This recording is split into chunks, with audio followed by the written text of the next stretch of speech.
Blood of the Guardian. Book 9 in the Never series. Written by Ashley Capes. Read by Joshua Macrae.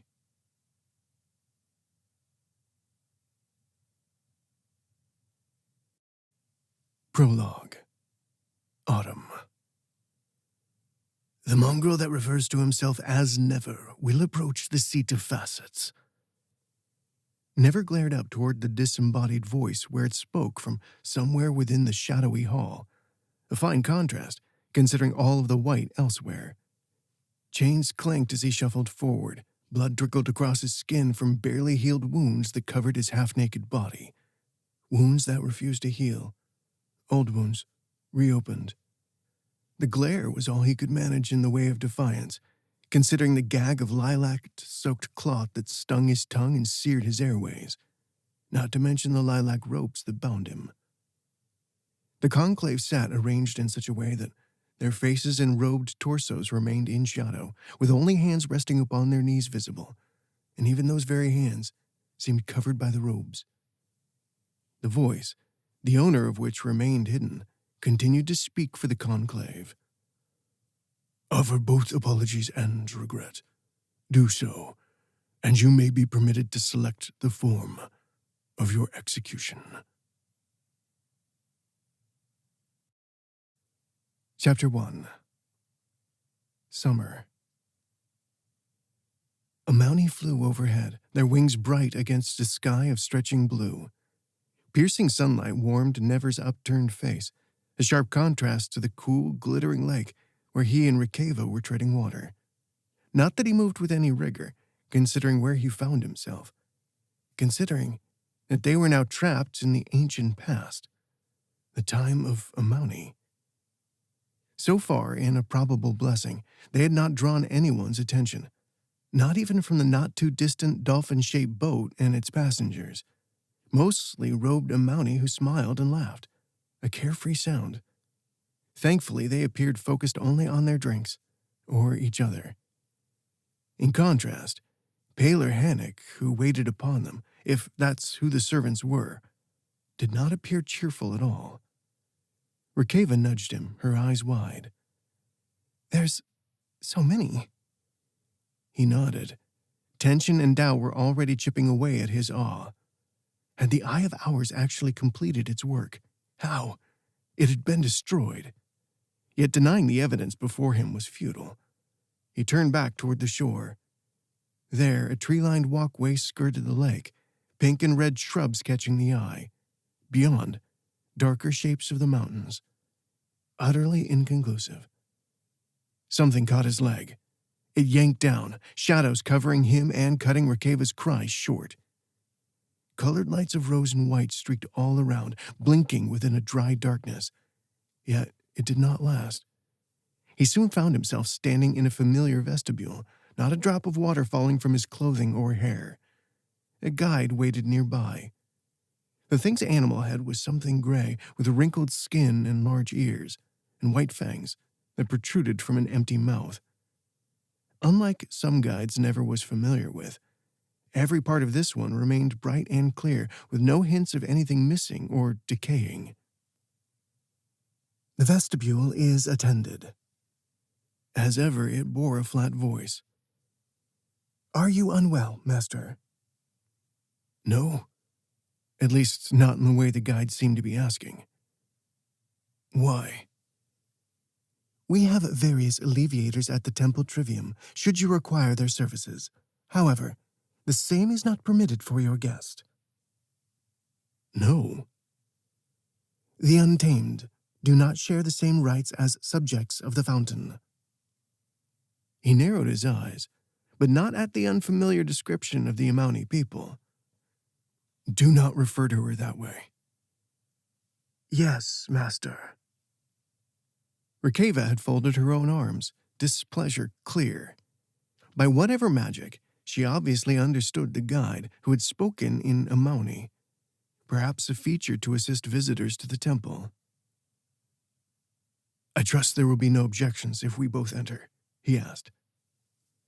None at all. All are welcome to pay their respects. Never waited. The guide did not answer, nor did it move to open the door, for now, concealed within the patterned tiles. Are you taking us? When entering via the vestibule, your blood is required, Master.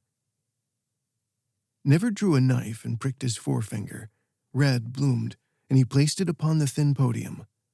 Light pulsed, and then nothing. The guide blinked. Master, please wait.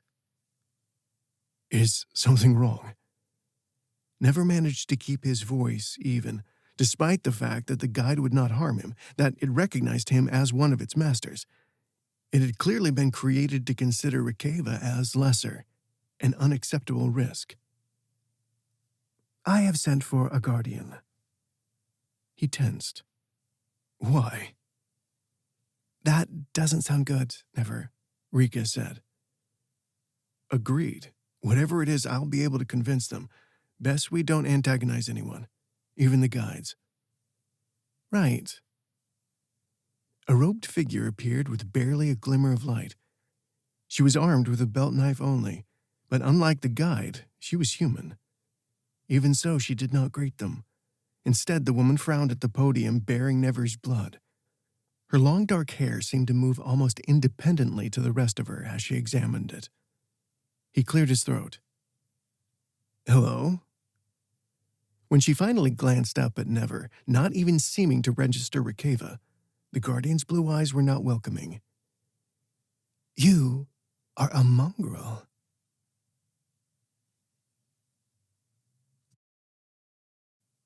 Chapter 2. The Guardian had escorted them through dim tunnels and into a room Never had not seen anywhere in the temple trivium when facing the burnished king. Of course, Olexon had not been offering tours. How different would the place appear anyway, being so many years in the past? One thing was clear. They were still deep beneath the temple. Smooth walls appeared to be steel of pure white, not tiles as he was expecting, with occasional lines of luminous blue quartz running throughout. Some of it even looked organic. They may well have represented veins based on their somewhat meandering paths. The blue did not streak through any of the clear quartz that divided the room into 3 chambers.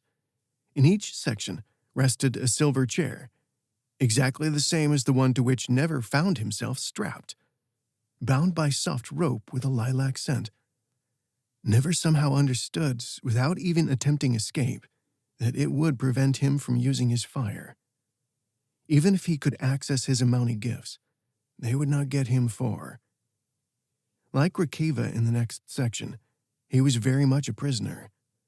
A pair of Amani in white robes and black masks that had been shaped into eagle beaks examined her, their movements gentle. She did not seem under immediate threat. None of the silver tools that waited on small wheeled stands were being used. Yet. Not even on me.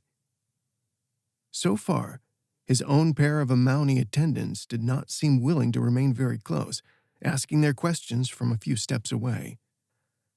Had they come to loom over him, attack would still have been difficult. Not even the eye holes of their masks offered a weak spot, since those too were filled with clear quartz. Above all, it was the Guardian who posed the greatest threat to escape.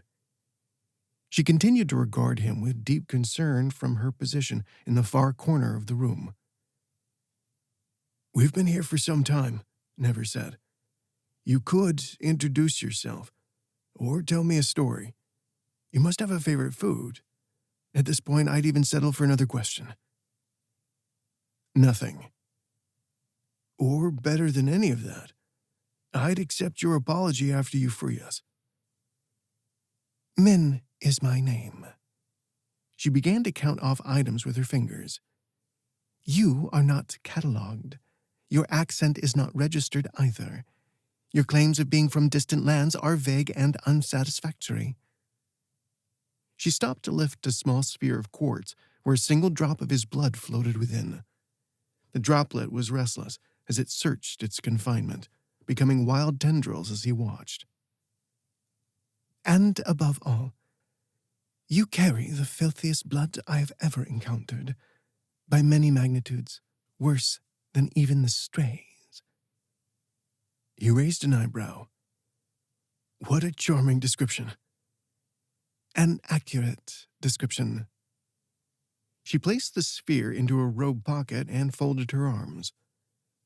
All the lesser peoples can be found within your blood, including a vast amount with grand delusions or faulty memories, many deeply fragmented. The same can even be said for the Amauni we have found. 2 guardians at least, and they also carry faulty memories.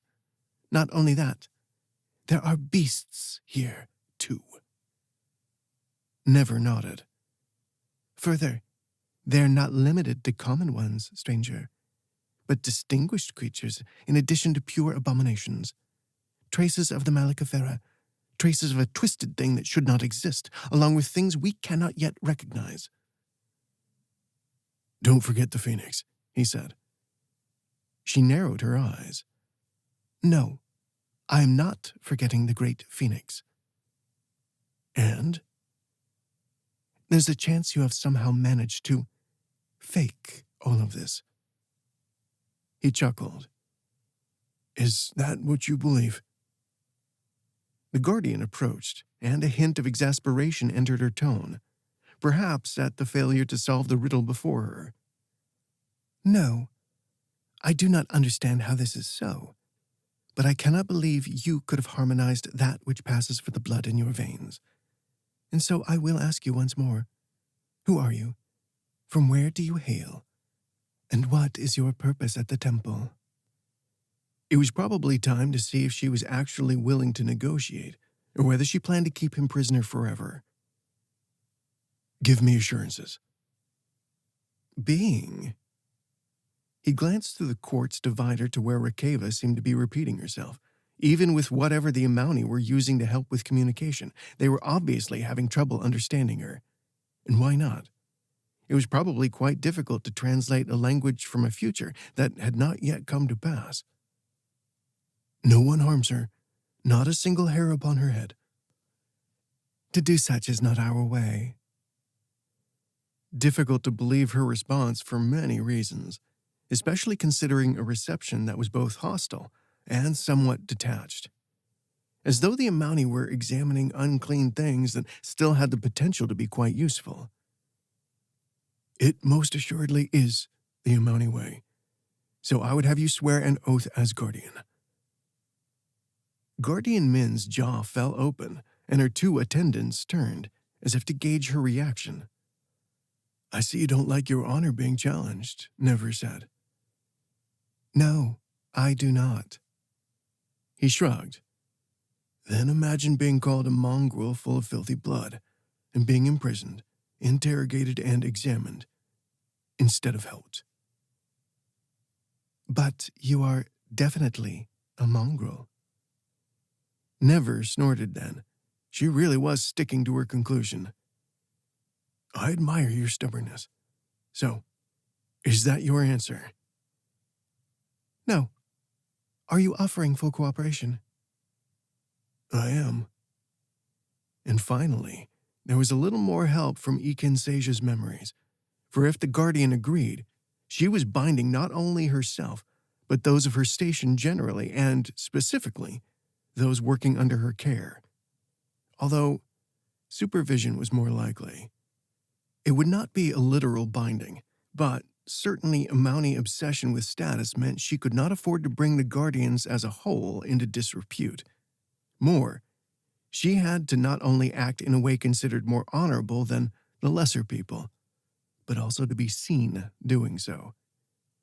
Above all, she would personally suffer a loss in standing and position herself if she became directly or indirectly responsible for harm coming to Rika.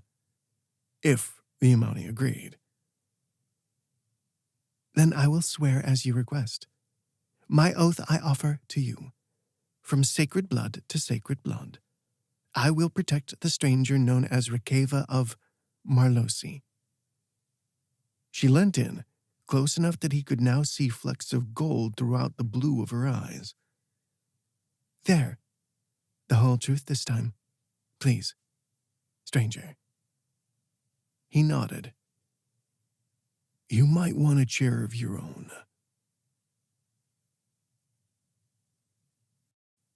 Chapter 3. Guardian Min had moved both him and Rikeva to a new room, then promptly disappeared with assurances that she'd return quickly. Little in her expression had revealed precisely what she thought of his story, and while he had held back plenty of personal history, the struggle over the Eye of Hours was given in detail, at least without mentioning much about Snow or Ikinseja. He might not be able to keep all his secrets forever, especially depending on the time it took the Amauni to decipher the memories within his blood. Still, it was better to keep them in the dark as long as possible. Their new quarters were not exactly guest rooms of the temple, and once again, a place unfamiliar from his last visit. Similar white walls, but no thin blue glow. Instead, a single painting covered almost an entire wall, a seascape full of fanciful ships, a regatta rather than a battle. Never, this isn't much of a plan, Rikeva said. They're not going to believe us, or her despite that oath. He turned from the painting. Probably not, but I'm still thinking. Got anything? No, you? Nothing, she said with a shake of her head. I can't stop thinking about this whole thing. Why are we here in the past? Something went wrong when Cog destroyed the Eye of Hours, just not in the way we'd hoped. Right. And wasn't the eye supposed to change everything on a far larger scale? She strode to his side. Even with the size of that crystal or the burnished king's power, is this really possible? Traces of shock lingered in her eyes. Even standing here now, seeing all the Amauni, I don't know if it's real. He took her hands. I know. Never say something better. I'd love to, he replied with a grin. But I think we have to accept that even if we were free to swim across the lake, the land we'd find on the other side would be that of the ancient past. Yes, that was Olexon's plan. Her grip tightened. Then what about everyone else? Are they gone now? Everyone and everything we know gone. Or was it just the two of us somehow tossed back here when we touched the crystal? The latter, I hope.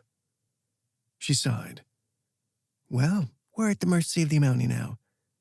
Do you think we can trust them? No. There was no need to hesitate. Once we know what they want, we use that to find a way home, or at the very least, escape.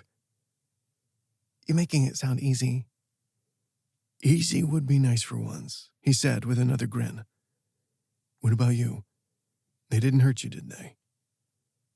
No, it was only questions about my bloodline and my weaving, she said. They recognize it, but I don't think they understood. The barrier of language.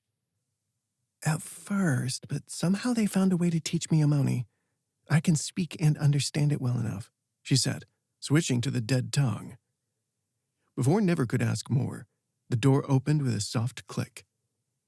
It revealed Guardian Min and a young Amauni man with a bald head and the symbol of a wand upon his gray robe. The wand featured a half circle about 2/3 of the way to the top. His eyes were awfully bright, and he seemed to be fighting off a smile. Welcome to the Temple Trivium. His voice was deep, and he licked his lips before continuing. I am Jimiyu. You seem a little too pleased to see us, Jimiyu, Never said. I do apologize for my excitement. Your story is remarkable and has caught my interest.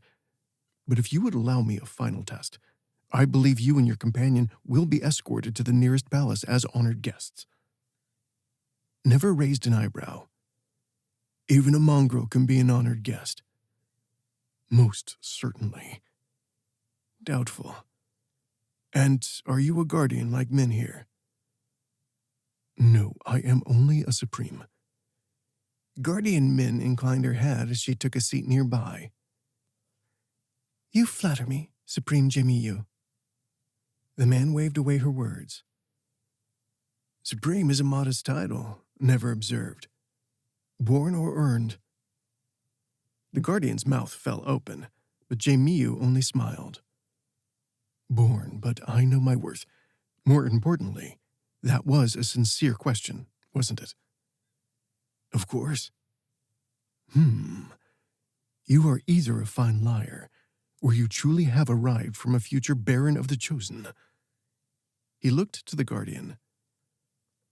He may not possess knowledge of Amani custom, propriety, or hierarchy at all. At this point, we cannot know for certain either way, Guardian Min said. Verily. Never shrugged. Then what good will your final test be? I won't know that until I complete it, the so-called Supreme said. A mere moment. He stepped closer and gazed into Never's eyes. True to his word, the test was swift indeed, as the man was soon stepping back to call for a guide. Another figure with the head of the strange gray animal slipped into view. Master. Please ensure the air rail is prepared, one with seating for 4. Immediately, Master. Follow us, please, the Supreme said, and took them into another pale hall and through an intersection of passages, stopping at a tall quartz window. He pressed the quartz and it slid open. The young man stepped within and gestured for them to follow, room enough easily for 4. And then it was rising. Never reached for a handhold, as did Rikeva, but the passage was smooth, like the steel box found in the Amber Isle. Significantly more sophisticated, however. Their ascent ended at a platform open to the elements, perhaps halfway up the temple. It revealed a grand view of the sparkling lakes below and one of the other towers, distant, but not so far that he couldn't see winged Amani landing. How does it stay in place? Rikeva asked. Never finally noticed that she was asking after the air rail, yet the name was misleading, since it offered no rail at all. It was merely a floating carriage of white, as best he could discern. Hanging above the lake, and its boats far, far below. Ornate handles and carvings aplenty covered the sleek carriage, where a small but bright blue glow escaped from the underside. Magic, I suppose, would be the simplest answer, the Supreme told Rikeva. It is one of the temple's most recent marvels. All the palaces are rushing to duplicate our work, which gives me great satisfaction. Please enter. It is safe. She did so with a frown, Never close behind. Their escorts sat across from them, he with a smile, and she with a more neutral expression by far. A hint of fear. Unlikely, if she bore wings, as likely for a guardian. Is there a Farasa symbol upon the temple's top? Never asked. Yes, though we may have to convince the Farasa guardians to allow your companion to use it, as the Untamed are generally not. The steel tip of Rikeva's staff was suddenly quite close to his crotch. You must know some other words, she said. She had spoken Kizoan, but whether either Amani understood her words or not, they still exchanged a glance of doubt, since the staff conveyed its own direct message. Supreme Jamiu spoke first. Of course. Never leant forward. Whatever your true purpose with us may be, you are not convincing me that we are honored guests. Guardian Min's expression dropped into a frown. We are showing great restraint at such uncivilized behavior. He frowned. Oh, so am I. Doubt flickered across her eyes. For all her examination of his blood, she wasn't certain what he was capable of, a fact he would have to exploit. But Supreme Jamiu offered another ingratiating smile, hands raised. You are absolutely guests. The Fountain will be delighted to meet you both. After all, you could change the entire world. You are vital, both of you, he added, with a glance at Rikeva. Only the enthusiasm did not reach his eyes. Rikeva lowered her weapon. I see. Why is that so? Never asked. The fountain, whatever it might have been, was obviously important to a Mountie hierarchy, but Ikensasia's memories were not speaking. I could not estimate exactly, yet from what Guardian Min has told me, even if your claim about the future is not true, we believe your blood is of great interest. With so much unknown, it could improve the lives of many, many peoples. Then do they suffer under a Mountie governance? Never asked. Oh, I don't believe so. Our guidance is most assuredly of benefit to all. The Guardian frowned. This conversation does not strike me as cooperative on your part. Never. Once you stop insulting Rikeva, and once you explain exactly what my blood will be used for, and then once you explain when we will be permitted to continue on our way, I assure you, I will become more agreeable. Many of those questions are best left to the Conclave or the Fountain. Onward, then. Chapter 4.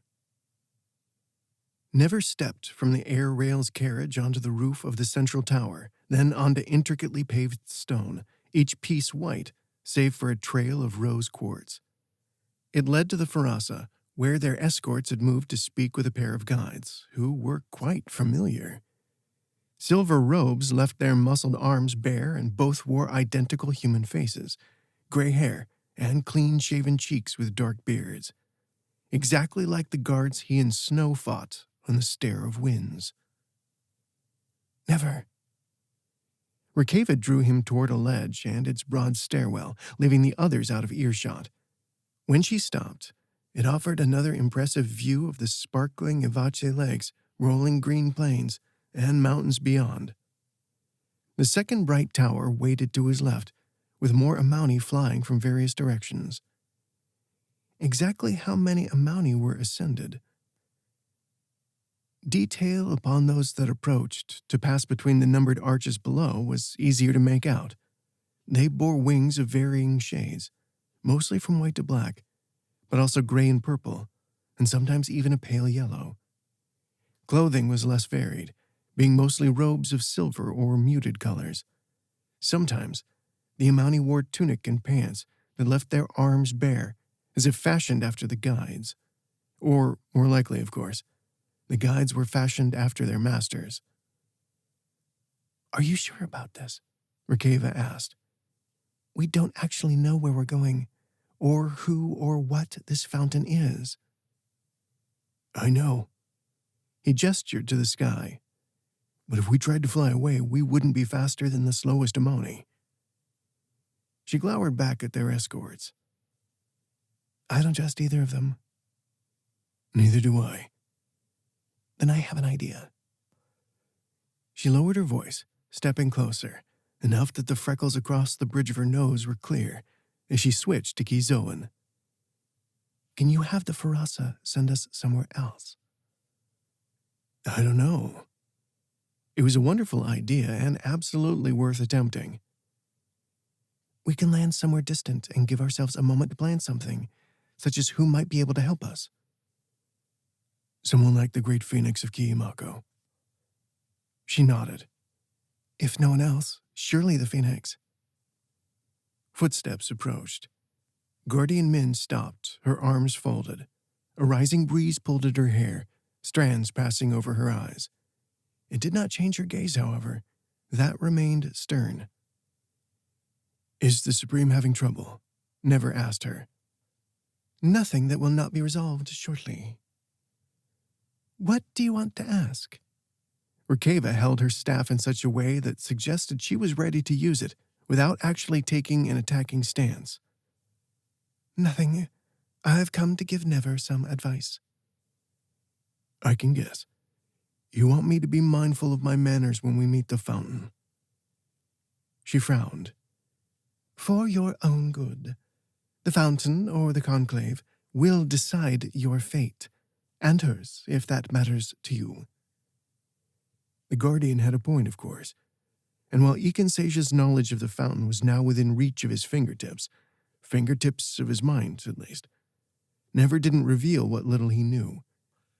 Instead, it would be more valuable to see what she offered and what she held back. For the fountain was not so much a fount as a sapping figure, an entity that seemed part oracle and part devourer, and more. But what exactly Ikensasia may not have known. Few met the fountain directly, even amongst guardians and supremes, or ascended. Is there something else we should know about the fountain? That its hunger is unfathomable, she replied, which might work in your favor, but the conclave will be the first hurdle. They will judge your suitability to even be presented to the fountain. Despite Supreme Jimiu's enthusiasm, the conclave may not approve. So be it. If that is what they decide, we will be on our way. If the conclave do not reach agreement, you will both likely be executed, though for differing reasons. You must convince them you are of value in some way. Finally, some welcome advice, if not welcome news. How difficult will they be to convince? Perhaps easily. Perhaps. I cannot predict. But if you have not lied, if you have not harmonized falsities within your own blood, then perhaps it would explain your discomfort when we discuss the non-Amauni peoples. You mean when you denigrate them? But please, continue. She glared at him. I am trying to help you. And how does your implication that I am a liar do that? I am trying to explain that if the words we have used today are a problem, then you will find the conclave utterly obsessed with purity, she snapped. Join us, Supreme Jimiu called from the Farasa. Never let the woman lead them to the Supreme and twin guides, neither of whom spoke. Could they speak? Either way, it seemed all was well, based on Jimiu's smile. Pleased with himself. Once we arrive at the Eastern Palace, I would like to take a moment to show you one of the living wonders. We will then proceed to the conclave, and thereafter, the fountain. Rikeva frowned. A delay. Yes, but once the conclave's most pressing business is attended to, we will be summoned. Jimiu replied. There is one further condition, actually. Being what, exactly? She asked.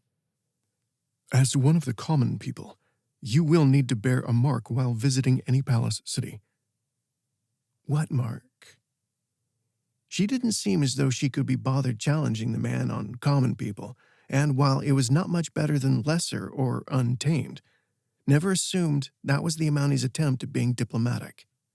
Hubris indeed. Now the young man seemed to hesitate. A temporary branding that only appears while in a palace city. Find another way, Rikeva said. There is none, he replied. I do apologize, but such laws are sacrosanct. Never pointed at the guardian. You know we are only cooperating if Rikeva isn't harmed. She will be harmed without the mark, and none of us will be able to prevent it. Guardian Min replied. I am meeting my obligations by urging you to allow this. Never faced Rikeva.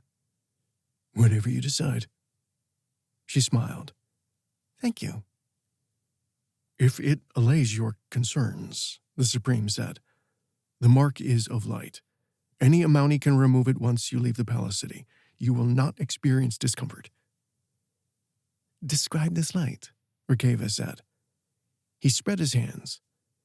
Merely a small bloom of red at your throat, shaped as a joyous flower. Never exchanged a glance with Rikeva, and her expression matched his own, one of mild distaste at best. I mean, Rikeva started with strained patience. What does it mean for me to wear it? You will be treated as guest of a subject. Suddenly a little less poetic, aren't we? Never said. And once more he did not need a full answer from their escorts. Ikensasia's memories were enough. The city was rife with subject-only places, taverns, smiths, healers, absolutely any and all aspects of commerce, and generally day-to-day life.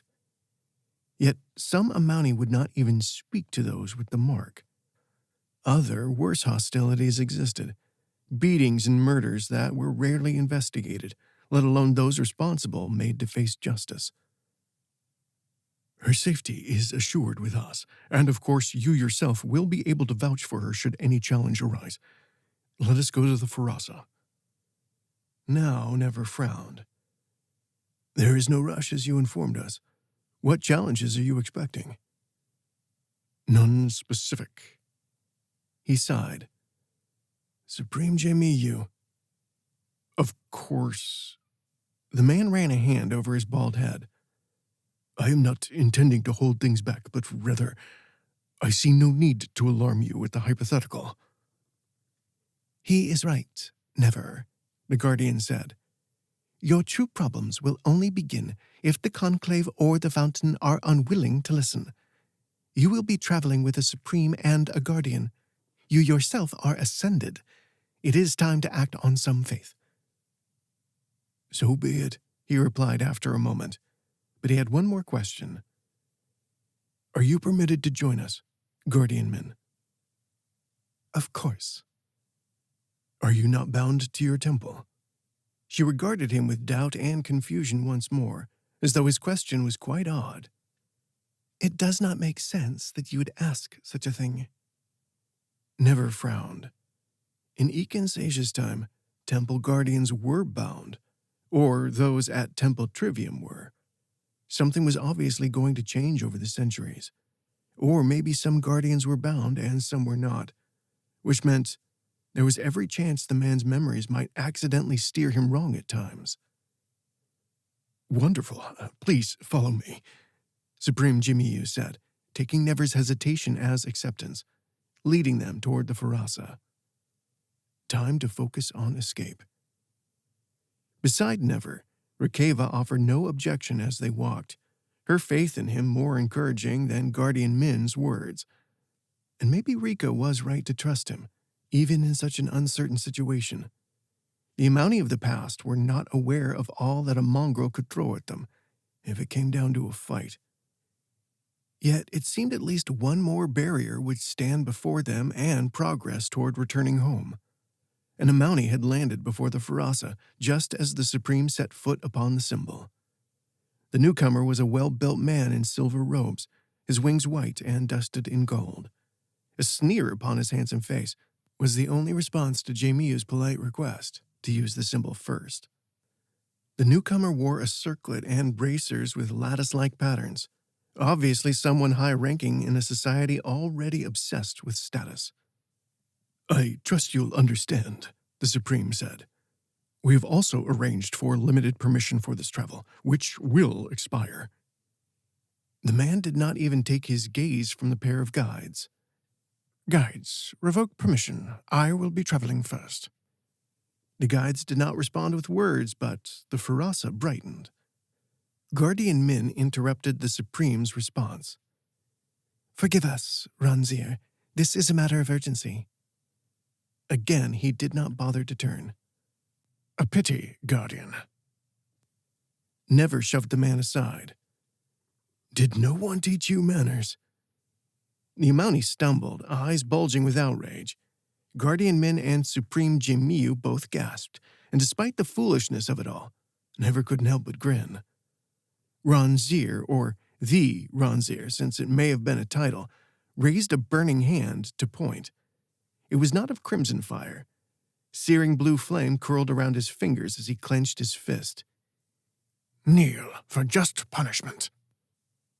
Never called his crimson fire with a frown. Do people actually do that? The intelligent ones. The Amountie leapt forth, wings gleaming.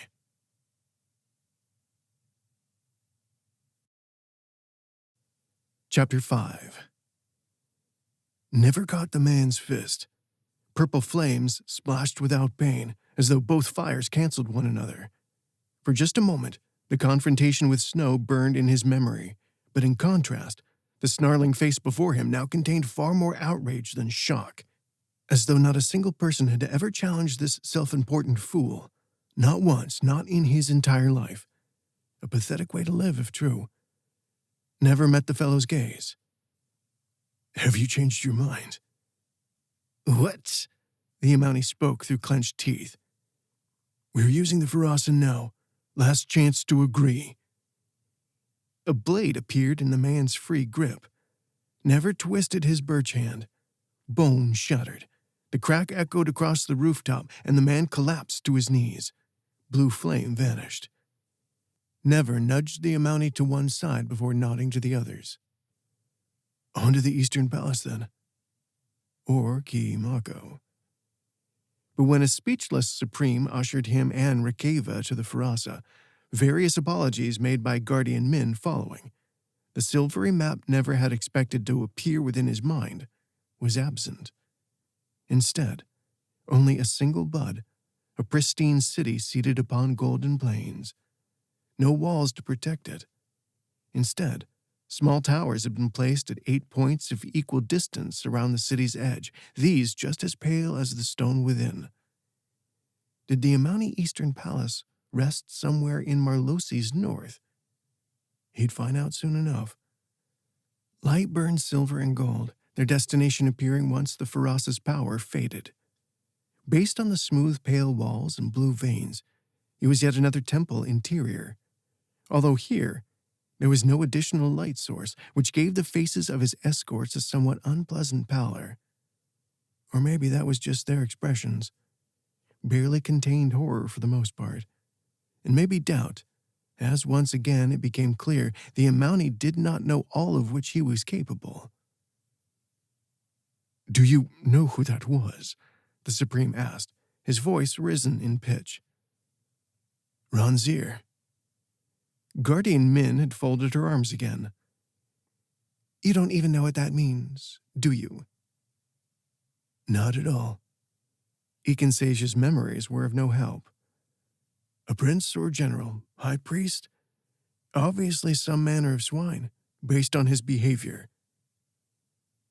"No more insults," the Guardian said with an exasperated sigh. "And if you mean prince, such as the Thanakanan have, then not precisely. A combination of prince and general, yes. But more importantly, each Ronzir counts among the Conclave's most trusted envoys." "I see." "That could prove troublesome." "I hope he's a fast healer like me." Guardian Min turned away as if in further exasperation, but had he caught just a hint of smile as she moved? The Supreme had raised an eyebrow. "He will recover, as I'm sure you know. How exactly did you do that?" Never raised his birch hand, the bark pattern dark in the poor light. "This one's stronger than it looks." "Fascinating." "Supreme, we must converse in private." Guardian Min was now frowning at them both. "Certainly." "Stay within," she told Never and Rikeva as the Amountie moved to step outside, the door having slid open quietly, and this time a delicate handle was visible. Once they were gone, Rikeva took his arm. "Never, you need to control your anger." "Do I seem that angry?" "No, but I know you are, and I know it's on my behalf, too." "Not only, but of course, yes. These monsters need to treat you far better than this." "You know I agree, but we still have to play by their rules until we know how to break them." She snickered then. "Even if it was worth seeing his face when you shoved him." He chuckled. "You're right, I'm sorry. We don't know the rules here. I'll admit that. General or Ronzir got under my skin, but the Conclave will be tempted by my blood, so I'm not worried about him interfering. I am irritated that the Farasa was closed off. There was only one location, something I suspect our escorts arranged. Or it could be a customary thing, I've no idea." "I don't think we can count the Rosnir out just yet. You did break his hand." Never chuckled. "He's probably more upset about his pride." Rikeva punched his arm, and it seemed her patience was actually close to running out. "Stop it, fool." "Very well." "We need a new plan, but it's near impossible without knowing who controls what in this place. We need your hidden memories, Niver." "Sometimes general information simply isn't present. I assume it's because it's not important enough to form a lingering memory. Sometimes it's not quite accurate, as I'm discovering. And I don't know when I'll remember something either. At times, I just suddenly have some knowledge I didn't know I'd need." "Anything at all now?" He exhaled, beginning to pace. "Little of use. I mean, we know the Amani are obsessed with hierarchy. We know they are deeply deluded or, at best, preoccupied with purity. We can assume that any magic or ability I have, they also possess, and likely more." "To some extent, that seems true, but I think it's clear you would be able to surprise them." "I'm betting on that." "What about other lands? With the Amani ruling everywhere, I assume, what does that mean for us if we reach Kiimako?" He stopped to lean against the wall and nearly pushed himself back up again at a murmuring pulse within the blue beneath his back. Yet it caused no pain, seemed to offer no harm. "That I think I can answer. Kiimako is a little more independent than other nations, like the islands, actually." Rikeva joined him, and it seemed the blue veins had a similar, perhaps lesser effect on her. "That suits us." "Thankfully. But the Amani are still present there. It's just that I think more to trade and travel for leisure, probably. Unlike in Hannock or Marlosi. The Amani rule openly in most other places, or from the shadows via advisors. Even the tribes bear some interference," he said. Now she frowned. "That's disappointing, even if I was expecting it. What else? What if we need to travel back to Vidia?" "In case the slaves of Arcanon hold some answers." "We shouldn't rule anything out." "No, we shouldn't." "I assume that's where the Amani fight most of their battles. The Malakafera." "The Malakafera. From what I can piece together, Vidia's ancestors do still cause the Amani trouble, along with the Leshnilef. But I don't think we'll encounter those things. Mostly it seems to be endless border skirmishes in Hannock, according to Ekin Sage's memories. That and occasional assassination attempts." "Then if we are forced to escape on foot, who can we rely on?" He shrugged. "Perhaps no one. I'd rule out the Hannock, since they are probably dutiful servants of the Amani in this time." "We're in Marlosi, at least." Then she shrugged. "For now." "If we can't communicate with the people outside the city, then we might be better accepted out there." "This palace city will be a big enough problem, I suppose," she sighed. "Which reminds me of something you said before, Never. You're confident this conclave and the fountain will want to use your blood. What if that isn't true? Or what if they simply decide they want to take it all, and then execute the both of us?" "I know. I'm relying heavily on their wariness of me, and the Guardian's Oath." "And?" He laughed. "And if it looks like I've got us in over our heads, then stand close by, and I will burn our way free. I'm not totally certain, but I don't think the city is built to withstand the Phoenix's fire." "In over our heads, yes." She placed one hand upon his cheek. "But it's not your fault we're here, you know." "Maybe." "I'm serious. But I do have another question. What about after you burn a hole in every wall? What then?" "I'll probably need you to carry me across the plain." Chapter 6. When Supreme Jimiyu and Guardian Min eventually re-entered the room, they were not alone. A third, taller figure stood between them, significantly taller, since their head nearly brushed the roof. But more striking was the fact that the newcomer had been draped from head to toe in white with an overlay of gold lace. There was no sense of how they might see or move without mishaps, but the head still turned to regard Never. He could feel its eyes upon him, or its thoughts, seeking, trying to worm its way into his mind. Never rebuffed it without knowing exactly how. The figure did not react.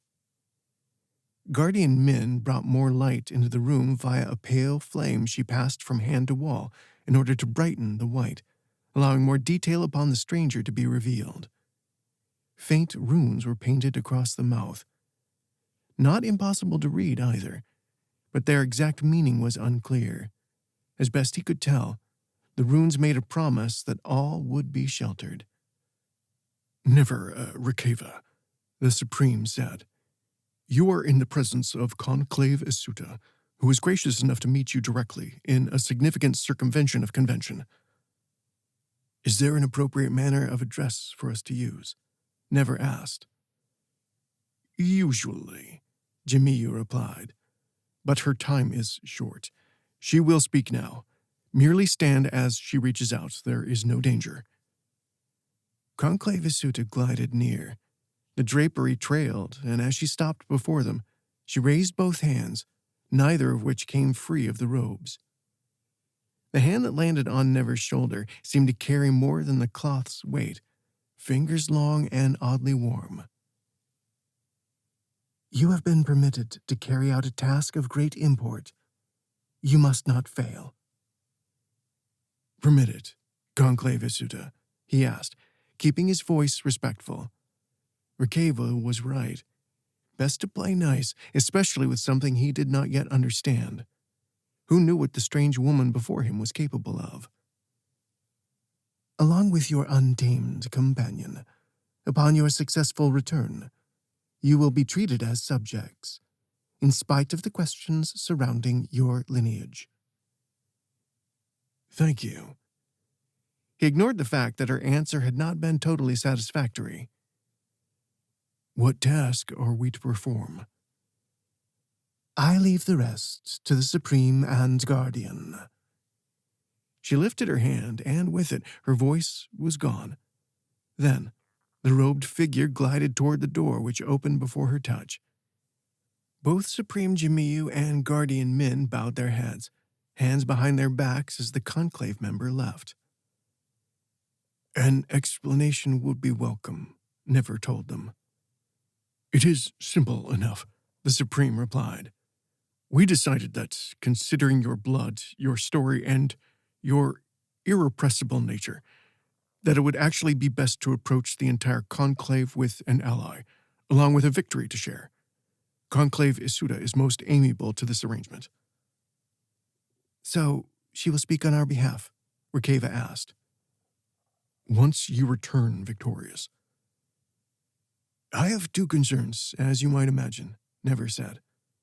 "What is she receiving from this arrangement? Not to mention each of you. And secondly, this task. Are we traveling into Vidia? Is it the Malacafera?" The Supreme appeared to experience just a moment of confusion at the word Vidia, but the use of Malacafera on its heels seemed to clear things up. "You will not be sent west, no." Guardian Min continued. "There is an uprising underway in the Far East, beyond the Soul Seas on the Spring Colony. That is where we will be traveling." Now he had yet more questions. One being about the supposed lands beyond the Soul Seas, lands that did not exist in his time, but it would have to wait. By Rikeva's expression, she had questions too. "You're joining us?" "Only I," the Guardian replied. "Supreme Jimiyu must attend to other matters." "That leads me back to my previous question," Never said. "What do you all hope to gain from this?" "I have an oath to uphold," Guardian Min replied. "In addition, my standing in society will be raised considerably once we succeed." "As will mine," Supreme Jimiyu added. Once again his somewhat treacle-laden smile returned. Those with the conclave's favor experience privilege, luxury, and comfort that few even glimpse. Never exchanged a glance with Rikeva. If nothing else, the Amouni were certainly upfront about their opportunistic reasons, almost matter of fact. Yet more proof they were not only untrustworthy, but perhaps deserving of their eventual fates. "Why don't we continue this discussion over a meal?" the Supreme suggested. "Even a temple offers exquisite fare." Never gestured for the man to lead the way. The corridor beyond was similar, save for another pair of mute guides flanking the door, and stretched toward a distant, quite conventional-seeming lamp. They passed several stairways, each well lit, this time via filtered light from quartz. Most veins were pale blue, but here they stood closer to columns within the walls rather than the thinner veins that had appeared earlier. When his escorts opened a door beside the lamp, it was to reveal yet another plain room. This time, however, 6 chairs of snowy white were arranged at a long table. Its steel surface gleamed with cleanliness, like everything else so far. Just one painting and a square of quartz, facing one another from opposite walls.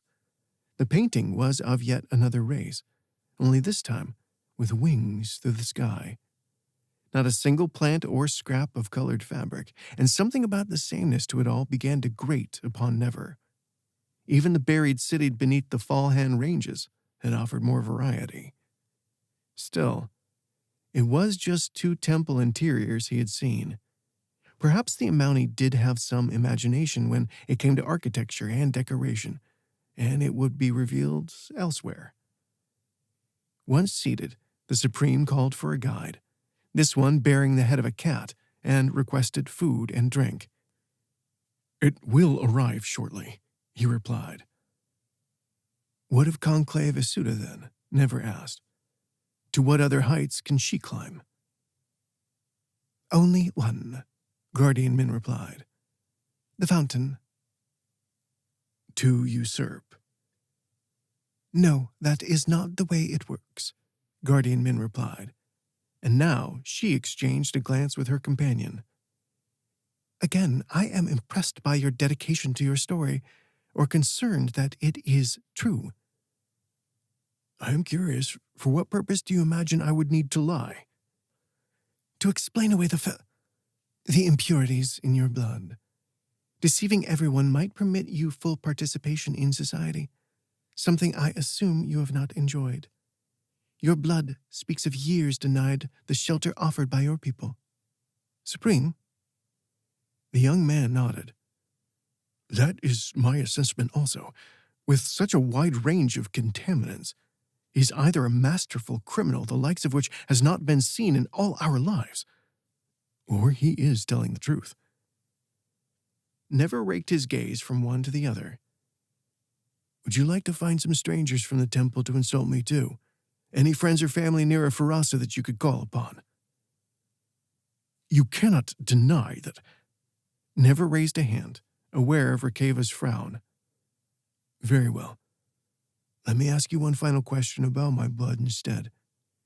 Do you truly believe the great Phoenix would have blessed me if I were not honest?" Silence met his words. Rikeva leant across the table. "Even if you don't believe us, we are not from this age, and we mean to return home as soon as possible.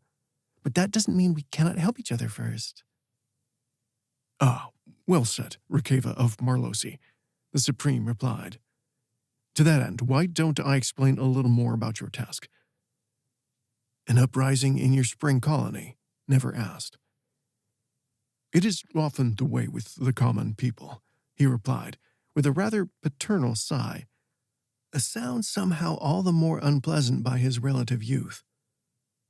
"We've shown them a virtuous path, yet still they choose violence at every opportunity." "Their grievance?" "A misguided desire for self-governance, among other things. Trifling quibbles over taxation." "How rude of them." "Understand, we have improved their lives in every conceivable way. You will see for yourself when you arrive. Min?" "He is right," she added. "I have visited the colony several times." A veritable expert, then. Tell us more about the people there. Common, of course, Guardian men said. They have long resisted our bounty in full. The Conclave once believed the influence of the Malacafera, but that has recently come into doubt. Their resistance to Amounting gifts is more likely innate, in part due to their diet, which changed after a great tragedy. What tragedy? Something colossal fell from the sky. It struck the colony with such force that half an entire forest was flattened, along with a few villages. The true tragedy was a research group working to gather plant life for medicinal purposes. They too were lost. This was 5 decades past now. Their conversation was interrupted by the arrival of food, which included pale yellow roots partially covered in a tomato-seeming sauce. It was delicious, as were the varied meat and vegetables, boasting immaculate seasoning. Yet never noted that after they had finished a subtle dessert, Rikeva reached for her stomach a moment. While the Amountie spoke to the Hannock servants who had come to take away the plates, he checked on her, but she only smiled. I'm fine. Her expression suggested a little too much doubt, but with the return of their escorts, there was no time to ask more questions. Chapter 7. Once the plates and cutlery had been cleared away, Rikeva addressed the Guardian and Supreme. What else can you tell us? So far, we don't even know the colony's name. But you do. It is the Spring Colony, Supreme Jimmy replied. No, I mean its real name, she said. How do the locals refer to their land? And themselves, for that matter? He looked to the Guardian. I am afraid I do not recall. A moment. She closed her eyes. Ah, it was Eretho. I believe the people there use a variant on that word to describe themselves. Erethona. No doubt the rebels will use something of the like, too. It seemed Rikeva wanted to share her thoughts on such a revelation, but she was better at controlling her tongue than ever. Still, he managed to ask a useful question instead of saying something sarcastic as he had wanted. I assume you know from where the rebels operate. Largely. Our scouts found evidence within the wilds. And they outnumber you? Likely, yes. Not always a problem, and we do have a garrison stationed at the capital, along with the typical web of Farasa and guides. But the Spring Colony has a dampening effect on our birthright. I mentioned their resistance to our gifts. Not rendering them useless, of course, the Supreme added, but enough that the Ranzir has requested more assistance. Which is where we become useful. Perhaps instrumental, the Guardian replied. Based on what I've already learnt from your blood, I'm not expecting you to experience the same difficulties there. A door slid open to reveal a barefoot Amountie. The man was dressed in nothing but white pants. His muscled chest bore the tattoo of a stretching figure, and he inclined his head to the other Amountie before addressing them. Forgive my interruption. Conclave Isuta has assigned me to provide your guests with an escort to the Grand Bazaar. She suggests you take all this time to prepare for your respective duties until tomorrow. Tomorrow, when we are due to depart, the Guardian asked.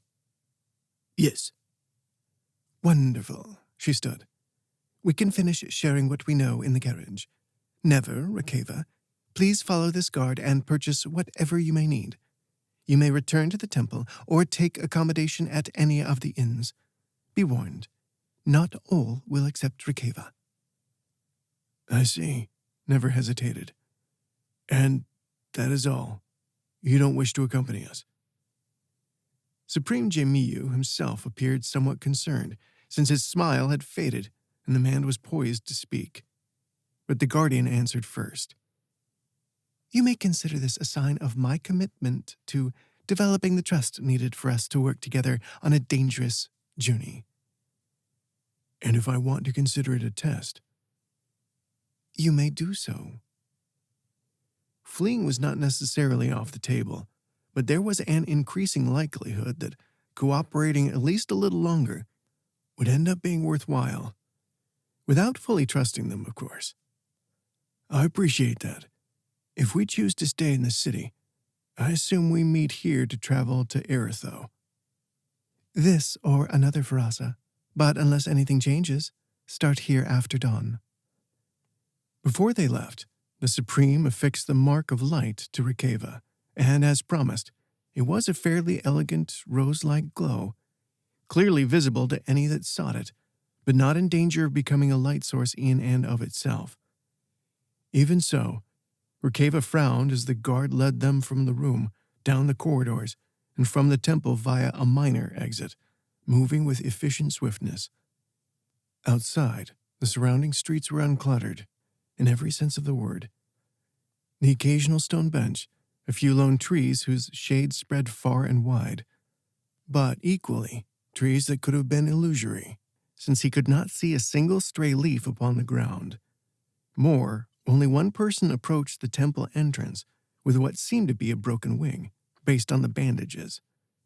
Why were they healing so slowly?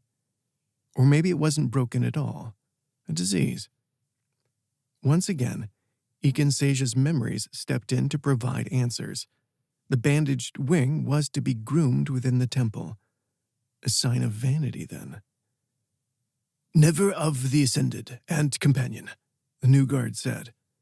Conclave Isuta has arranged for your purchases. Please continue to follow me. Never nodded. He must have stopped walking. In the light of day, it was easier to see that the servant carried a long dagger of blue, and by the way the weapon called, it was clearly just as dangerous as the ones that took Mondessa and Sergetto during the invasion. Not that the weapon seemed necessary. The palace city really was quiet. Few servants or Amauni moved about as they walked, passing the smooth, pale stone or steel of the buildings, and occasional fountains or little gardens. The lawns inside appeared to have been built large enough for 4 or 5 people to enjoy at the most. Once, they walked beneath a bridge that spanned the buildings, its supports casting long shadows, and their guard stopped. Before Never could ask what was amiss, he saw it himself. A shadow that leapt between shadows, just like Evader, Malakafera. Never called his crimson fire and shot forward, hands ablaze, but the shadow had already flitted up toward the underside of the bridge to vanish within. He glanced back to their guard. Do we give chase? No, I will inform the nearest guardian. As a guest of the Eastern Palace, you are not expected to labor, so. And so they continued on, soon finding the Grand Bazaar. It was grand in scale, though, like the rest of the place, seemed far too quiet. For a market that spanned most of a city square, it featured but 24 stalls, and only 4 people were out shopping. 3 were Amauni, a woman and her 2 children, and the other appeared to be a Marlosi servant or visitor, dressed in far more colorful garb. While stalls sold a range of food, clothing, weapons, and other items that ought to have been of interest to the citizens, there was simply no bustle, no voices haggling, just soft words exchanged in the calm. I have other matters to attend to, their escort said before turning to leave. Please take all the time you may need here. Once the man was gone, Never glanced around. What do we need? Rikeva folded her arms. Packs and flasks, blankets, some travel rations, I suppose. You don't seem impressed. Are you? Actually, in a way, I wasn't certain I could be surprised again. But it's almost as if the Amauni are simply very, very private, or that their numbers are few. Far fewer than I imagined possible. This is supposed to be a city. We can use that to our advantage, she said. Let's go. They found what they needed quickly, the stall holders supplying everything at the mention of Conclave Asuda. He had spent only a little extra time with a woman who was selling weapons. There, while he replenished his supply of daggers, the children approached. They held a dark puppy, smiling and laughing together. And while neither had much to say, even when he knelt to return their greeting, they seemed pleased enough to have seen him up close, even squealing as they returned to their mother's robes. Never smiled at the woman too, only for it to fade. The Amouni wore an expression of distaste as she regarded Rikeva. Rikeva merely grinned back, as if daring the Amouni to speak, which of course she did not, ushering her children away. Never watched them leave, struck by the unpleasant knowledge that the children would grow up to be like their mother, taught to believe other people were beneath them. Never and Rika left the bazaar and found seats in the nearest garden. Its scattered vegetation provided just enough shade, yet even here there was little color.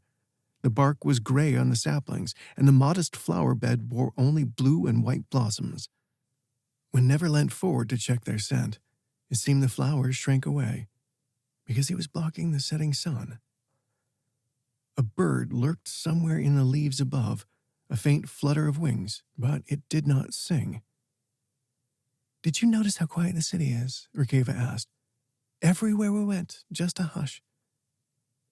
Nearby, two robed figures strode together, speaking softly. Despite the proximity to such a central part of the city, no one else was out and about. "I did. Those children laughing was the loudest thing." "It's unnaturally clean, too," she added. "I don't mind that aspect myself." Rika nudged him in the rib. "Neither do I, under normal circumstances." She leant both elbows upon her knees, closing her eyes.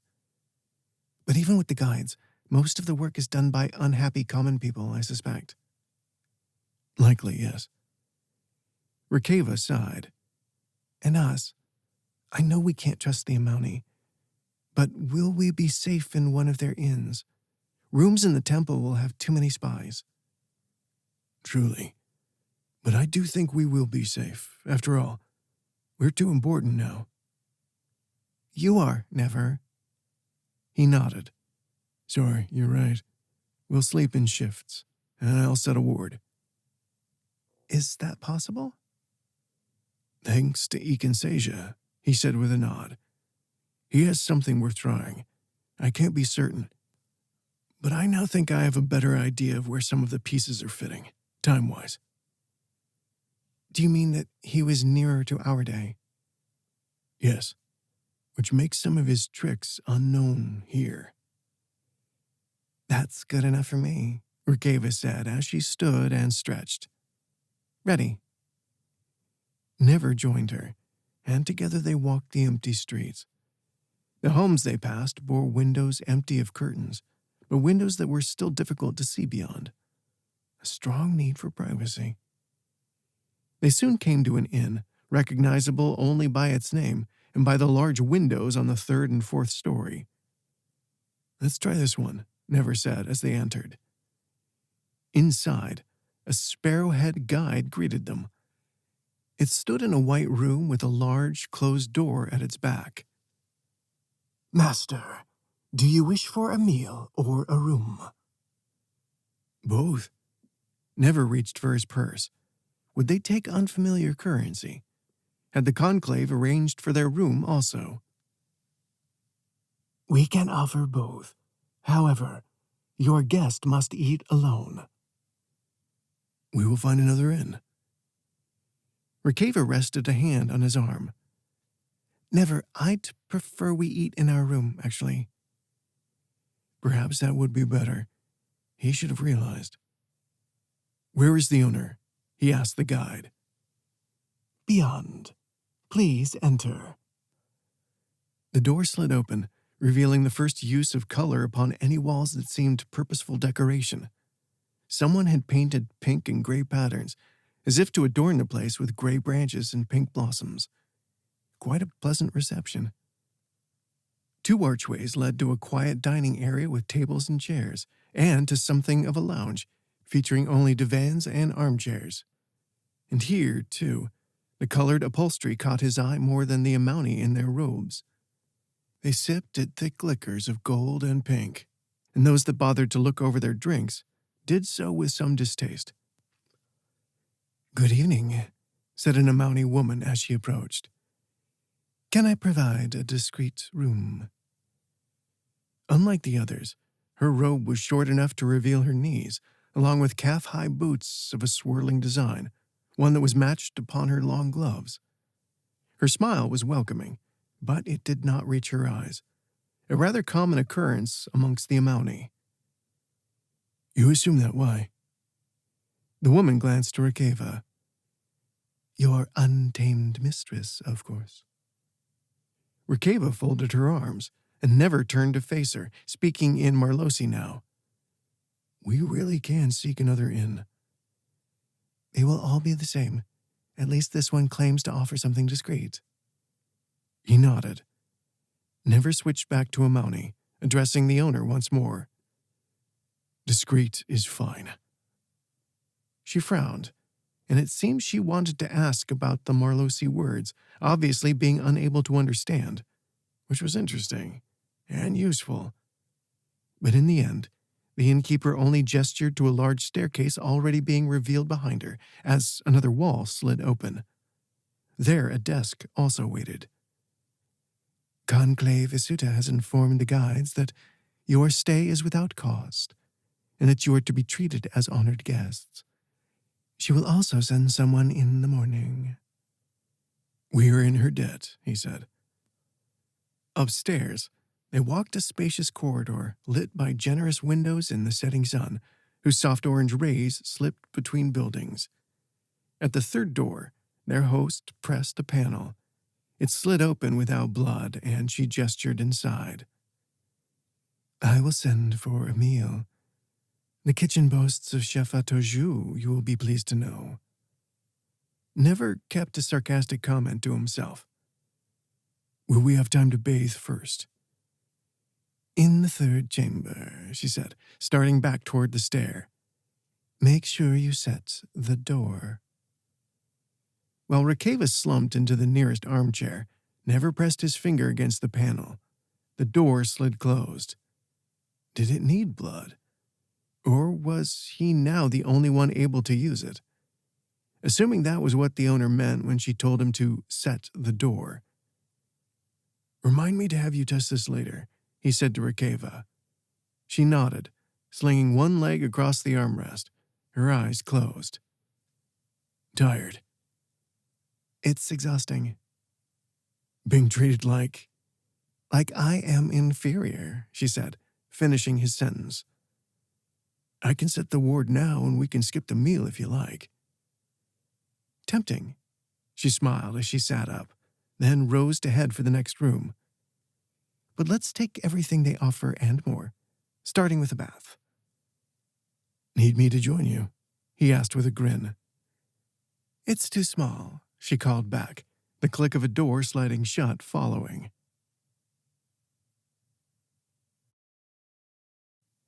Chapter 8. While Rikeva bathed, Never attempted to unearth more of Iken Seja's memories. Ultimately, they remained unpredictable, both in terms of when and whether they would appear, and when he did come across something relevant, it wasn't always revealed in detail. Some things didn't match exactly what Never saw or encountered, and no one could ask a memory for clarity. Worse, he was increasingly discovering that the Guardian's memories were sometimes incomplete, or even contradictory. He did discover a few useful things from where he lay across a divan, but spent an equal amount of time going over the blood ward, a seal he would enact later, which was a simple enough process. Or so it seemed, without having actually attempted one. When Rikeva rejoined him, she appeared much refreshed, her golden curls vibrant and her eyes almost sparkling. "Your turn, and I won't spoil the surprise, but it's quite impressive." "Finally, something to look forward to in this place." He stood, but a chiming of bells rang in the room. Never crossed the carpet and pressed the panel to reveal a servant with a large tray of covered dishes. The young man wore a short robe, the color of fading grass, woolen in texture, and in marked contrast to the more silken robes of the Amauni. "Your meal is ready." The lad bore an accent, most likely Hannock. There's also a note for you from Lady Lingemet. The servant gestured between dishes to a piece of folded parchment. I can serve and take the tray as I leave if you wish, he added. Never lifted the note. That would be welcome. He read the message from Lingemet while the servant went to work in the dining room. If you wish to farm your untamed one, please contact me. This inn will expect a higher than average commission. However, you will always be able to charge more for untamed. Never blinked, then read the note again. No mistake. His hands shook, but he managed not to crumple the message. Instead, he rummaged around within a nearby desk, finding a quill and ink to write his response. I will tear the wings from your body if you mention farming again. If you do not have wings, I will drown you in the nearest fountain. Never, Rikeva called. On my way. He folded the paper and joined her and the servant. The young man stood back from the table, tray in hand, waiting for the message. And it seemed that, despite himself, the lad had been glancing often to the food, which was another lovely mix of meats, vegetables, and more delicious soft vegetable root, all of which had been lavishly sauced. Never smiled at him. Take whatever you wish. My lord. Never sat beside Rikeva. I am not trying to ensnare you, if that is your fear. Please eat. Something caught your eye, didn't it? Well, the fire dumplings, but only if you are certain. Rikeva lifted the plate with a smile. The servant started to eat, cheeks soon bulging. Thank you both, he said when finished. Never handed over the message. Before you deliver this, I would like your opinion. If the owner reads this, will you face her ire simply for being the one to deliver it? The servant unfolded the parchment and read, eyes widening as a range of emotions ran across his face. Concern, shock, and then what could have been joy, or perhaps even gratitude. No, she is not so bad as others. Good. Please deliver her my response. He nodded and strode from their chambers with a smile that he would hopefully be able to control by the time he found Lingemet. Rikeva paused with a fork halfway to her mouth. What was that about? The innkeeper offered something, and I refused. Exactly how impolite were you? Downright threatening. She set her fork down. Never. We're conclave as Suda's honored guests, remember? He crammed some of the chicken into his mouth. Trust me, they wouldn't dare act against the hierarchy. Your ill-mannered assurances aside, I think you should tell me. He swallowed the rest of his mouthful. Apparently, Amounty inns double as brothels, or at least partners to them, since she asked if I wanted to sell you for the night. But don't worry, we could have charged a higher price because you are untamed. Charming, aren't they? She leaned back in her chair, a dark expression on her face.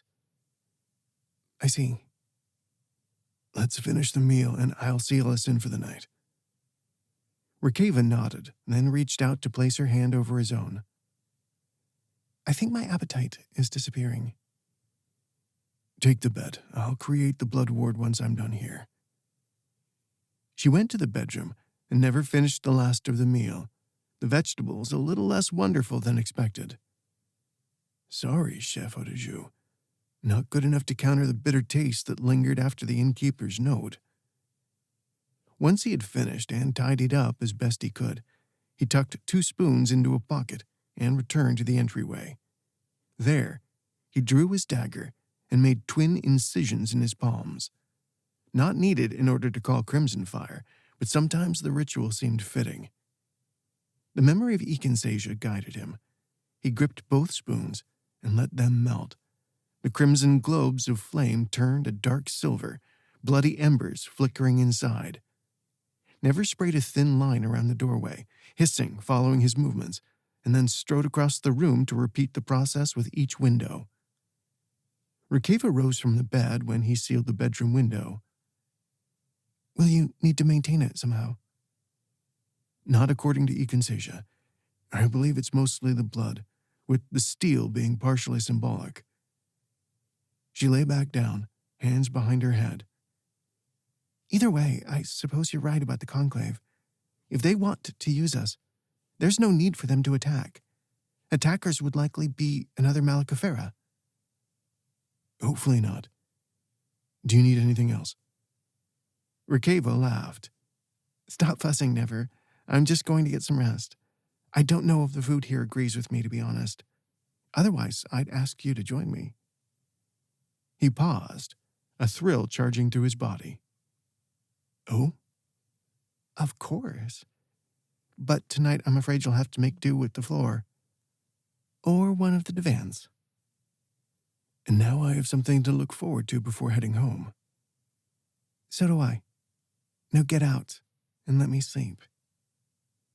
He laughed as he closed the door. Chapter 9. When Guardian Min met them in the reception area the next morning, after a thankfully uneventful night, though one filled with a certain longing, the innkeeper was nowhere to be seen. She had obviously taken his message to heart, as well she ought. Less pleasing was a somewhat pale tint to Rikeva's complexion, though she had assured him she was well. It certainly didn't prevent her from carrying her staff or pack. Further provisions are due to arrive momentarily, the Guardian said, as she led them out into the street. Once again, despite what ought to have been a busy morning typical of a city, there was just a hush. Occasional small groups of Amauni walked together. Servants moved a little quicker, but even they hardly filled the streets. Nor did wagons or horses, nor any other beast of burden for that matter. Will your servants accompany us to Eretho? Never asked. No, we three alone, she replied, as a set of footsteps neared. Another muscled guard arriving with 2 small purses and a pair of collars. He handed them over without a word, then set off at a jog.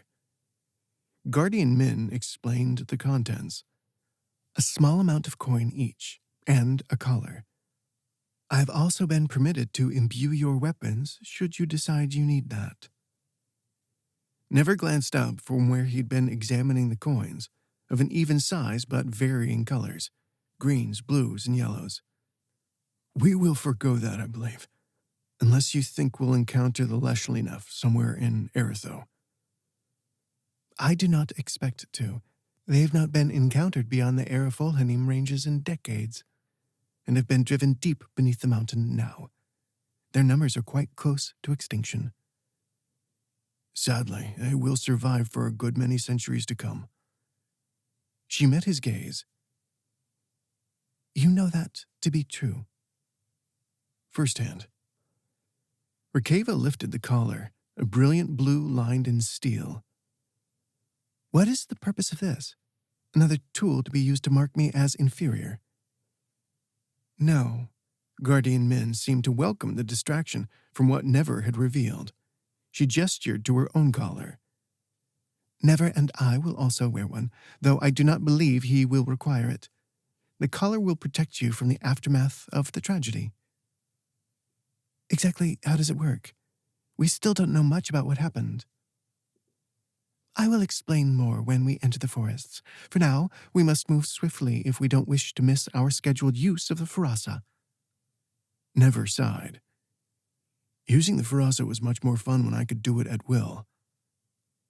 The woman slowed. Are you claiming that you did not have to wait? That it wasn't necessary to submit a request in advance? Of course not, he shrugged. And who would I submit it to? There's no one left. Pain flashed across her face. Oh. He couldn't stop a stab of guilt. And why not? Tormenting her wasn't needed, even if he hadn't intended to do so. I know you're finding it hard to believe me, to believe the memories and history you witnessed in my blood. But our time is very different. She waved a hand. No, if I am to accept what seems to be true, I need to confront the possibilities. however dark. He did not add that the things he shared were not possibilities. "Where is our Farasa?" Rikeva asked. "Back at the temple?" "There is one closer," Min said as she set off. "At the southern gate, a short walk."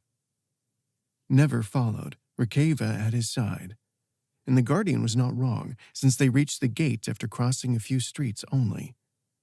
Yet it was not a gate that controlled entry into the palace city, but a towering arch of black stone, wide enough for a pair of carts to pass through.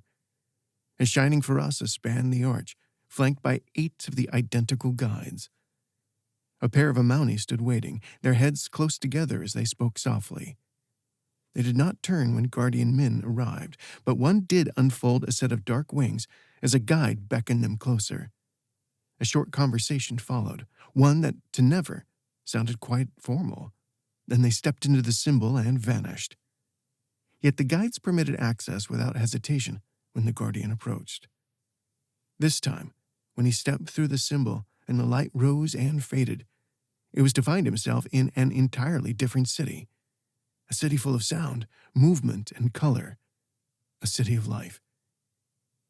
He had not been told the name of what was likely Eretho's capital, but it was clearly more than pale white walls and quartz. It was almost like being home in some ways, thanks to the voices. Mostly those speaking an unfamiliar language, but the meanings were clear enough. Frustration in an argument between 2 merchants over who would unload before a nearby warehouse first. Children laughing as they pestered one of the guards clambering up to reach for the bright fruit. A young couple before a tavern, the woman staring at her shoes, a little unsteady, where she endured being scolded by her husband. Both wore dark clothing with colored ribbons tied at the sleeves. The man also wore a scarf, in an echo of what was fashionable in the Hannock port of Lannan. Here, however, the scarf seemed to be built to cover the entire face like a mask, with eye holes filled by resin, something Never noted when another local passed by, the scarf mask covering his face. "We helped create them to protect people during the storms," the Guardian said. "But, still, they are not satisfied with all that we do." He glanced up at morning light where it fell across the surrounding buildings. Their tiled roofs were mostly black, shaped as sweeping triangles, walls of painted wood and stone, in marked contrast to Amauni construction. "Are we due to meet a commander here, or the local puppet?" She frowned. "Yes, Ranzir Bixual. The puppet, as you claim, is Queen Ileka. She has long been a valuable ally to the Amauni when it comes to preventing war, especially within the colony itself." "Between whom?" Rikeva asked. "The Erethona and mountain folk to the east." "Are we in a path to become involved with any of those battles? I don't relish the idea of being caught between rebels and a second threat." Never tapped the collar at his throat. "Third, if you count whatever these collars protect against." Guardian Min shook her head. "Our path lies to the north. We will take a carriage to the keep." "Does that mean you've already arranged?" Never trailed off as the sound of hooves on cobblestones reached him. She obviously had. 4 horses drew a carriage constructed in a wave-like shape, though its wooden panels and wheels were painted black and gray. Even the horse's tack matched. The carriage stopped beside the tavern. Muttering followed the Guardian as she climbed in, and Never glanced at the angry faces lining the tavern's windows before joining her. "Popular, aren't we?" "Nothing will come of it," she replied.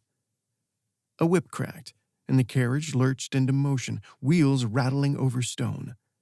Never stared out the window as the buildings began to change. Fewer inns, and more merchants with colorful signs appearing as they neared the keep. "I don't see a lot of weapons here. What do the Erethona favor?" he asked after a time. "It varies across the regions and cities. Bows, darts and blowguns, swords too, sometimes." "I see. And do you carry any weapons beyond our gifts and that knife?" "Just the dagger, though less than you." but I won't be tipping the balance with steel." "No," she replied, then pointed through the window. "There's the keep." Stretching above the high walls, which also bore dark tiles and openings for archers, was the keep, almost a peak in and of itself. The lower stories covered several blocks in dark stone, with the upper being similar if smaller, all fortified by small catapults. Yet by the top of the keep, the final graceful peak was no more than a single room, no doubt also containing a lookout. "Impressive." "Another example of a Mountie working with the common peoples," the Guardian said with a pleased nod. "Something that can no longer be done?" Rikeva asked. "Are you asking about the rebellion?" "Yes." "They have spurned many offers of peace. I do not believe they will negotiate in good faith." She paused. "Queen Ileka and Rasnir Bixual will be expecting us to break the rebellion by force. Were you not aware of that?" "And if we want to try negotiation first?" Their escort spread her hands. "I cannot speak for the Queen, nor the Ranzir, but I will follow their orders, and if you wish to have the full cooperation of the Conclave, you must do the same."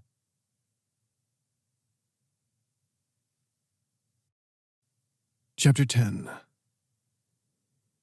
Queen Ileka sat in a bright hall, curtains tied open by golden rope that let morning light stream within. It spilled across the marble floor leading to her throne, which was unusually soft, being as it was an armchair. Even more unusual, the chair had been tilted slightly forward, with the back legs resting upon a slab of marble. Or perhaps it was not unusual, for Queen Ileka appeared quite old. Her face was wrinkled, white hair in disarray, and her gaze drifting. An ornate cane lay across her lap, half concealed by the folds of a pink shawl. A stout man wearing a dark, oversized coat with large painted buttons stood beside the armchair throne, and it was he who responded to Guardian Min's formal introductions. "Welcome all. Queen Ileka is most pleased that you are able to assist." His accent was light, a subtle elongation of the Mountie words. The Queen offered a benevolent smile only. Guardian Min inclined her head before turning back to the advisor. "Is the Ranzir joining us?" "Alas, his replacement is being arranged as we speak." Now she frowned. "Replacement? Galori, what has happened?" Yes." Galori's expression became troubled. "It appears that only last night one of the shades metamorphosed with a cloud of seeds. Most regrettably, Ranzir Bixual was among those lost. The Conclave is sending another." "I'm responsible for the new dam in the hills, you know." Queen Ileka's voice cut through the man's explanation, bright and cheery. "It saved a lot of my people." Galori leant down. "You did, Your Majesty. It was a fine day." His tone was patient without being patronizing. "Would you lend us your insights today, also?" She blinked. "Oh, I'm not sure I'd be of much use." "It is most pressing, my queen." "If you say so," she said, and settled back within the chair, closing her eyes. She tapped gnarled fingers upon her cane. "Did you arrange for little Savaim to get her dress adjusted?" "Of course." "Good, good," the Queen said. And the tapping of her fingers slowed as she appeared to slip into a peaceful doze. "Advisor Galori," Guardian Min's frown had only deepened. "When were you planning to reveal the extent of Her Majesty's decline?" He spread both hands. "I assumed that the Ranzir had been providing such reports. It is a natural progression of a long process, after all." "From where I stand, it appears to be a rapid decline." "Her Majesty is far more lucid after meals." "In the meantime, I will require more information about recent events. Is there somewhere we could wait for the Ranzir's replacement?" "Certainly." He gestured to a doorway leading to shadowy halls. The first room within will be sufficient. I must arrange for Her Majesty's care now, but I imagine that the new Ranzir will have arrived before I rejoin you. Very well. She gestured for Never and Rikeva to follow. Her footfalls were sharp as she led them across the marble and into the hallway.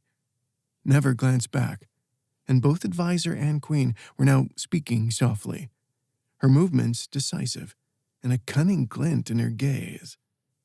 Never couldn't help a smile. It seemed Queen Ileka was not in such a state of decline after all, nor perhaps the staunch ally the Amouni had long counted on.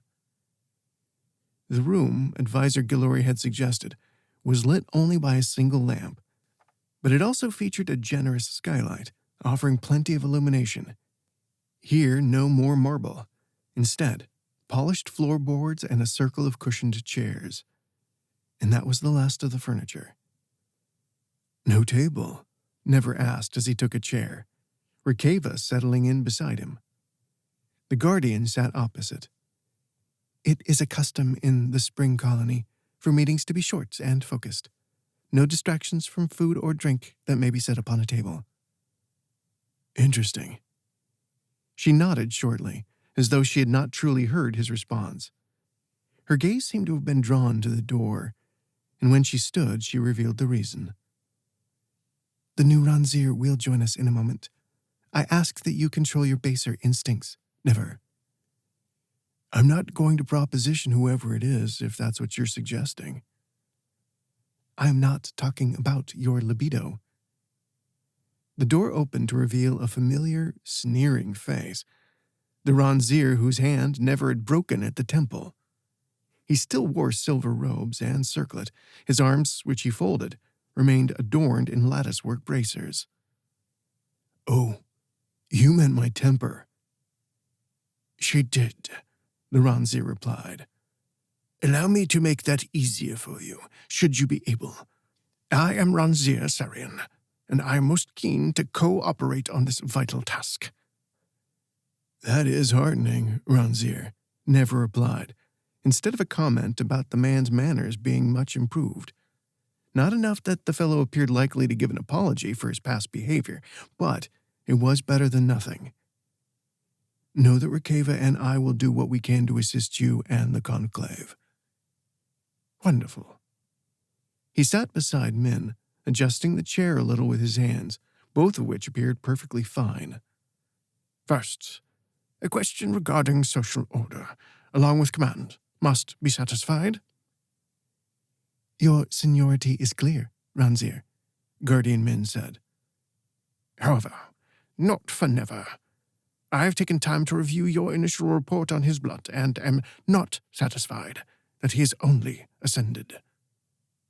Of course, the Guardian replied. It is difficult to say, and a matter I hoped the Conclave would choose to solve. As I am sure they will in time, for the purposes of this undertaking, I wish to come closer to a resolution. Never glanced between them. To what end? Ranzir Sarian's frown revealed his confusion. All of life is about understanding one's place. A likely answer from an Amouni. Even if you can conclusively prove to the Conclave where I may or may not fit in the social hierarchy in this age, how will it help quell this rebellion? It allows me to understand who you might be able to command, should another tragedy befall us in the coming days, and afterward, if needed. Rikeva gave the man a look. You cannot be suggesting that the other Amouni will fall under Never's authority. That is exactly what I am suggesting, he replied with a short nod. Lives are saved when there are no doubts of a chain of command. Possibly, Never replied. But you know that my cooperation is conditional. If I believe the Conclave is no longer intending to help me, then I feel no obligation. Then let us settle your standing, so that you might be guaranteed that assistance.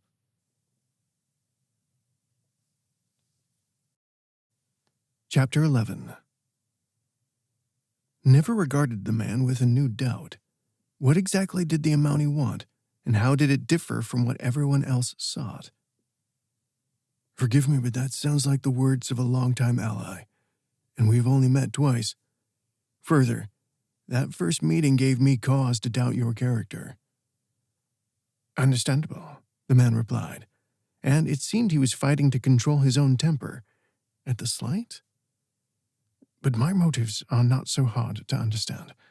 Simply put, I do not want you here.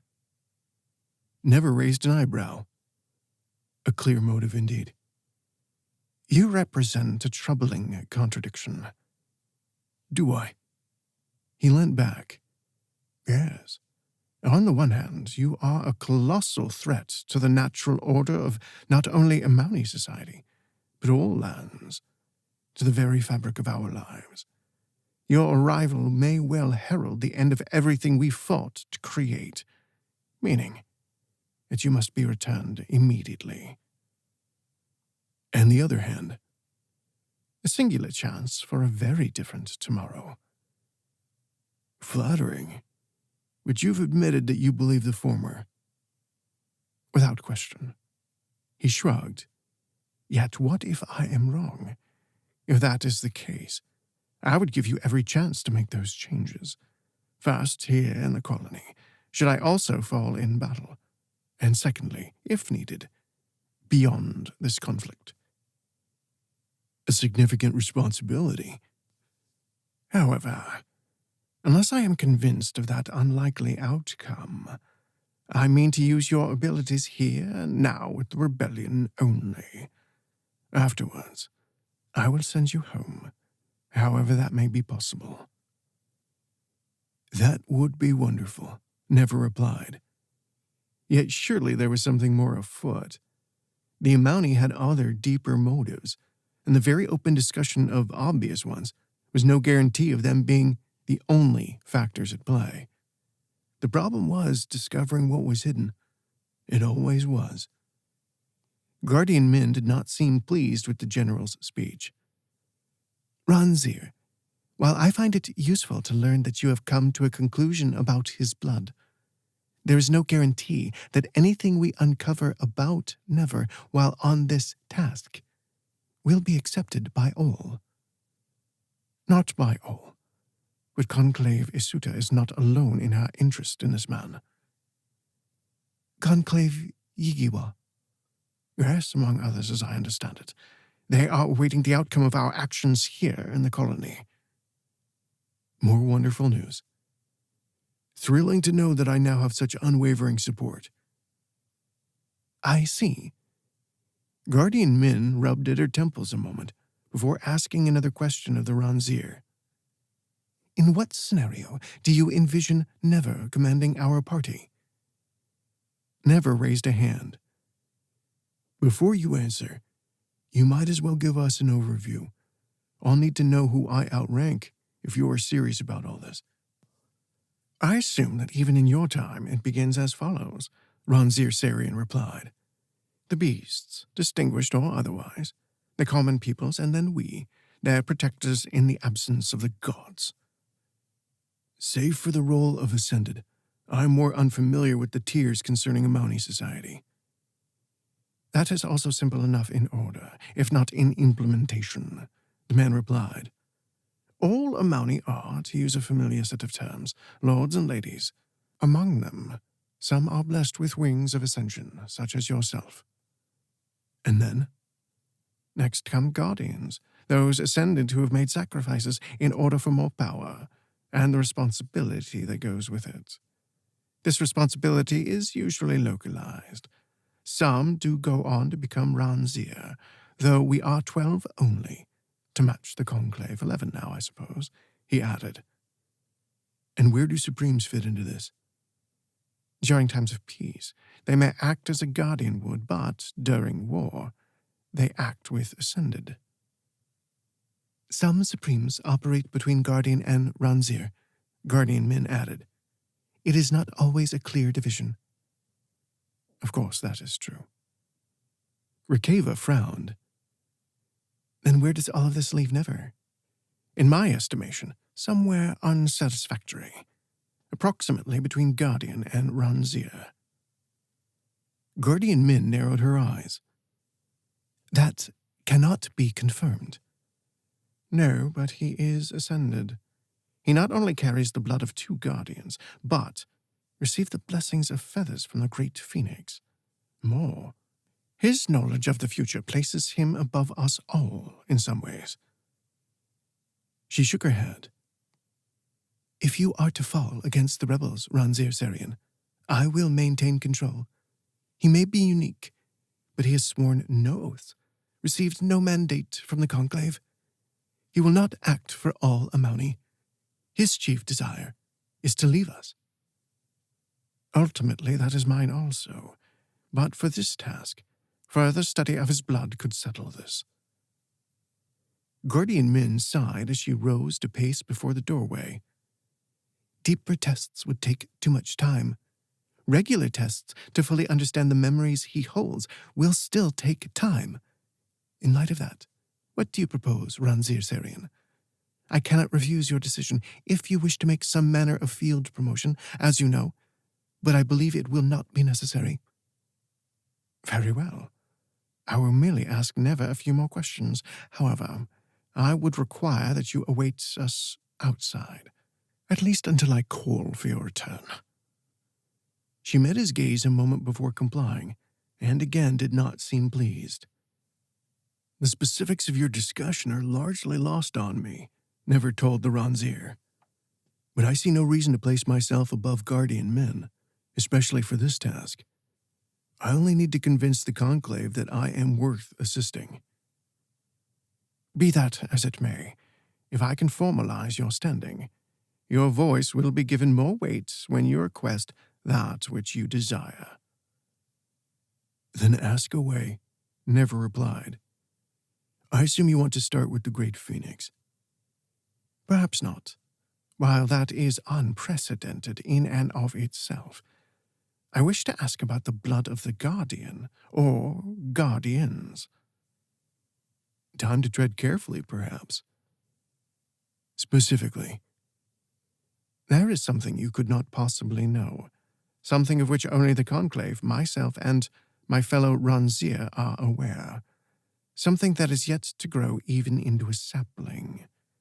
Yet you know it will become something magnificent, and you will be there during its demise. And so he was. The memory tree. Now that the questions were closing in on personal moments of his history, Never found the urge to be less forthcoming push its way to the fore. The true name is a somewhat more poetic one, the Evergreen Window, and merely 1 week prior to this day it was conceived of by the Conclave. Even then, they envisioned an entire grove, not a single tree. Never waited. As I'm sure Guardian Min advised, there's no trace of you or your family anywhere. Such things can be achieved, but nor is there a single trace of you having entered even the city where the Conclave meets, let alone their hidden chambers. No trace of their blood, nor the blood of my fellows within you. Only 2 mysterious guardians, neither of whom exist today, and thus neither of which could have stumbled across such a secret in order to tell you. Are you asking me to keep that secret? He nodded. And for your companion to do the same. Of course, Never replied, Rikeva nodding her agreement. Wonderful. Is that all you wanted to know? He smiled now. I will have more questions about the memory tree later. But for now, my final question is about Guardian Ikansasia. If you have read my blood, you know that I never met him.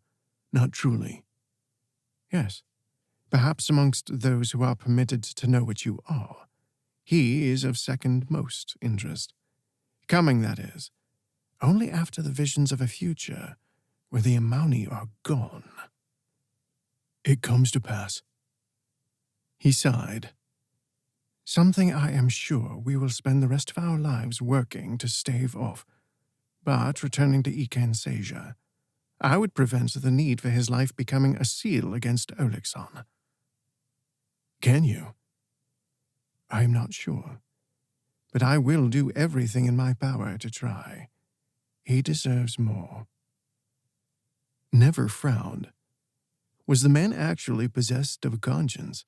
It was possible, at least. Unlikely, but possible. Why? He will save the lives of many with his sacrifice. He is a hero in the true sense of the word. Further, he appears to be my descendant. Unexpected. A somehow noble and self-interested reason. So it is, Ronzir Sarian said as he folded his arms. Now, while your blood speaks, not every detail has been revealed. Not every detail can be recovered. But enough exists that I know we must prevent the reawakening of the burnished king. Would sharing additional knowledge have unseen consequences? Surely such a ship had already well and truly sailed with the tests completed on his blood. Likely, yes. Then I can say beware, for the burnished king has two forms, king and queen. I see. One weakness is marked upon his chest, the Amani symbol for light. If he rises, strike there, with whatever strong artifact exists in this era.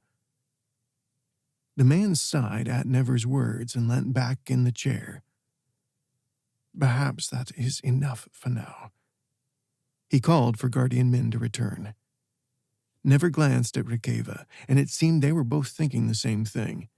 The Ronzir's questions certainly became less an exploration of Never's standing, and more a desire for information. Equally concerning was the fact that it was no longer possible to guess what the Amouni had already learnt from his blood, and it was always harder to lie to your enemies when you weren't sure what they already knew. Chapter 12. Once again they rode by carriage, a somewhat jolting journey while crossing the green plain beyond the city, any echo of the ocean long since gone. It suggested fewer Farasa in the colony, and when Rikeva asked, the Guardian confirmed as much. An agreement was reached with Queen Ilega's ancestors. There are only 3 on the entire continent. Is one not near the site of the tragedy? Yes, but we must first visit the city of Hasolea, which is something of a halfway point. That is where the survivors are being tended to, and we must question them. Their conditions are extremely fragile, too fragile to travel. What can you tell us about the rebels and the attack? Never asked. I think we've all heard enough about me by now. Certainly, she replied. And though the Ronzir had not settled on any final thoughts regarding Never's standing, it seemed no longer an issue of urgency, which was troubling in another sense. Other, hidden rivalries seemed to be at play. Was it merely a way to needle Guardian Min? She no longer seemed perturbed. Do you recall that I mentioned their resistance to Amouni gifts? Yes. Put very simply and crudely, they do not burn so easily. Well, that is an answer. What else? Most of the rebels come from families and villages that have spent generations close to the site of the tragedy, and it has changed them in other ways. Some are difficult to trace with the naked eye. Even their lesser blood is not always a reliable indicator of their position or movements. Lesser blood. You must do your best to accept the terminology used here, Never, if you wish to impress the Conclave. Oh, I won't be accepting it, but I can pretend for their sake. A wise decision, Ronzir Sarian said from his seat, though he did not seem to have his full attention on the conversation. Do the Erithona have enough numbers to launch an attack on the capital or the keep? The forces in the north? Rikeva asked. Unlikely, Guardian Min replied. But our spies have recently discovered hints that suggest something deadly is lurking there. Ronzir Bixual's final report mentioned an abomination at the tragedy site, something he believed could be used to destroy a city. It is not clear how the rebels will use it. but we must deal with that threat." Silence fell across the carriage. Never frowned. "That sounds significant enough that something ought to have been done sooner. A detail you should have shared before now." "If it lies within the chasm," Ronzir Sarian said, his gaze still on the hills of the countryside, "then it will be difficult to reach. Only in the early years do we have reports of people returning from the deep. It will become apparent soon, thanks to you, I am certain." "At least you are certain," Never said. "I assume the seeds are what overwhelm those who enter the chasm." "They do not help." Guardian Min continued. "Despite not understanding exactly how the Malakafera were involved, we know the seeds can have unpredictable effects on those they meet, those they do not sicken and eventually kill. Somehow, the rebels are using the seeds against us, and it seems likely they are assisted by whatever is below the earth." The carriage slowed, then jerked to a halt, cutting off Never's next question. From the driver's seat, the man's voice reached them easily. "There is something you should see, Ronzir. It's not natural." Never stepped from the carriage, Rikeva and the Amouni on his heels. Ahead, a hive-like object rested within the center of the highway. Both Guardian and Ronzir were checking the sky, but Never could not draw his eyes from the hive.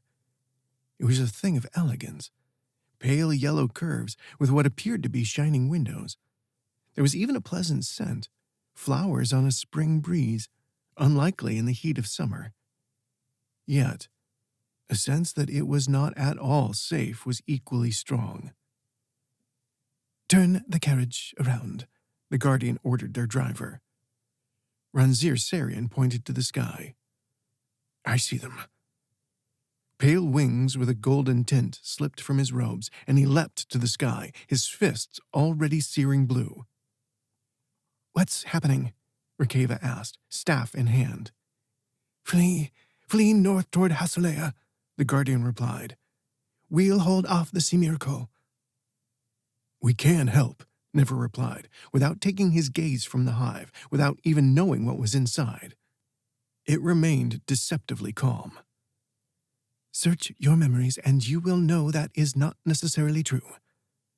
The Guardian had thrown her robe off, revealing a silver breastplate and bare arms covered in runes. "Now flee. Give the hive wide berth, and do not look back. I can defeat them, but not if I have to protect you both." Rikeva grabbed his arm. "Never." He hesitated a moment longer, then ran. From behind, a sweet, almost ethereal voice rose, and he could not be certain of the singer. Guardian or hive? He did not look back. Beside him, Rikeva ran just as hard, her golden curls bouncing. Only when the song faded completely did they slow, having reached a stone bridge that stretched across a river. It led into a sparse wood of brown and orange leaves that seemed empty enough, definitely no other hives. Never stumbled to a halt halfway across, leaning against the stone rail. Below, clean water ran over uneven rock formations. The river was not fast enough to churn. It left granite-like colors easily visible. "Can it follow us?" Rikeva asked after catching her own breath. "Or they, whatever it was." "I hope not," he replied, glancing back along the road. "But I should be able to fly again if we need." "Let's rest a little longer first." He nodded. The hive had seemed to have no specific target, but who had placed it there and why? A trap was likely, especially with Ronzir Sarian setting off, as if chasing other Amouni. One possibility only, equally likely. The man sought whatever flying creatures typically lived in the hive. Had it been the Vidia? The rebels ought to have been atop the list, but if so, they hadn't capitalized on getting everyone out of the carriage. That was their perfect moment to launch an attack, and they'd wasted it. Which suggested a different enemy, a member of the Conclave. I haven't seen a map, Never, Rikeva said after a while. And our provisions are back with the carriage. What do you want to do from here? Her expression was not one of deep concern, but at her mention of provisions, it seemed she held back a wince. He moved closer. Do you feel unwell? Yes, but it's nothing I can't handle. She tapped her staff. I can still fight, so don't worry. If you say so. She smiled. Hey, I've already told you. No mothering. He raised both hands. Sorry. So, what about my other questions? Might as well walk while we talk. She nodded and set off across the bridge. I'm only too happy to put some space between us and that hive, whatever it was. Me too. I can't help having mixed feelings about our escorts, however. Never nodded. Either way, he and Rika were alone now, at least until they reached Hasulea. However long that would take. Didn't Guardian Min say it was a 3-day ride to Hasulea, back when the carriage first arrived? I think so. Then we have a fair journey ahead of us. He glanced around at the trees. They were tall and thin, with fur-laden leaves of brown and orange, in spite of the fact that it was not yet autumn. Between the trunks, yellowing grass, and the occasional shrub, but no sense of the waterway. Stupid, he muttered to himself. What? We should probably follow the river, or at least turn back and take some water. Maybe we can make flasks, somehow. He shrugged. I can fly and scout around, too. There might be a village that's closer than Hasulea. She smiled. The stream's not far, at least. But when they turned back for the bridge, a figure awaited. Guardian Min. Her face was blank, her breastplate gone and her clothing torn, smudges of blood plentiful, but in no danger of soaking through the fabric. The Imani's eyes were pale pink, pollen seeming to trail the slight movements of her head as she regarded them. Even the woman's wings had been tainted. And though her mouth moved, no sounds followed. The only thing that seemed to still be hers were the runes tattooed into her arms. They were blinking in and out of darkness, as if fighting whatever had come to possess her, or something more ominous. She beckoned them near.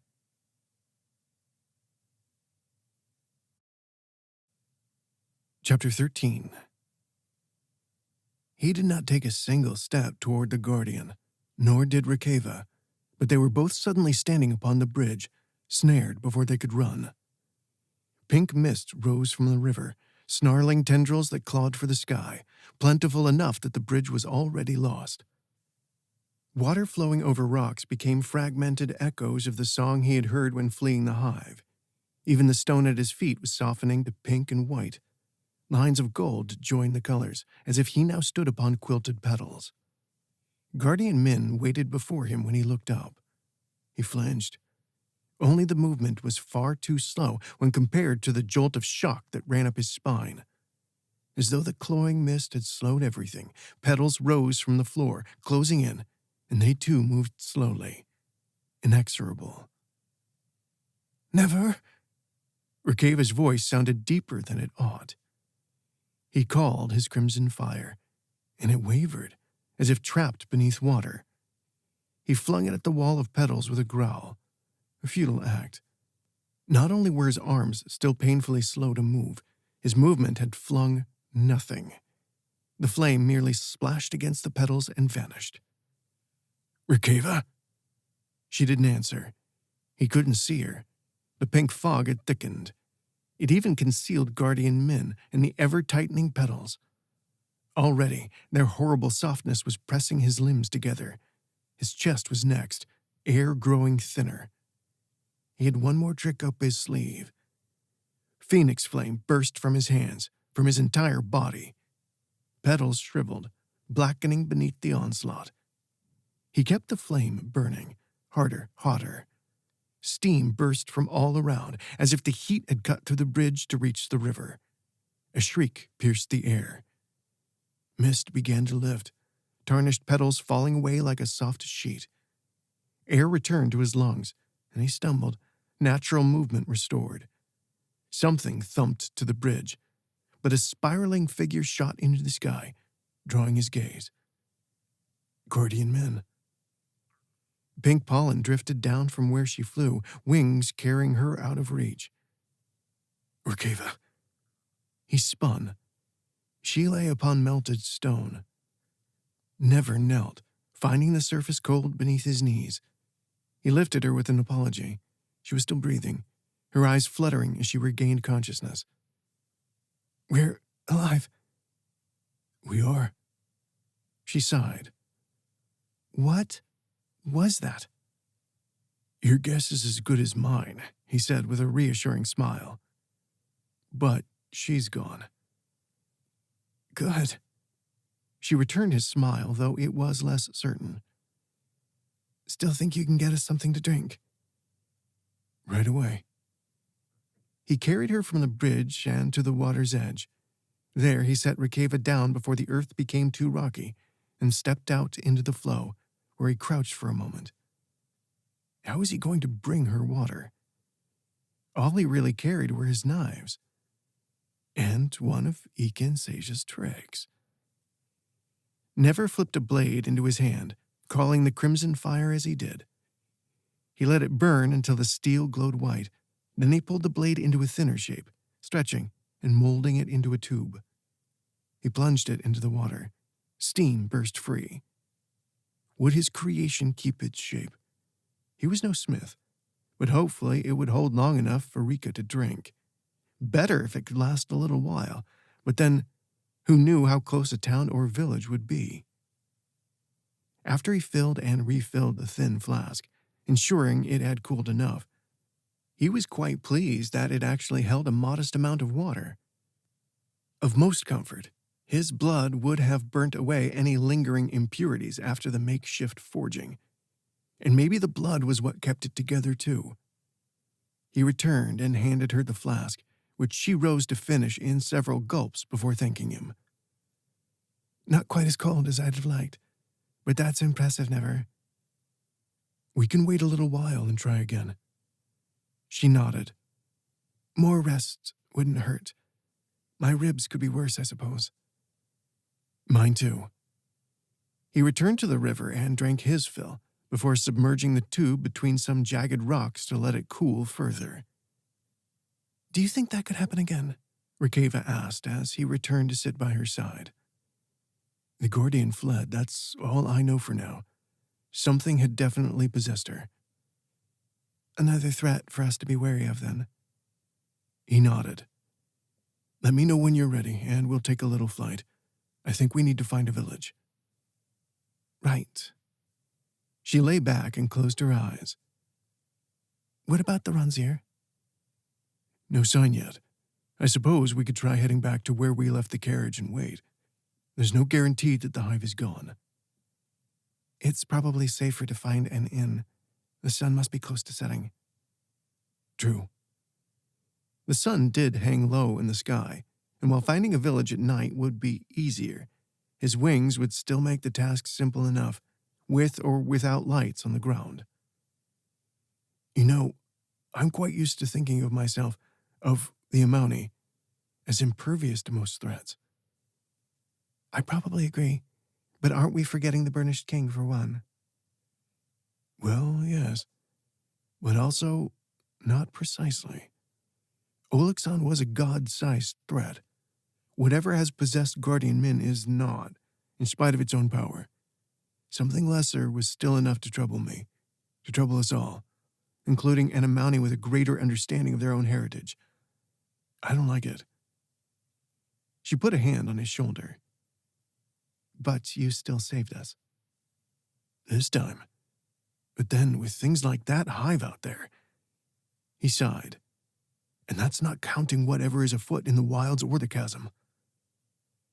I can hardly believe what I'm hearing, Never. She was grinning at him. What? You. Exercising caution. He chuckled. I'll try not to make it a habit, my lady. She shifted closer, wrapping her arms around him. I'm sure. But even though I was exaggerating, it wouldn't be a bad idea for us to use that blood ward of yours whenever we can. Agreed. Good. What do you think about taking a flight? Let's find some higher ground. Before nightfall. Before nightfall, my lady.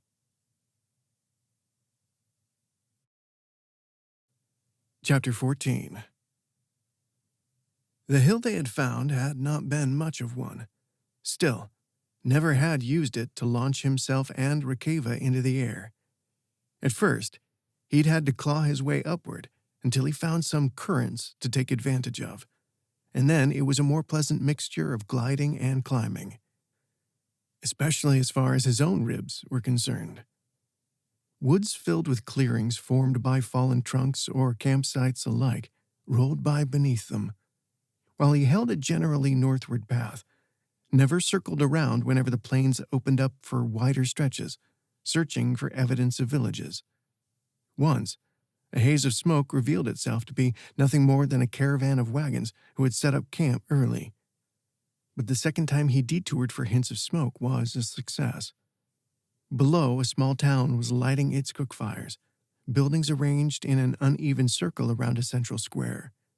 Fires notwithstanding, he might have caught sight of the roofs without them, since colored flags flew from the thatching. "What will we do if they have more rules about the untamed down there?"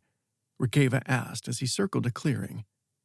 The opening in the trees rested beside a southern road that led into town, and which was empty of travelers. "I don't know if we have enough of the Amani coin to bribe them," Never said. He swooped lower, slowing enough to set her down before thudding to the earth himself. "I'd be more than happy to bully the Amani, but if this village is mostly Erithona folk, then I don't want to resort to that." "We could try to barter?" "Let's find out how happy everyone is to see us then."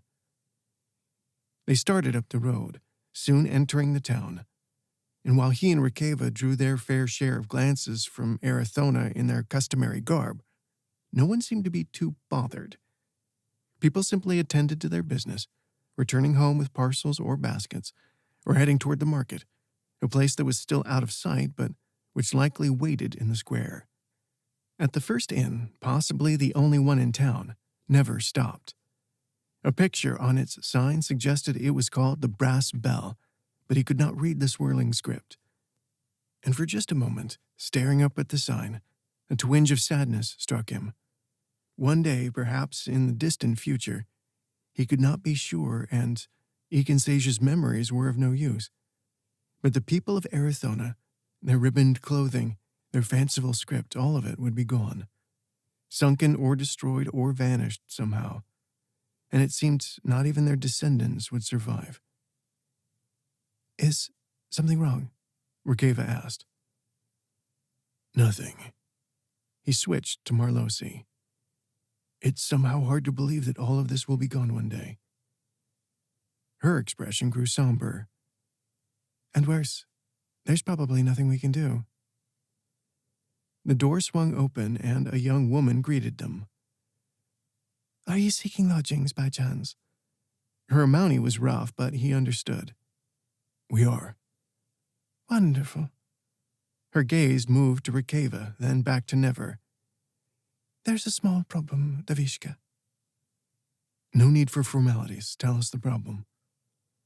"Well, we offer only single rooms," she said, then glanced briefly to the sky. "As Idilor would will it."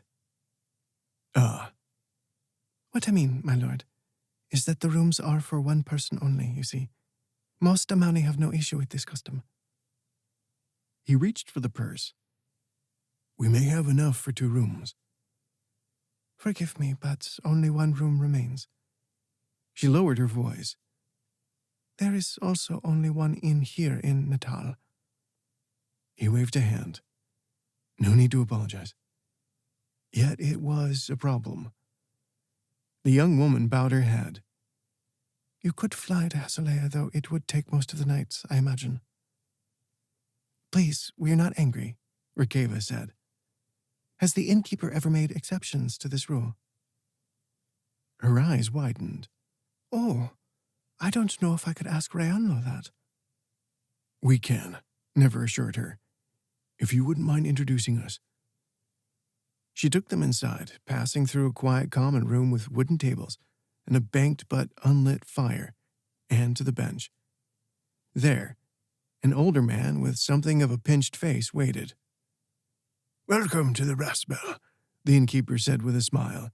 Seeking rooms, or only a meal, perhaps, my lord? Actually, we hope to ask about your single-room custom.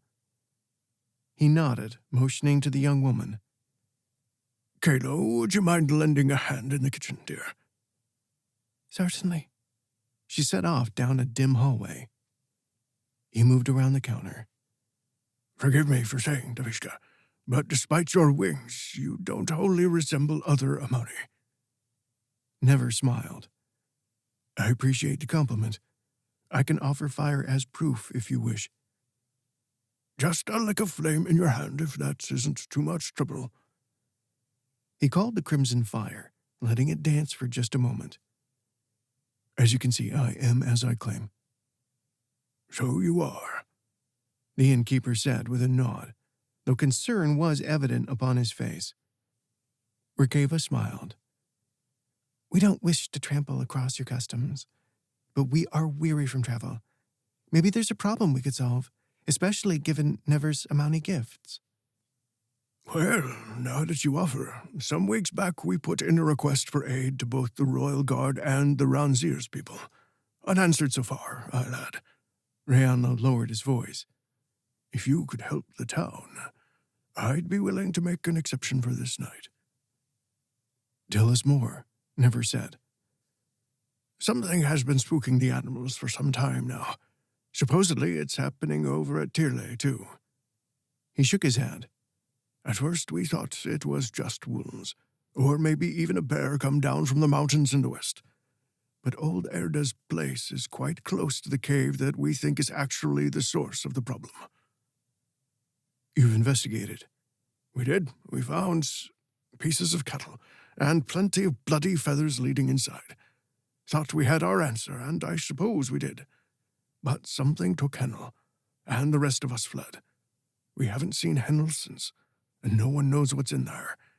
When I was a lad, it was just a cave with a pool at the back. Nothing else. And was Hennel the only one to disappear? No one else dared head inside.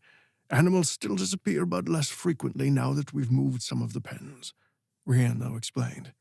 But who knows if the creature will change its mind and start looking for food here. Worry not. We'll deal with whatever it is tomorrow, Never said. The man's eyes brightened. Thank you, Davishka. Simple provisions enough to reach Hasalea wouldn't go astray either. It would be my pleasure, and for this evening. Whatever you have. Just milk for me, Rikeva added. Of course, my lady. Let me show you to your room first.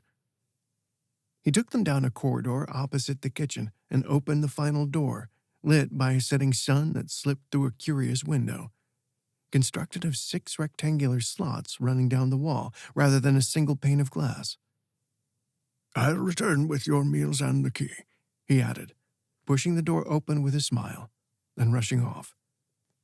Inside, Never found a narrow room with a single bed, chair, and writing desk against the wall. A chest had been tucked beneath the desk, and a small window admitted more orange light. The girl wasn't joking about the size of the rooms. Rikeva took the chair. Or the bed. We won't both fit. I can take the floor, he said, as he closed the door. There's something else worrying me. The cave? She asked. It can't be worse than whatever happened to Guardian Min. A mere beast would be a welcome change. But I mean you, Rikeva. What's happening with your appetite? She sighed. It's the food here. I can barely keep it down. You didn't hear me throwing out back in the city. No. I must have been focused on the blood ward, he replied. I'm sorry, I hadn't realized it was quite this bad. It might not be. I don't feel as though I'm being poisoned. But even if I do manage to keep something down, it wreaks havoc on my stomach. Liquids aren't much better. He sat upon the bed with a frown. Poisoning on behalf of the Amauni was unlikely, especially since so many of them seemed to want his help. Nor, for that matter, poisoning by anyone else. It also seemed unlikely that she was reacting to Amauni magic, like use of the Faraza, since she had traveled via the symbols plenty of times before. It was something simpler. The food itself, as Rikeva suspected. Yet why? The food was hardly reserved for Amauni only, since other peoples had the same diet. Other peoples who had been doing so all their lives. Of course. You aren't used to food from this era, and why would you be? Whereas I am Amauni, so I've been able to adjust. She nodded slowly. Is this something the Amauni will have to solve? Their healers probably could, if we wait to find one, he said. But you have my blood now, if you want to use it. Better than relying on the Amauni, I think. I'm happy to try if you are, but it changes people, remember? Usually for the better, from what you've told me. I hope that's true. She smiled. It is. Let's see some blood, Never. Chapter 15. He laughed. Sounds like you're looking forward to it. She offered a slight shrug in response. You've mentioned it before, for Sasha and Mukadagami, and they're both fine. It improved their healing and probably extended their lifespans. Other than that, I'm not certain what else could happen, to them or you.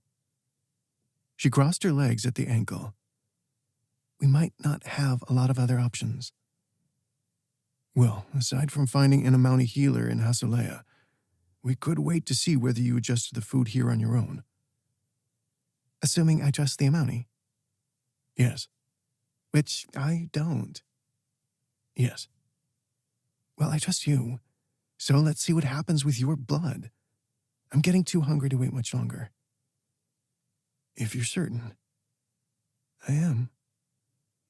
Keep in mind that I don't know if it will work at all, he said, or how long it might take to work, and if it does. Never. So be it. A knock upon the door followed her words, and Never admitted Kalo, the young woman from earlier. She held a wooden tray with steaming soup, bread, and roasted potatoes bearing some manner of herb crust.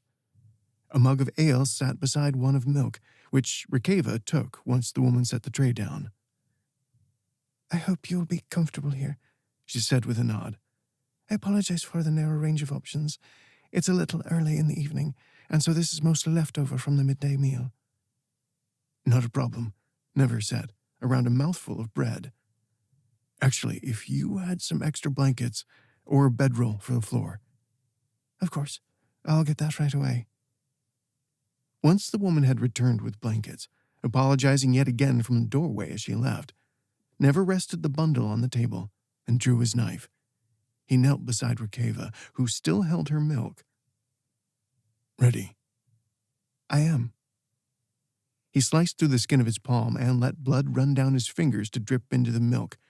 No more than a dozen drops, as he had no idea how to estimate what would be enough. Let me know if it improves the flavor of the milk, he said. Rikeva laughed. I'm not expecting it to be honest. She lifted the cup and drank without pause.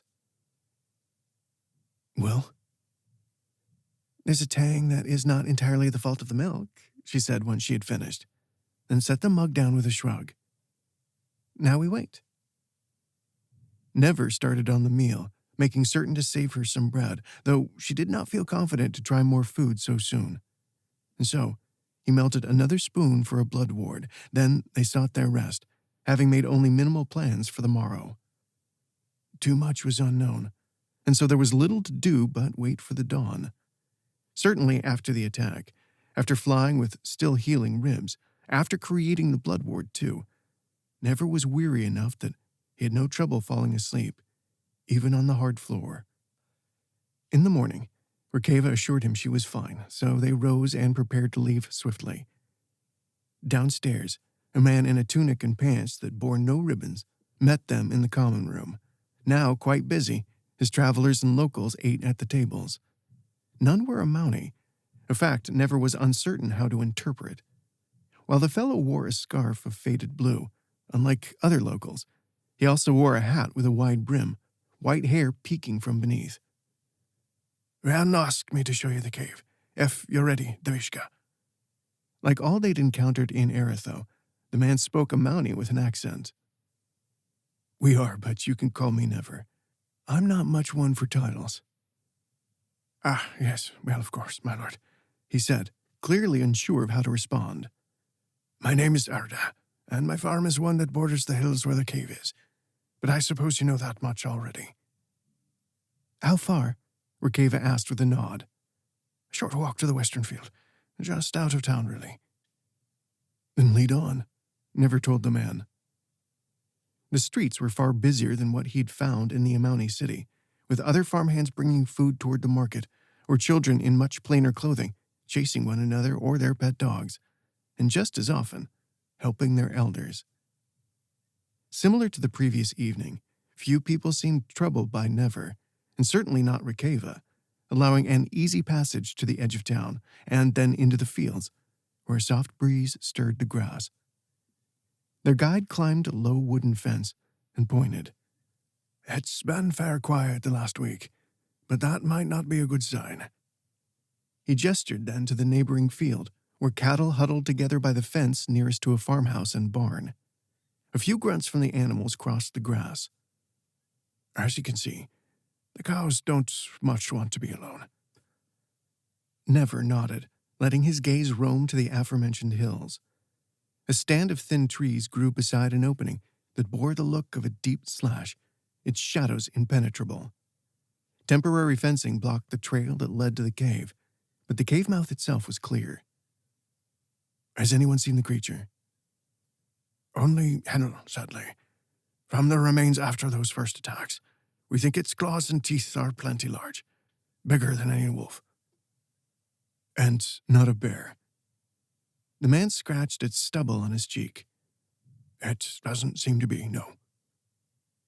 We'll let you know what we find, Never said. He called to twin globes of crimson fire. Or burn, I suppose. He led Rikeva across the field and around the temporary fence where he paused. No hint of movement or sound from within. He shrugged as he entered. His fire lit uneven walls, casting them in an unpleasant color that brought the Red Seed cult to mind. But no monstrous animal was revealed, only bones and scraps of feathers. How deep? Rikeva asked. He flared the light, and a twist appeared in the cave passage. At least a little farther. But they'd barely taken half a dozen steps down the new direction when a growling reached Never.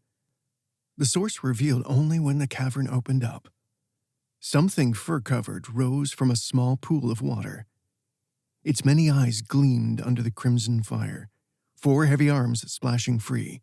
Talons gleamed on each limb. Never only caught a glimpse of the face, a wide jaw lined with fangs. Then he lanced it with twin beams of searing flame. The thing collapsed with a roar, writhing in place, steam bursting from the pool. Never kept the fire burning until the creature stopped moving. A hot, pungent scent filled the cavern, enough that he grimaced. I hope that was the only one. The cave doesn't go any deeper, so you're probably right, Rikeva said. He turned to leave, but did not take a single step. Guardian Min blocked the exit. A faint pink glow deepened where it met light from the crimson fire. She appeared as before, though the blood was now dried. Her eyes were still blank, and pollen still drifted when she moved, this time to take a single step forward. Help me. Chapter 16. Never did not let the crimson fire fade as he raised his voice. Guardian, can you hear me? She did not answer. Her body trembled as though she fought from within. Pollen fell free from around her face as she strove to speak again, as best as he could tell. When she lifted an arm, petals drifted to the damp stone. Never. Her hand. It was not holding petals. It was made of petals. How do we help you? Never shouted. The Guardian spun, fleeing the cave. He gave chase, but by the time he burst free, Rikeva on his heels, the Mountie had already taken to the skies, flying faster than he had ever seen. Petals and pollen fluttered in the air where she had been mere heartbeats ago. I don't know if I could catch her, he said, frowning up at the dark clouds gathered in the sky. Even if you could, what would you do? Rikeva asked. She bent to pick up a few petals, frowning at the soft pink. This is not wholly like a true plant. That much I can tell. Are you sure they're safe to touch? No. But if you think we need the Guardian and she appears again, maybe I can figure something out. I'm not a stranger to plant life, at least. He nodded. This may sound strange, but more than the Supreme or Ranzir, I believe we might be able to trust the Guardian a little more. Probably. She added the petals to her coin pouch and wiped her hands upon her clothing. Footsteps approached. Erda, running across the field. His eyes were wide when he arrived. You're alive? We are. Then you got whatever it was, even with the sleeping fairy, right? Sleeping fairy? Was that a translation of Semi or Ko? A furred creature with 4 arms, Never said. Dead now. What do you mean by sleeping fairy? You drove her off somehow, the farmer continued, and now his expression changed to one of admiration. Usually it takes 2 or 3 of you lot, as I understand it. A concerning revelation. What else do you know about these sleeping fairies? Rikeva added a question of her own. Is she likely to return? The man removed his hat to scratch at his head. Couldn't say. I've only ever seen one around these parts. Must have been at least 40 years ago now. They prefer the islands to the west. And they possess and then change people. They do, he said, but I couldn't explain it. You'd need to ask someone up in Hasaleya for that. In their Hall of Learning. Good folk there, too. Whenever they come, it's with new ideas about how to get a better yield out of the land. Might be worth a visit. We'll do just that, Never replied. He thanked the man and set off for the northern road with Rikeva at his side. Her staff was still held ready, and her gaze roved the sky above the trees. No sign of the Guardian, the Ranzir, or any other Amountie flying across all the gray. Not on the road either, which was well maintained with carefully fitted stone, gutters, and grooves for stormwater to run off. In fact, not even locals or traveling Arathona were using the highway. A hush had fallen over the wood, even as it thinned, and more sounds ought to have reached them. But not even a bird. Not even the crack of thunder overhead. What now? Rikeva asked after a time. It could be the weather, but this doesn't seem natural. Just a moment of quiet in an isolated part of Eretho. I think we should cover a bit of ground. She slipped her staff between the loops of her pack. Do you feel up to another flight? North it is then, he said with a nod, and this time it was a little easier to take to the skies. Were his wings stronger? Maybe they'd needed warming up after a period of disuse prior to yesterday's flight. The forest below soon became a marshland of gray water and yellowing shrubs, stretching as far as he could see in all directions. The road wove throughout, but was now supported by regular bridges of varying sizes, mostly stone. Some were also constructed with silvery ropes, gleaming as if independent from the absent sun. And despite regular stops to give his and Rikeva's grip some respite, a longer pause was in order by noon, when he landed on what was obviously a common campsite. It had been built around a large fire pit, protected by modest stone walls that reached only chest height. It was sturdy enough and would provide at least some shelter. Benches surrounded the fire pit, but were spread around points farthest from the nearby road, something less common. 4 sets of rectangular pods built from quartz had been set into the stone, complete with carved instructions explaining how ascended Amouni could arrange their wings once inside. "Reminds me of clear coffins," Rikeva said when they stood before them. "Like the one from our temple trivium." A voice called a greeting from the sky. An Amouni with dark wings approached, robes fluttering as he circled lower. He wore a thin beard and a bright smile as he landed to approach. "Greetings, travelers. Are you heading toward Hasalea by chance?" "We are, yes," Never replied. "If you are to seek your rest, I'd be more than happy to share some news while I take a meal," he added as he settled onto a bench. There he removed soft bread covered in spices and began to eat. "I'm Votijama, before I forget. Ascendant and little else," he added with a wink. Encouraged by the man's uncommonly friendly nature, Never introduced himself as Ascended and Rikeva as Kizoan. "Is something amiss in Hasalea?" He smiled at both Never and Rikeva.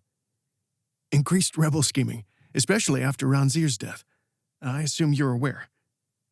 "We are." Votijoma took another few bites. "Stay wary, then." "Are you expecting an attack on Hasalea?" Rikeva asked. "It's hard to judge. Whatever is happening farther north is the main concern, of course. Has been for a long time." He finished his bread and stood. "Well, I have news to deliver. One other thing I can recommend when you arrive is to have your seed collar ready. There's been a dark wind of late." "We appreciate the warning," Never said, as the man took a running leap from the edge of the stone wall, a single feather falling free as he headed for the sky. How refreshing to meet an Amouni who is not insufferable or full of prejudice. But there was a problem. Never shook his head as he turned from the sky. "Our callers are back in the carriage, aren't they?" "I shouldn't be surprised," said Rikeva, "considering our luck so far. But I am." "If we come across a village before Hasalea, we might be able to find one or buy one once we're inside the city," he said. "If nothing else, we can use those scarf masks the Erathona wear." "Perfect." He took a seat on the nearest bench, unslung his pack, and began to sift through whatever the innkeeper had provided. "Think you can keep something down today?" She had already joined him, one arm deep in her own pack. "I do." Chapter 17. And she had, much to Never's relief, and her own. Especially considering that when they arrived before Hasalea's walls as night fell, Rikeva was still yet to feel any ill effects from an unsettled stomach. In spite of his relief, a wave of weariness had him dragging his feet a little as they approached the city. Hasalea's walls gleamed in the lamplight, a mix of granite and quartz, each construction material arranged in mighty alternating columns. It was a marvel, and through enormous steel gates that stood open, Never spied similar buildings inside, though all on a much more modest scale. Even with the smaller amounts of quartz being used, it allowed an interesting range of shades to be refracted, especially with colored lamps in place. One street appeared mostly blue, while yellow poured from the edge of a nearby square. Yet more noteworthy might have been the mix of Amouni and royal guards that lined the walls. The Erathona were armed with bows, as were the Amouni, and their arrows were faintly blue. All wore either mask or collar. At the gate, Never stopped before a pair of guides. The Amouni servants had been joined by royal Erathona soldiers in their green and black armor, these also carrying swords. Without seeming to confer, all 4 figures urged them into the city with either nods or waves. "Where could we find the Ranzir?" Never asked before entering. "And masks." "Ranzir Serian is in the infirmary, master. He is not accepting petitioners until tomorrow." "And the location of the infirmary?" the center of the city. He looked to one of the Arathona. What of the masks? Most merchants sell them, the man replied, then shrugged. If you don't mind a short wait, we have several spare. That would be most welcome. The soldier stepped into the nearby guardhouse, which had been built into the very wall, and soon returned with the scarf masks and their resin eye holes. He offered a quick demonstration before handing them over, Rikeva thanking him as they set off. The nearer they came to the city center, the busier the cobbled streets grew, the Arathona and Amauni alike moving about, talking, shouting, trading, much more like a proper city. And while he was pleased to note there was no sign of any seed attacks, since few people seemed to be wearing their scarves as masks yet, he was growing weary of so many colored lights. No single building or street boasted too much. No street or building was completely stained by the reflected lights either. But it was with a small sigh when he and Rikeva found themselves standing before the infirmary. Built of white stone or steel, not unlike the temples, this building had been lit by pale light. The place was something of a beacon, standing several stories tall. Had he looked down on it from above, its vague cross shape would probably appear clearer still. Each point bore a quartz entryway, and even as they paused, a pair of Amauni carried an Arathona child inside at a run. "How do we find Ranzir Sarian in there?" Rikeva asked. Hopefully a guide, he said, as he started for the nearest entry. No sooner had they set foot inside a broad reception area with long corridors and quartz shafts than Ranzir stepped from one of them with a nod. An Amauni who had risen from a nearby desk, as if to question them, retook his seat at the Ranzir's entrance. "It is pleasing to see you survived, Never," the man said. He did not greet Rikeva. "More evidence for your classification?" he asked. "In part." "What of Guardian men? Do you know who attacked us and why?" He gestured back to the quartz shaft from which he'd only just stepped. "Join me on the roof, and I will share what I know, and what I believe must now be done." "You learned something from the survivors?" Rikeva asked, once the quartz box began to rise. And as she spoke, she faced the Amauni with her whole body, rather than simply turning her head, as if to force him to acknowledge her.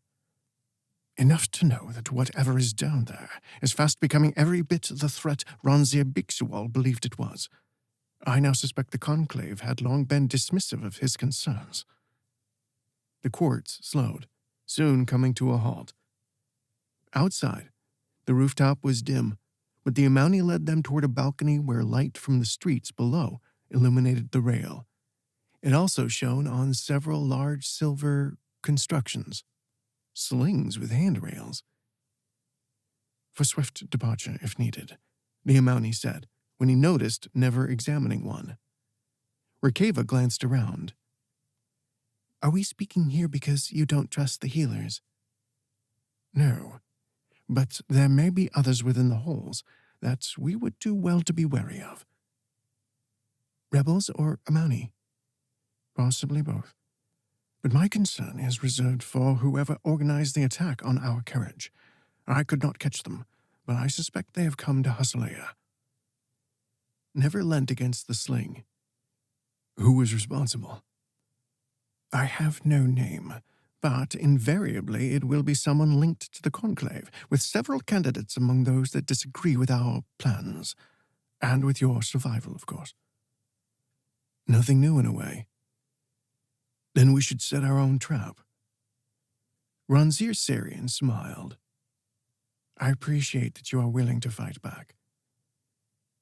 "Can we, now that we are without Guardian men? You said you could explain." "That was unfortunate," he said, sounding somewhat insincere. "From what I have discovered, she is lost. There is no point trying to save her. She will only destroy you too, Never." "She spoke to us," he replied with a frown. The man paused, only to shrug. "And what of her eyes and her hands?" "Of pollen. Petals fell to the ground when she lifted her hands." "Then she cannot be saved. This Americo has replaced her mind. In time, she will become another hive, like that which was set during the trap. Guardians will be dispatched to destroy her before such a thing occurs." Was the man telling the truth about her fate? Too difficult to say.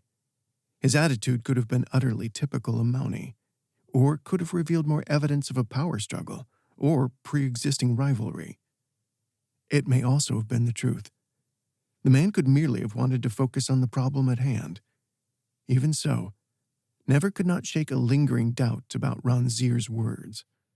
Above all, Guardian men defended them.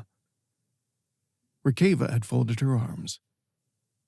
"Are we likely to face another hive?" "I cannot say, but I doubt we will.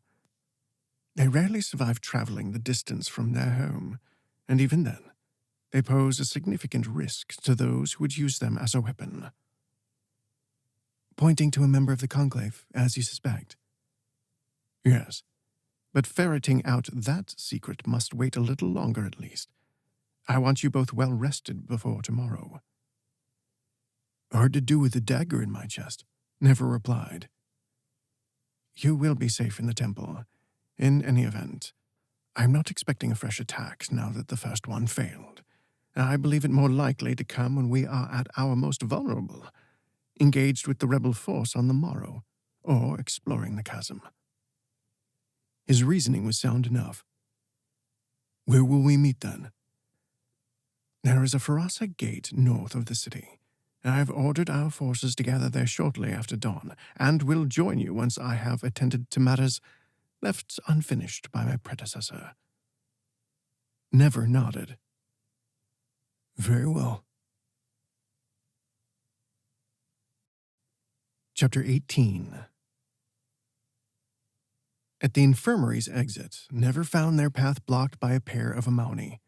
Their robes featured symbols of trees upon their chests, the so-called alleviators. They were wielding something quite familiar inside, a man of silver, crafted with vague features only. Awfully similar to the artifact that rested within Pesela's spire, which Ikensasia had recognized as a diving skin. Yet was this different? The man's memory wasn't helping. If so, what purpose would healers have for such an item? Never asked for a moment of their time.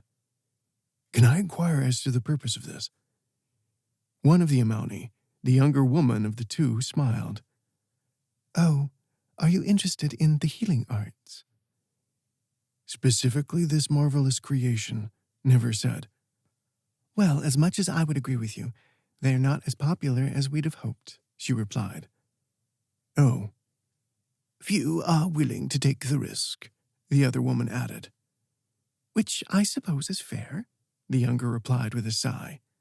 "They're not true solutions, after all." Never glanced from face to face. "Risks? For diving?" The older Amauni frowned. "I'm not sure what you mean. There was something like that being researched, but after the difficulties with the liquid armor, I don't really know where it stalled." "Then this is for healing?" "Very much. In this case, we are hoping to save one of the victims of the seed attack, where the shade was involved." "I see." "They have agreed to enter the Silver Skin and sleep until we are better able to heal their affliction," she said. "And speaking of which, we'd best continue our work." "Of course." Never stepped aside. The Silver Man was nothing that would help them now, though it raised the question of exactly what awaited back in Pesela's spire. "Let's keep moving," Rikeva said. "We don't know if we're being watched, remember?" He nodded and set off for the temple at a brisk walk, despite a creeping weariness. Once they reached the pale building, being admitted without challenge and shown to a simple room with typically pale walls, Never summoned strength from somewhere and used it to seal them in before finally collapsing onto one of the beds. "No plans to eat, then?" Rikeva asked from where she was rummaging through their pack. "I'll eat 2 breakfasts," he murmured, and then the softness of sleep closed in. In the city's north, Quartz in most buildings appeared far less ostentatious, a mere brightness, especially considering the muted light from above. Despite the early hour, Never felt no lingering sleepiness. The day ahead was too important. While there hadn't been food enough for a second breakfast, what he had eaten was enough. Rikeva, too, was still able to keep her meals down. "Are you sure about this, Never?" Rikeva asked as she detoured a local man, the fellow having stopped in the street to remove something from one of his boots. He grinned. "Aside from all the doubts, you mean?" "I do." "Well, I trust Ronzir Sarian less than ever." "Exactly. He was definitely hiding something about the Semir Co," she said. "If I had a little more time, I might have learnt something to help. We could still visit that Hall of Learning first, or go back to the infirmary. The Ronzir would simply have to wait." She had examined the petals over breakfast while they discussed exactly how important saving Guardian Min might be, and whether she could be a true ally, along with Ronzir's hidden motives, only to come up empty-handed on all fronts. Equally, they learned little about the seeds, finding few answers amongst the temple inhabitants. The seeds grew and flew, chiefly from the site of the tragedy, where whatever had fallen from the sky destroyed half a forest. But no one truly knew what they were, which was the whole problem the Amauni and Erithona were trying to solve. Rikeva had been just as uncertain about their path, concerns he definitely shared. Even so, the best they had come up with, if the Ronzir did have betrayal in his heart, was attempting to take the Farasa gate by force, then escaping to Kihimako, immediately ensuring they would be hunted. Another world of uncertainties. He would have to wait for us, Never agreed. And, honestly, that would probably please a petty part of me. But he came to a halt, allowing a group of royal soldiers astride horses to pass. They rode from the direction of celebrations before a large tavern, if the crowds, flags, and lively music were an accurate indication. But before he could answer Rikeva, a guide's face flickered into view beneath a nearby lamp. Once more, their features the same as those he and Snow had once fought. Bells chimed too, and the guide spoke. "Subjects and common peoples, a seed storm is inbound today. Please prepare accordingly." The guide repeated the warning twice more, then vanished. Rikeva frowned. "How long do you think we have?" Never glanced around. No one was in a state of panic, let alone in a rush to protect themselves. They merely continued about their tasks. Would there be a second warning, closer to the arrival of the seeds? "A little time by the looks of things." They continued on. "I've forgotten what I was meaning to say." "About the Hall of Learning or the infirmary?" "Right. If there is a trap, set by the Ronzir or anyone else, they'll know that's our most logical step." "That's only true if whoever is behind the attack believes we actually trust Guardian Min enough to try saving her. There might not be a trap at either location, and there could just as easily be a trap anywhere else." He nodded. "And no escort to take us to the gate this morning. Are we being exposed to threats on purpose?" "More testing by the Ronzir?" Despite Never's doubts, he did not feel any more danger than usual, and yet, "I'm not enjoying all this second-guessing. We did enough before." She sighed. "Me either. And let's put a stop to this city-destroying threat as planned. We return as heroes, or at least return with everyone indebted to us, and hope that's a better chance of staying alive long enough to help Guardian Min before we leave." "Can she wait that long?" He'd asked himself the same question, because saving even a potential enemy from such a horrific fate was likely the right thing to do. At the very least, trying. And she had asked for help. She wasn't lost. "I don't know." "Let's press Ronzir Sarian for more information. Maybe Guardian Min can survive longer than we think." He nodded. It would have to be enough. Because in the end, A choice between saving the woman and whatever had to be done in order to return home would mean that Guardian Min was doomed, unless she could somehow recover on her own. When they reached the dark arch with its Farasa symbol, it stood within a broad stone courtyard ringed by what seemed to be the city barracks, a place where quartz was in short supply. Regular narrow windows still held a few lights, but most of the inhabitants seemed ready to depart. Arizona soldiers wore leather armor, and despite the seed storm warning, for now at least, their scarves hung around their necks. The Amauni were more uniform in their fine robes and occasional belt knife, equally so when it came to their faces, which were mostly quite regular or fine of feature. With seeing a large number together for the first time, a little more variety was present in the Amauni, their bodies ranging from stout to slender, short to tall. It was something of a surprise, having met only the elite among them so far, an elite whose most discernible differences tended to be the color of their wings. No one smiled or even greeted them. Some whispered, and others wore rather hostile expressions. One man actually made a hand gesture that was presumably obscene. Never grinned back. "Sarian seems to be dawdling," Rikeva said after a time. She leant against her staff, frowning at the Amauni.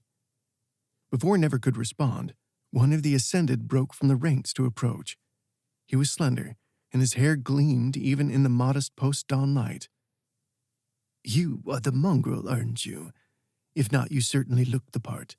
Clear Marlosi taint, if I'm not mistaken." Never raised an eyebrow, said nothing. "Do you even understand me?" the man asked with a deep frown. Still, he did not speak, certain now that he had chosen the correct method to antagonize the fop. "Do not play dumb. You are foul, a mutt, and no matter what the Ranzir claims, you will not be recognized as anything else." He spun to stride back toward his fellows. "So be it." Never removed a colored Amauni coin, the larger denomination in green, and hurled it at the back of the man's head.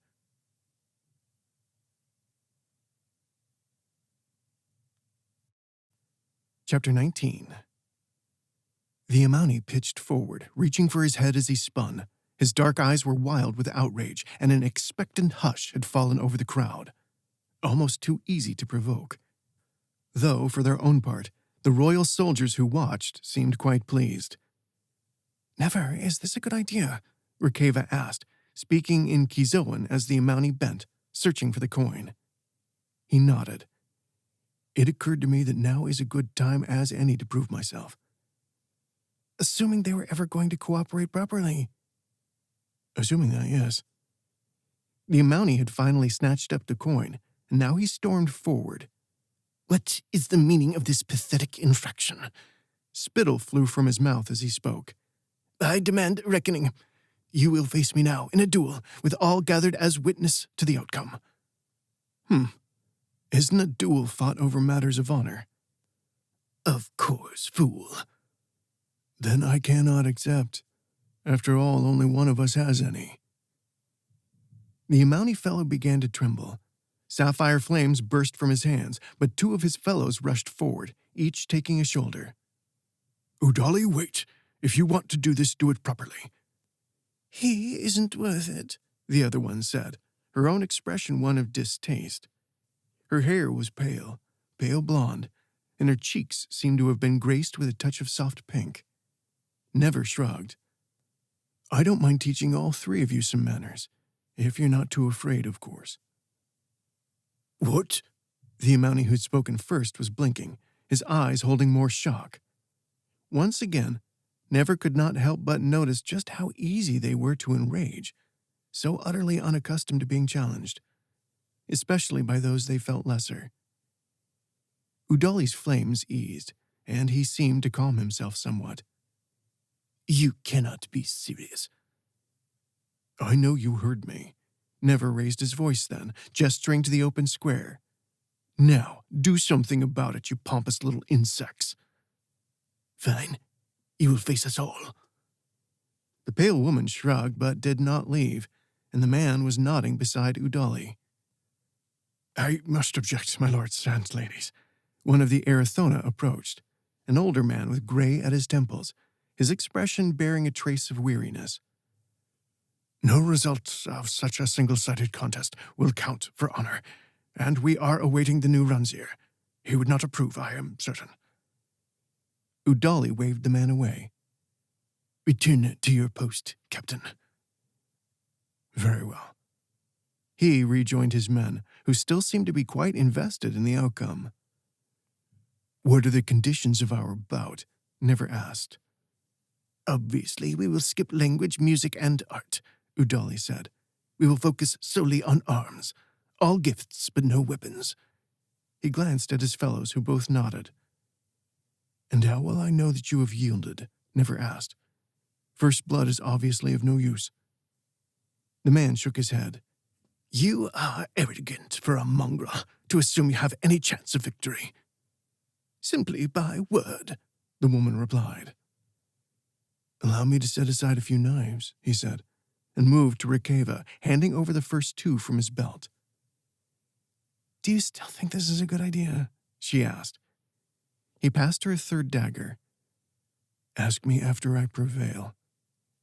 Never. On his final dagger, Rikeva caught his hand. What do I do if you've misjudged this fight? Try to find Ronzir Sarian. He added his cloak. It shouldn't be hard. I suspect he'll be watching this. Are you sure of that? Not truly. She stomped on his foot, not too hard. Then you better win. Nevers smiled, then strode to the center of the square. Murmurs of anticipation rose, the crowd seeming to lean in. His opponents were already spreading into a triangle, hands ablaze. Two bore red-crimson fire, but Udali's flame was blue once more, like the Ronzir. No matter, since it wasn't hotter than Phoenix fire. And based on his few encounters when it came to flame against flame, willpower counted for much when it came to overcoming an opponent, as much as actually feeling the heat. That and surprises. Even so, he was facing 3 Amauni at once. The Amauni each let their wings free, white, and black, but he did not follow suit. Instead, he called his own fire and charged the dark-eyed man. If nothing else, it would likely insult Udali, who no doubt saw himself as the most important. His enemy skipped backward, hurling fire. Never dodged, then rolled before the woman's attack could land, flames splashing across the stone. And when he found his feet, it was to come face to face with Udali and his blue fire. Yet he had hoped as much. Never flared his crimson flame enough to protect his entire body and swung his first punch. The man blocked and purple flames sprayed, but never wove around to smash his birch hand into the man's ribs. The Amauni stumbled to one knee, blue flame vanishing as he gasped for air. Shouts of anger were enough of a warning for Never to skip back, as yet more fire scorched the stone. Despite their failed attack, the other Amauni were still closing in, the woman swooping down from above and the man thundering across the ground. Never cut his flame and switched to blood only, letting it spray forth. Both opponents faltered. As expected, the fools thought it impure, the woman tilting her wings and the man flaring his own fire as dark blood splashed. Never pounced, his fist cracking into the man's jaw before the blood had even finished hissing. The Amauni fell back. He raised his own fist to protect his face, a little too high, since it obscured his view. Perfect. Never already had a new target. He caught one wing in both hands and wrenched them together. Bone snapped. A scream shot through the square. Cries of horror echoed from the gathered Amauni, barely audible over the blood pumping in Never's ears. He shoved the Amauni to one side. The woman was somewhere behind him, and Udali had not yet risen. But the Amauni was up to something. The fop had pressed his palms upon the ground, blue fire swirling. And then it vanished, only to burst up before Never. Bars of blue flame trapped him. He flared his own crimson fire just as the woman attacked. She had landed nearby, fire bursting forth. The man rose too, his twisted face a picture of agony, but not enough to stop him adding his own flame to the torrent. Heat began to slip beneath Never's defenses, enough to drive him to his own knees. But he was hardly finished. Never flared the phoenix's flame and reached out to swipe through the bars, only for each one to snap back into place. Udali limped forward.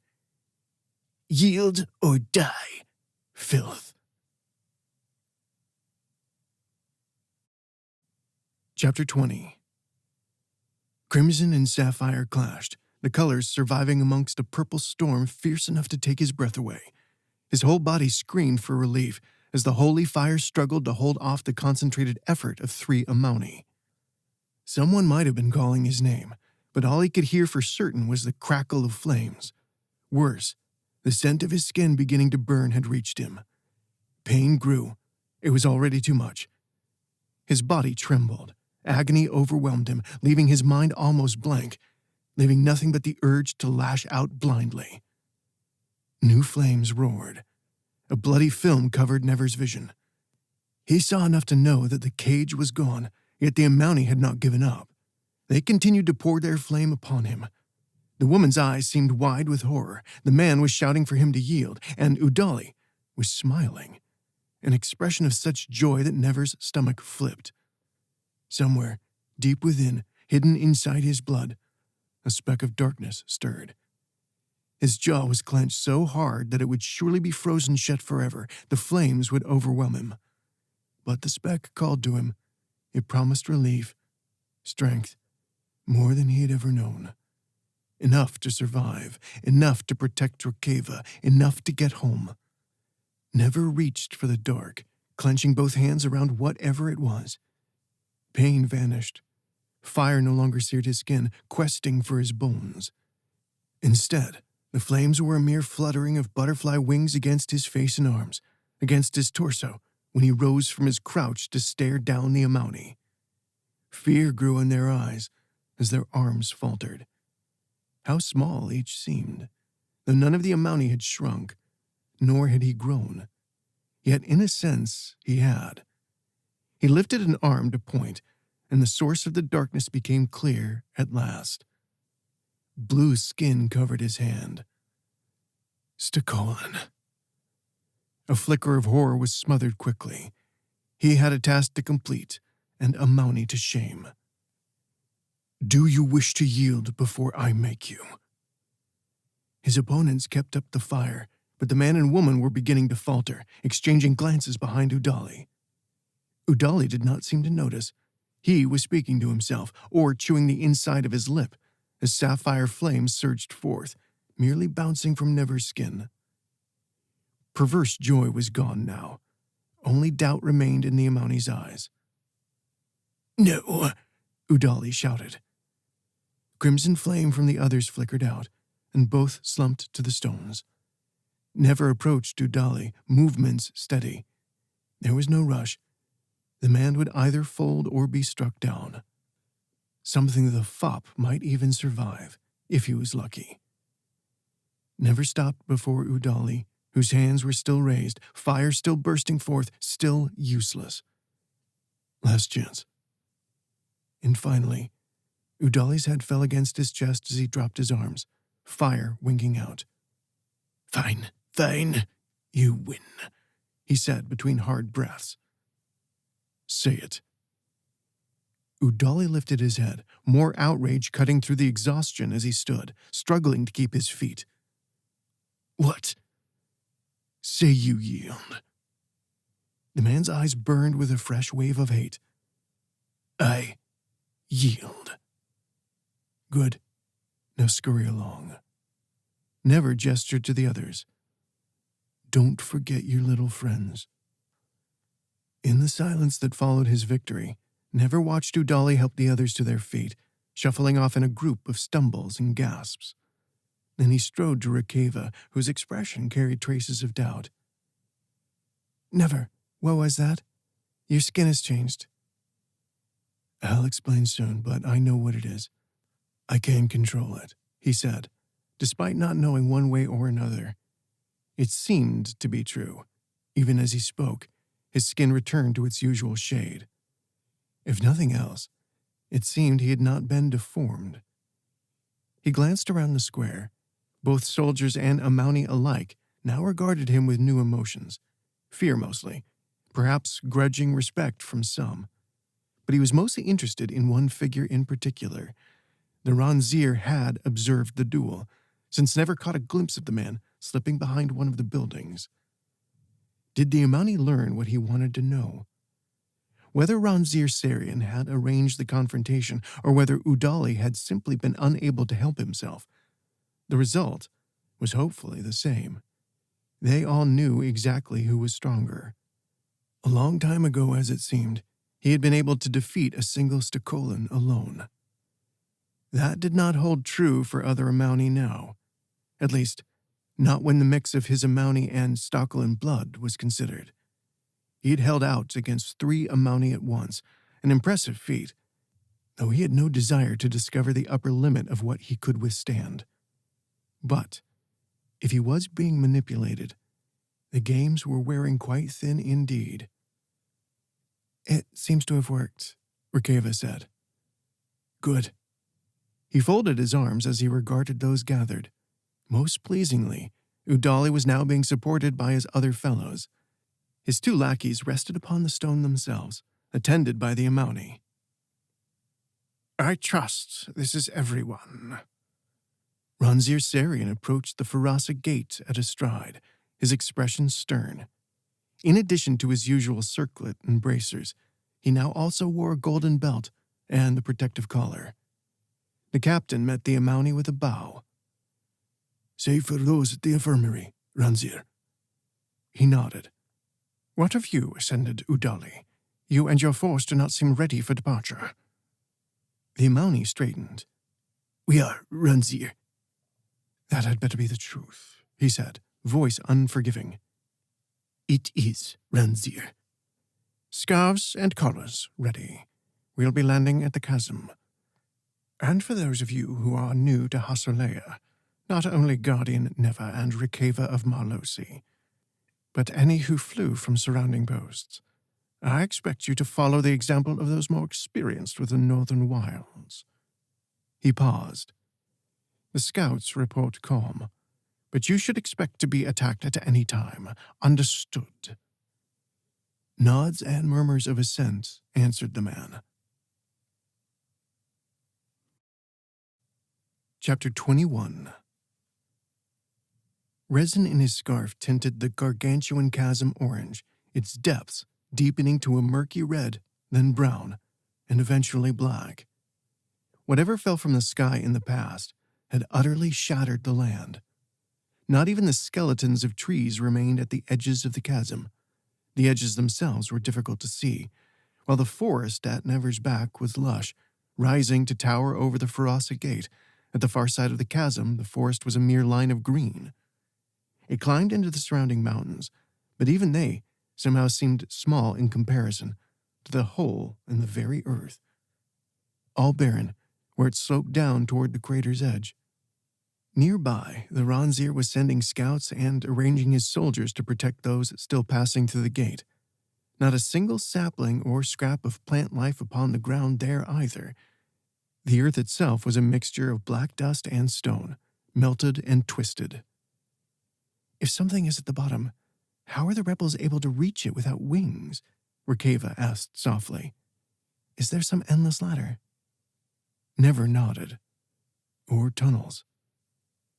Ronzir Sarian lifted his voice from nearby. "You have tasks, for the glory of the Empire." Most of the soldiers and Amouni spread out into the forest, moving to ring the chasm, Amouni on their wings, and the royal soldiers in disciplined lines, their bows already drawn. It left only the Ronzir and one other, the petulant-faced Udali. "And us?" Never asked. "They seek the rebels to buy us time while we discover and destroy whatever and whoever is down there." Never frowned. "And what are we going to destroy? We need at least some idea, don't you think?" "Of course, Guardian," the man replied, with a smile, and a glance to Udali. The ascended Amani did not respond, beyond perhaps a slight tightening of his jaw. Why use the title? It seemed insincere, especially considering whatever true reason the Ranzir wanted never recognized for. Is my title necessary? For our return, I believe so. Never shrugged. Then what of the shade that is here in the wilds? Is that connected to whatever is below? Their purpose is unknown, but they were likely assisting the rebels. However, now they are something far darker. Did the survivors share anything useful about that? Rikeva asked. Can you at least estimate, based on whatever happened here in the past, recent and distant? He glanced to the waiting darkness and motioned for everyone to follow. We have time for a brief explanation, I suppose. We still do not know what fell from the sky, but in the years after, new plants grew in the forest. Aggressive, deadly plants. The colony and Imani fought back, burning what we could. He gestured. We created this barrier where nothing will grow in order to assist locating and destroying seeds whenever they are heaved up from the depths. What of the seeds themselves? Never asked. Whether inhaled by people or animals, all tend to wither quite quickly. If the husks of the dead are disturbed, more seeds are scattered to seek fresh victims. They are easy to recognize, of course, being a spotted mix of black and orange. You are each protected, but it is possible to become overwhelmed, even if too many attach themselves to your clothing. And what did it do to the shade? While the seeds are light and slow-moving, the shade is not. It killed or deeply wounded the last search party, a score in total, and it could not be stopped. It is as though it can meld with any surface it touches. And now we four are descending. Yes. Into a pit of endless shadow. He nodded. And you will guide us. The shade will be nothing against your phoenix fire. And the source of the seeds. The true enemy. But between us all, I suspect it, too, will fall. He looked to Rikeva, especially considering the rather unique powers possessed by your companion. Rikeva frowned. I doubt you want me to help whatever is down there to grow. No, I refer to the other side of your gift, your weaving, as I believe you call it. What? All things have an opposite side. You may end up being instrumental. The man stopped at the chasm's edge and unfurled his wings, gold gleaming under the morning sun. Stay close for light, he said, as he leapt down. Udali followed without a word and never smiled at Rikeva. Isn't it fun to learn new things about yourself? I don't know about that. She shook her head. We better catch up. Chapter 22. Never held Rikeva in his arms as they descended, drawing ever closer to the pair of glowing lights below. That glow ought to have been blue, but was far closer to brown thanks to the masks. Darkness pressed in around him, and when he glanced up, the chasm's opening remained enormous, but its light did not penetrate far at all. His own glow was enough, just crimson fire for now, so that Rikeva wouldn't be hurt. For while he could control the crimson's balance of heat and light easily enough, holy fire was more volatile. By the time they caught up to the others, seeds were rising. Not a cloud, but enough that he was able to make out detail on more than a few. Each the size of a thumbnail, they were dark but still featured light swirling patterns. Again, their true color was difficult to discern due to his mask. But when one of the seeds struck his leg and remained there like a grass seed, he was pleased for the protection. How deep is this chasm? Never called to the Ranzir as he drifted closer. While we estimate that the bottom will have its own light source, we cannot know what it will take to reach that point. Yet no sooner had the man's voice finished echoing when something appeared below, looming at the light's edge. a rock formation. It had grown up from the deep, ending in a domed point. The nearer they drew, the clearer its texture, a scaled surface, possibly green. More columns of varying shapes and sizes rose as they continued downward, and all too soon, the surfaces were covered in the seeds, attached by thin, glowing threads. Some columns were large enough to meet at their base, and whenever that happened, the path of descent was blocked. More pools of dark sludge had built up, and whatever lurked beneath tended to move away from the fire's glow, their shapes unclear. As Never detoured yet another blockage, keeping the Mountie reasonably close, he caught sight of something flitting between columns ahead. Yet when they reached the space it had inhabited, there was only a cluster of seeds. The cluster stretched from a column, threads to breaking point, and accidentally formed something of a human shape. Unless he was wrong. "Did you see that?" he asked Rikeva. No.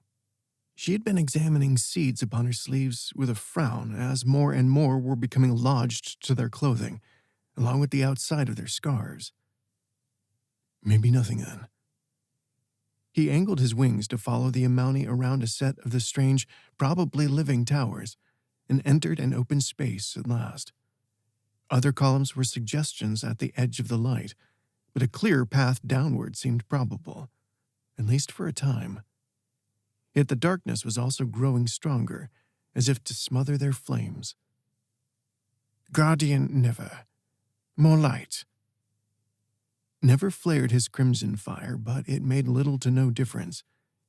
He needed to try the phoenix flame, but was there a safe way to do so? Perhaps. Ekansasia seemed to know exactly how. A temporary measure only, but so long as Never was willing to sacrifice a dagger. "Can you reach one of my knives?" he asked Rikeva. She found one at his hip. What for? "I'm going to make more light. Can you hold on to me for a moment?" Moving carefully, she wrapped both legs around his waist, her arms sliding around his neck so that they were face to face. Does this work? He grinned. Idiot, and I can't hold on like this forever. It won't take long if it works, or if it fails for that matter. He called the holy fire, color so bright that they seemed white, even through the resin. He let the flame engulf the blade. It melted enough to spread into threads, allowing him to fashion a net of steel, though a net shaped more like a dandelion clock. But the adjustment to Ekansasia's methods for stationary light seemed as though it would work. He detached the globe of phoenix fire next, leaving it to cling to the steel. Not so different from when attacking, only far, far gentler. Finally, Never tossed the reforged dagger out. It hung in the air for a moment, lighting their surrounds enough to see more columns. And then the lamp fell, gaining speed and vanishing too swiftly to be of any real use. "Is that the best you can manage?" Udali called back. Never glared down at the man. "Shut up." Then, to Rikeva, he asked a question that would hopefully solve the problem. "Can you pluck a feather for me?" She reached behind him, and her fingers took a firm grip on one of the quills. Ready? "I am." She yanked it free. He winced, but accepted the feather with a nod. This time, he created another makeshift lamp of bright glowing steel in the shape of a flower, but built it around the feather. Would it work? Only one way to be sure. He threw his second lamp out, and blessedly, it fell at a much gentler pace, easily enough to match, not that Never expected any thanks. Nor did he receive it, as the Mountie simply continued down, their own fires adding to the fight against the shadow. Udali flinched. His light blinked out. Never frowned down at the man, and then his eyes widened. Something had burst through the Mountie's back, having speared up from below. "Scatter!" roared the Ranzir. Chapter 23. Never banked sharply, keeping a tight grip on Rikeva as Udali's body plummeted to vanish into shadow. In the silence, Never kept weaving, muscles tense, as he hovered just beyond the edge of the lamplight. Or so he hoped. At the same time, he had doused his fire. Was that even the safe thing to do? The Ronzir was nowhere to be seen, and as Never urged Rikeva to hold on, a faint splat rose from below. Either Udali had struck another column, or the bottom was closer than it seemed. "Can you sense whatever that was?" Rikeva whispered. "No, you." "I don't think so." "We need to see what's down there," he said. "As soon as we land, I'll call the holy fire again, bright as I can. Stay close. But once we know what we're facing, be ready to run or attack, I suppose." She nodded, then rested her chin upon his shoulder. "Let me watch your back." Down they floated. Tension continued to tighten every muscle, especially his wings, and they'd been locked in place for long enough without the threat of being skewered from the darkness. His arms, too, were tiring, though with Rikeva clinging to him now, they had been given something of a rest. Before too long, the lantern he had made came to settle upon the chasm's bottom, or an enormous plateau. The light didn't reveal their attacker, but it was enough to see Udali's broken wings, along with a mess of dark blood splattered beneath the man's body.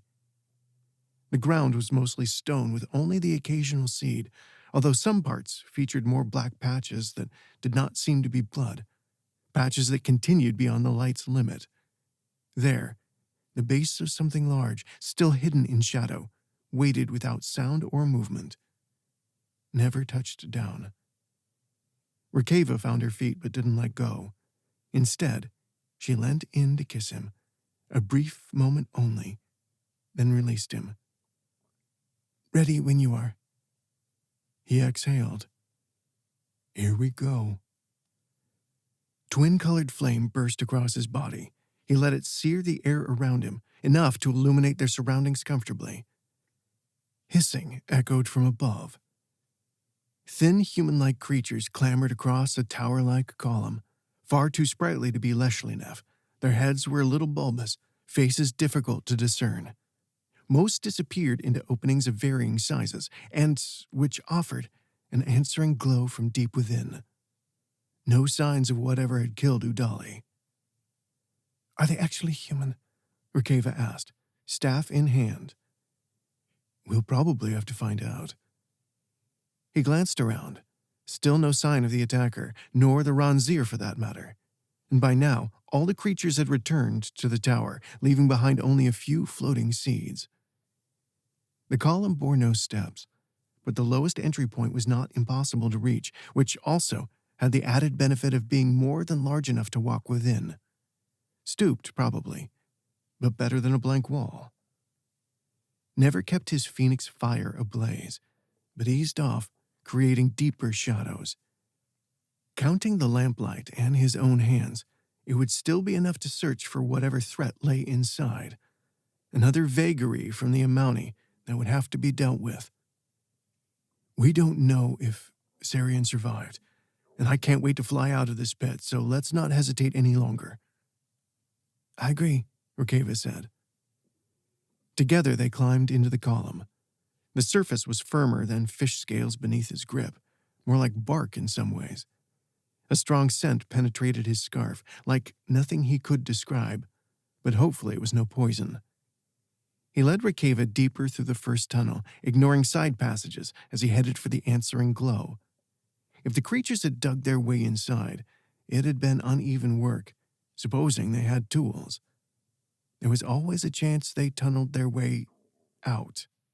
Scratching sounds drifted down from above, but he ignored them, heading for the center. There, a soft glow was revealed as reflected light struck a dome of liquid. It pulsed steadily, dominating a huge chamber that, like the tunnels, appeared to have been hewn free by claws. 3 figures swam within the clear dome, mostly silhouettes. And clearly, no rebel was responsible for what he was witnessing. They may have benefited from it somehow, but they could not be behind it. Not at all human. The creatures were far too slender. They were almost like blades of grass, with vague limbs and torsos linked by the same threads he had seen elsewhere. The threads gleamed, connecting not only limbs to bodies, but figures to each other, and connecting all three to the dome's base. "Never look." Rikeva was pointing up. Seeds covered the inner walls of the column. They reached the limit of his light, and considering how densely the seeds clung to the surface, probably far beyond. And they were several layers deep, surely. Never flared the flames a little higher, confirming that the seeds continued on, poised to burst forth, up and out of the chasm, to spread and smother the forest and people above. And if what had grown across the decades to become what lay before him was any indication, the dome was enough to destroy a city, as promised. Maybe more. Chapter 24. "How do we destroy this?" Rikeva asked. "Will fire be enough? Can we do it without becoming poisoned?" Never strode closer but did not touch the clear dome. "I hope so." He glanced over his shoulder and found no crowd of thin creatures poised to attack. In fact, he could no longer hear their movements above. A good sign or a terrible omen. "What do you need me to do?" Rikeva asked. "Guard the tunnel just in case, and if I collapse, pull me out." "Of course." She stepped back. Never exhaled. This time it would be a memory of snow that he called on, rather than Ikenseja. Back in the Temple of Jayan, snow had obliterated the ceiling, and this column would only serve to funnel flames higher and farther. He drew in all the fire he could, a mix of crimson and the holy fire, and fed the boiling blaze that built up with traces of awakened Stokolan blood. Never let his skin darken to blue as he did, and flung his arms into the air. An eruption. It roared up the column. Glimpses of seeds vanished in a searing inferno, some drifting down as mere specks of ash. More than enough to drive him on. It was working. He kept the flames surging forth longer, until even with the help of the Stokolan taint, he began to flag. Using the phoenix flame came at a higher cost, but he wasn't finished. Never swung his twin flames at the dome. Steam burst free. He moved closer, concentrating heat as the dome shrank, smaller and smaller, steam still surging up and out. The figures within thrashed wildly, but he did not let up. Not until all three had collapsed, and then not until they and the dome were mere smudges of soot resting in the center of the column.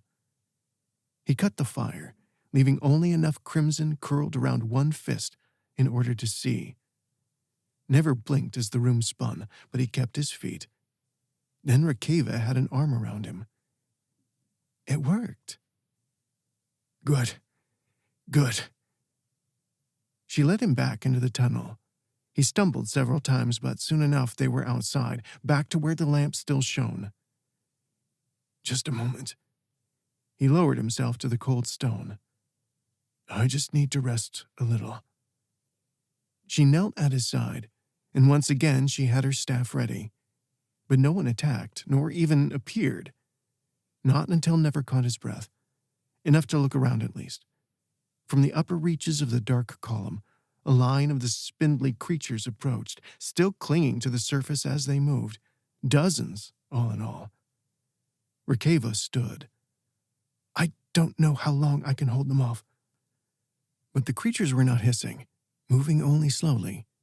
No change when they reached the ground either. Instead, they formed single file, then moved to arrange themselves in a circle several rows deep around the lamp.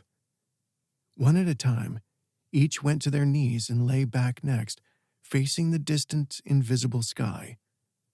If that was the correct term, since their faces were not faces at all, but bulbous shapes.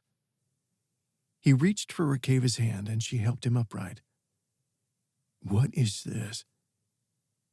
It was almost a procession, she replied. The creatures had grown motionless, not even a twitch from a single one. We need to know if they're a threat, Rikeva said. He nodded, and with Rikeva still supporting his steps, they approached the creatures, the nearest of which bore blackened marks on its pear-shaped head. The burnt figure, like the others, remained utterly still. Never gasped when they stopped before it. Several layers of leaves had unfurled from around the head, half seared away. It revealed part of a face, a human's cheek and mouth, with just a glimpse of a single wide and staring eye. Rikeva drew him down as she knelt. Never. I don't know why, but I think they want me to save them. Then, is that even possible? It might be. She pushed up one sleeve and unwound a ribbon, then stopped with a deep frown. Sarian said there was an opposite, right? He did. But does he know your gift better than you? Enough to open my eyes to a possibility, I guess. She replied with a rueful smile. Then she extended both hands over the singed figure and closed her eyes. At first, nothing changed, leaving Never with the sound of his own breathing only. But then, the leaves began to unfurl. Movement around the head revealed a young Arathona man, and then the leaves split downward to reveal his naked chest. Welts remained whenever a leaf fell away, blackening as it curled. It's working, Rika, he said with his own smile. She kept going until the man was free, then moved to the second prisoner. And already she was moving faster, just like when she had worked on the arch blossoms to cure Olaxon's decay.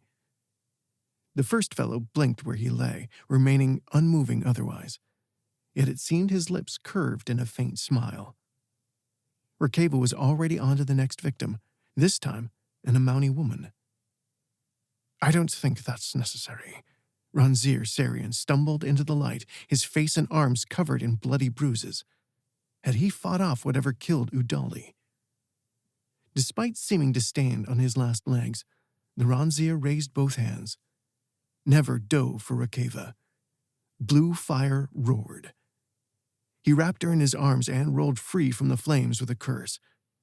Fury drove him back to his feet, Rikeva at his side just as swiftly. Only piles of ash remained nearby, where the chasm's victims had once lain, in the hope of being saved. Animal! Rikeva cried. Never caught her arm as she charged, and the look in her eye nearly drove him back a step. Together, he told her, hoping she would understand. And she did, nodding, her jaw clenched. Your sentiment is a sign of your weakness, and typical of your kind. Sarian sneered from where he stood, before wrapping one arm around his side. They would spread more seeds or create more death and undo all that we achieved here. There was no point responding. Never called the holy fire, and Rikeva hefted her staff, her muscles having already grown. Flank him. Never sent a stream of holy fire, twisting blue and green, at the Amauni. Sarian leapt aside, yet it was more of a stumble due to whatever injury he had suffered. Flames tore half the man's leg from his body. Before the Amauni could even scream, Rikeva crashed her staff into his head, bones shattered, blood splattering across stone. The Ranzir's lifeless body slumped to the ground.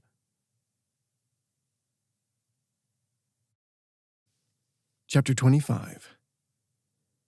Never lay upon stony earth, Rikeva beside him, the light of day welcome upon his face. The slight breeze was another sweet blessing. He had removed the scarf and seared it of the seeds, but hadn't been willing to close his eyes and fully relax just yet. Not until he was certain no seeds would drift too near. Or that no overzealous Amauni would appear, demanding to know where the Ranzir was. Are you in too much pain? Rikeva asked. His wings burned where he lay, his shoulders and torso too, his arms, everything. All of it was aflame. But he could rest now. For a few moments, anyway. Then he had to haul himself upright and reach the dark arch, which was not so far, yet seemed to rest an unfathomable distance away. Yes, but it's worth it to be out of that hole. A shadow blocked the sun, and a familiar voice spoke. Please. He rose. Guardian Min stood before them, her body once again trembling. Pink pollen hung around her figure, and petals drifted from her hands and forearms now. But she had not succumbed to the Semir Ko. The woman didn't seem poised to strike. Never let me. Rikeva climbed to her feet, moving with purpose. He nodded as she reached out to take the Guardian's face into her hands, speaking softly. I will try. The woman blinked, pink tears running down her cheeks. Rikeva closed her eyes, her palms still cradling the Guardian, and just like in the depths of the chasm, something was changing. The woman's eyes were reverting to their original blue. Petals drifted from her hands and forearms, twisting and curling into tiny buds of brown and black as they hit the earth. It revealed the Guardian's natural skin, and, as if in response, the tattoos grew darker on her upper arms. Rikeva shifted her hands to take the Guardian's own, and still more pink drained away. Her knees buckled at one point, but never caught her. Rika. It's fine, I can save her, she said, as she leant against his chest, but did not let go of the Guardian, her gift working still. Never checked on the Guardian Min, and the woman was smiling now. The only traces of the Semir Ko left being thin rings of pink beneath her eyes. You already did, Rikeva. Rikeva sighed, and her weight grew heavier as she fell into an exhausted sleep, or so he hoped.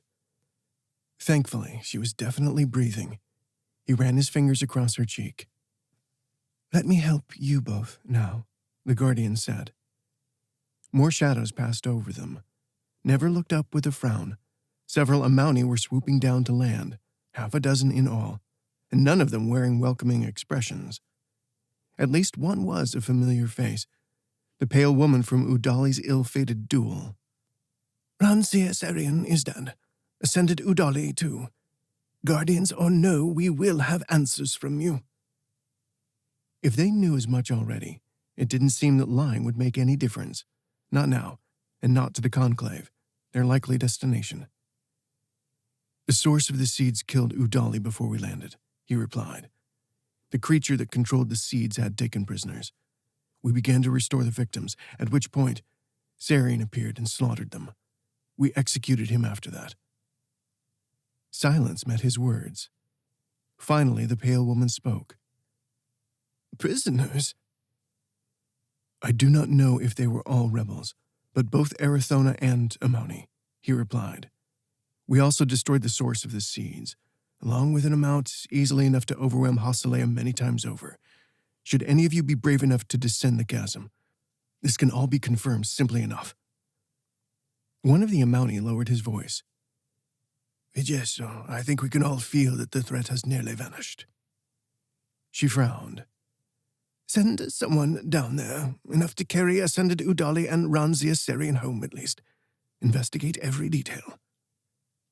Take plenty of light, Never added. Vigesso directed her frown to Guardian Min. Guardian, you remain infected, and will be isolated until such a time as you may fully recover. Of course, she replied. However, Guardian Never, if that is to be his standing when all evidence has been assessed, will need to be taken to Conclave Isuta immediately. In light of... That is the wish of the Conclave, Guardian Min interrupted. Vigesso gave a short nod. As you will it, Guardian. Chapter 26. Never had been afforded little chance to speak to Rikeva or Guardian Min. A dozen Amauni that included Vigesso had kept them moving too swiftly, passing through a rapid succession of Farasa, until finally coming to a halt in yet another room of white. Unlike so many others, here the bright blue quartz was joined by thinner streaks of green. It still could have been the Eastern Palace, or it could have been somewhere else entirely. There was no way to know. His questions went largely unanswered, and Guardian Min was immediately taken elsewhere. Her final words were of encouragement, however. Conclave Isuta is a powerful voice. She will be pleased, even if Ranzir Serian did not survive. And then they were alone, sealed in a room that no longer bore even the hint of usual doors able to slide open via touch. Rikeva had recovered enough to pace, and never nearly joined her. Instead, he leant against the wall, folded his arms, and tapped his fingers against a bicep. "Are you sure we've done enough to satisfy them?" she asked. "No." "Part of me thinks we have, if they weren't Amauni." "They should be in our debt, even taking into account killing Syrian." She nodded. "But we can't trust them. And now Min has been isolated. A definite concern. "What about your plan to burn our way to freedom should we need?" she asked, after coming to a halt. He met her gaze. "I don't know how much holy fire I could use. Not so soon after the chasm. If we needed." The door slid open. 2 Amauni entered, their faces quite stern, but offering no real clues as to their standing. They flanked the doorway, allowing a figure draped in white robes and golden lace to glide within. Conclave Isuta at last, or another member of the mysterious ruling class. The figure beckoned never closer, and as before, rested a cloth-covered hand upon his shoulder. "Accept my thanks for all that you have achieved. You have saved a great many Amauni lives with your actions." It was her, and no mention of Sarian yet. Perhaps it shouldn't have been a surprise, considering the general disregard Amauni had for those deemed lesser. Never nodded. "I trust that means you are able to speak to the rest of the conclave on our behalf." "Assuredly. Understand that you will be questioned before the Seat of Facets separately." Never relayed her words to Rikeva, who moved to his side. "Why?" "Merely tradition." Again, he shared what he was told. "However, you must be warned. Those to follow cannot be trusted. They mean to hold your companion to ransom. Do not let this come to pass." "Who?" Never asked. "Factions within the conclave that do not approve of what we are trying to achieve." She lifted her hand, then began to drift back toward the door. She ignored his demand for more answers. Her words were plausible enough, weren't they? The woman was already in the hall, her guards joining her, the door sliding shut. Rikeva gripped his arm. "Never, what did she say?" "That whoever comes through that door next will hold you as ransom." The panel slid open once more. 5 Amauni, all bearing similar circlets and latticework on their bracers. All Ranzir, clearly. 4 sets of clear blue eyes, 1 green, and little else to tell them apart, save for the fact that 2 may have been women. Never was uncertain, based on their gleaming hair and fine features. Far more concerning was their purpose. "Guardian Neva and Rikeva of Marlosi, you are summoned." It was one of the men who spoke, his voice sharp. "The conclave will interrogate you separately." "Wait," Never said. "We do not agree to that." "Your assent is not relevant." One of the others stepped toward Rikeva and never moved to intercept, only to hit the floor as if hurled down by some unseen force. A Ranzir face loomed over him with a frown. "Control yourself." Rikeva shouted, writhing against invisible bonds.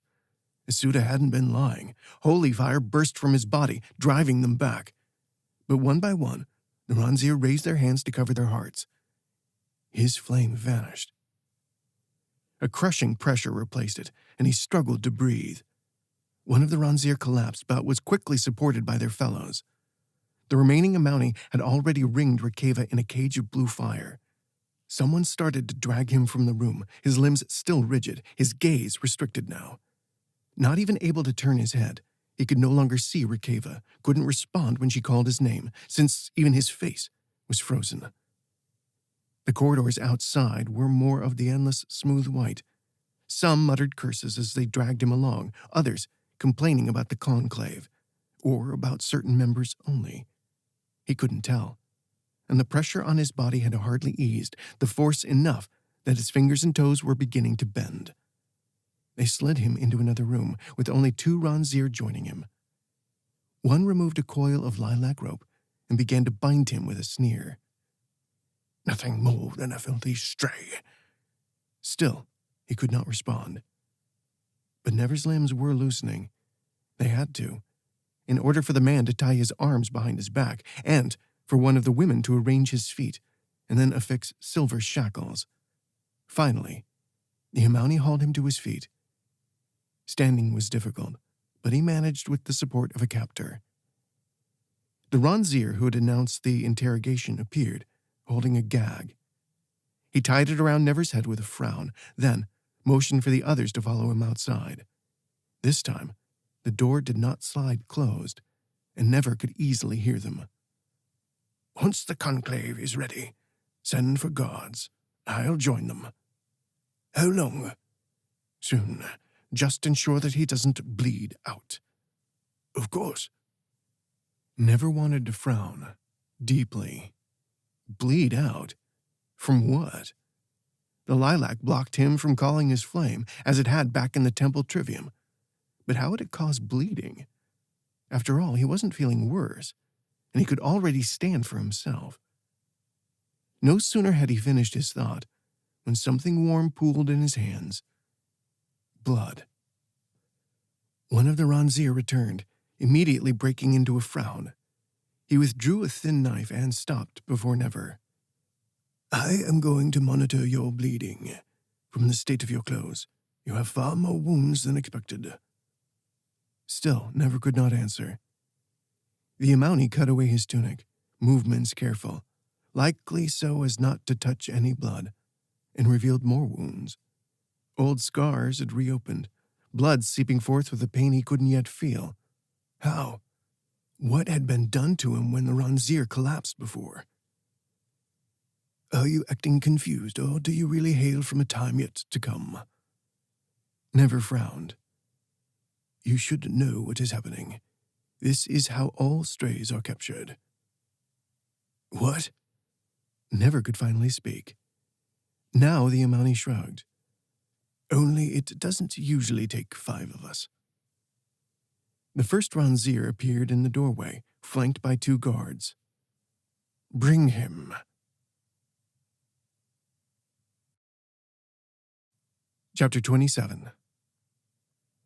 The mongrel that refers to himself as Never will approach the seat of facets. Never glared up toward the disembodied voice where it spoke from somewhere within the shadowy hall.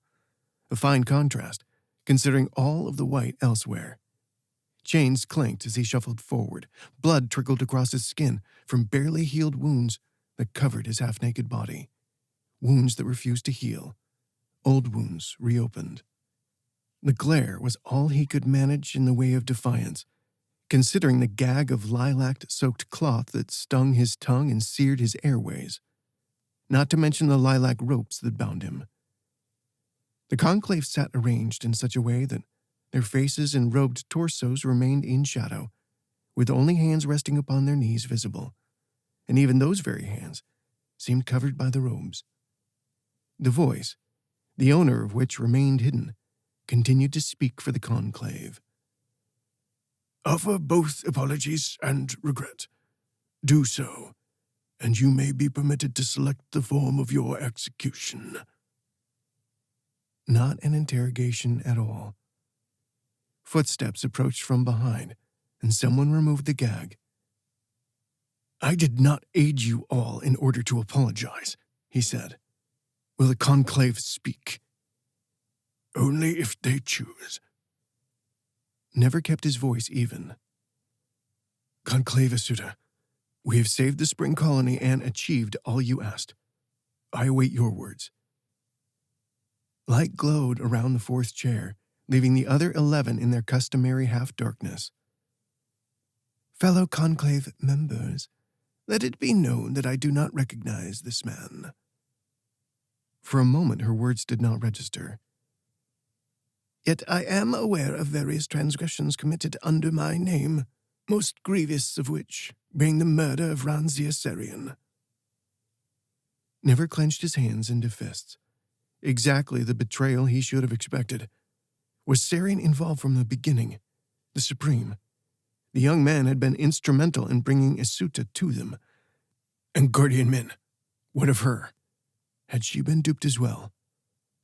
No one could be trusted.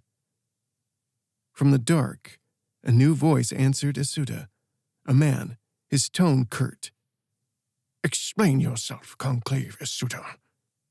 "Of course," she replied. "Ranzir Sarian sought cooperation of the mongrel in order to save the spring colony. While Sarian succeeded, it appears to have cost him his life. Witnesses are available should you wish to hear from them." And never knew exactly who they would be. Another chair spoke, also from the dark. "Should we let the mongrel speak?" "Why?" Several voices answered at once. Conclave Isuta's raised voice rang in his mind. "I remind you that I still have the light." Quiet followed. "I do not believe he should speak. We are all aware that Ranzir Oripa is still unconscious after being forced to activate the confinement." Isuta's timely warning had obviously been the final part of her ploy. The perfect way to force his hand into what would appear to be an attack on the Ranzir at a time when he was feeling most distrustful. "I also remind you that this is a dangerous man. A man who attacked the Ranzir mere moments ago. A man whose blood is the most unclean in all recorded history. Furthermore, in the few days since he attacked Temple Trivium, he has already robbed vendors, threatened innkeepers, refused to investigate the sighting of a shade, assaulted those he was to fight beside, murdered one of those ascended, murdered a Ranzir, and all of it whilst pretending to work under my direction. No, I refuse to have such a mark appear against my good name. He needs no voice." Never spat. It really was a meticulously planned swindle. Gasps rose, and the gag was quickly replaced. An answer to Conclave Isuta's litany of transgressions came from a papery voice. "I request the light." Darkness covered the betrayer as light switched to the new speaker. Again, it revealed nothing about the specific conclave member, merely more white cloth and the glimmer of gold. "Can these claims be conclusively substantiated? The mongrel's blood notwithstanding?" "That very blood may well prove useful," another speaker interjected. "Then we drain him." Yet another voice Never did not recognize, but he cared not. There was only one speaker he was listening for, and only one question he would ask when he could. Isuta answered, "Yes, they can be proven." The papery voice sighed.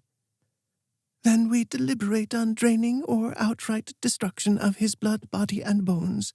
Send him to the pit until we have a resolution." Hands dragged Never by the shoulders. He wrenched free, blood splattering from his wounds. But once again, an unseen force drove him to the stones. Never glared up at Conclave Isuta, and this time, the pressure grew until his vision dimmed. Never woke to dim light. It barely illuminated the pit of stone he had been crammed into, his knees almost pressed against his chest. The gag and the lilac ropes were gone, but his body was caked in blood, some of it layers deep. Little seemed fresh, as best he could tell. A pitifully small mercy. He craned his neck. The light came from a lamp that would have been just out of reach had he bothered. His mouth screamed for water, but all he had to swallow was blood. Movement seemed far too much anyway. Even his fury was faint beneath the exhaustion. Another thing beyond his grasp, which didn't mean that he no longer wanted the Amoni dead, or that he wouldn't have relished tearing Isuta into pieces. But there was just no strength left in his body to summon rage, much less fire, be it crimson, holy, or otherwise. "Rika, I'm sorry." Each word tore at his throat, as though inhaling the strange lilac-soaked gag for so long had wounded him there, too. He tried to make a fist, but his fingers were weak. "To die now. To die now, trapped in a distant past, without ever discovering whether his friends had survived or if they had simply vanished, thanks to Olexon's madness. To know he had failed them. To know he had failed all peoples in all lands. And to know he had failed Rikeva, too. Tears trickled down his cheeks. The floor gave way. Never fell with a shout, only to strike stone hard enough to cut his cry short. A hunk of rock thudded into his stomach next, other pieces crashing down around him in a cloud of dust. For a moment, all he could do was appreciate being able to stretch his limbs, his back and neck. A hushed voice thanked someone. And then, the sound of scurrying footfalls followed. They faded swiftly, leaving smaller sounds in their place, boots crossing stone, crunching upon small pieces as they neared. "Never, can you hear me?" A hand rested upon his shoulder. He turned his head, and for the second time in recent days, found Guardian Min looking down at him. This time her eyes were full of worry. "Water." She lifted a vial of clear liquid. He squinted at it. Faint traces of yellow crossed the vial like webs, and when she lifted it to his lips, a sweet scent nearly overwhelmed him.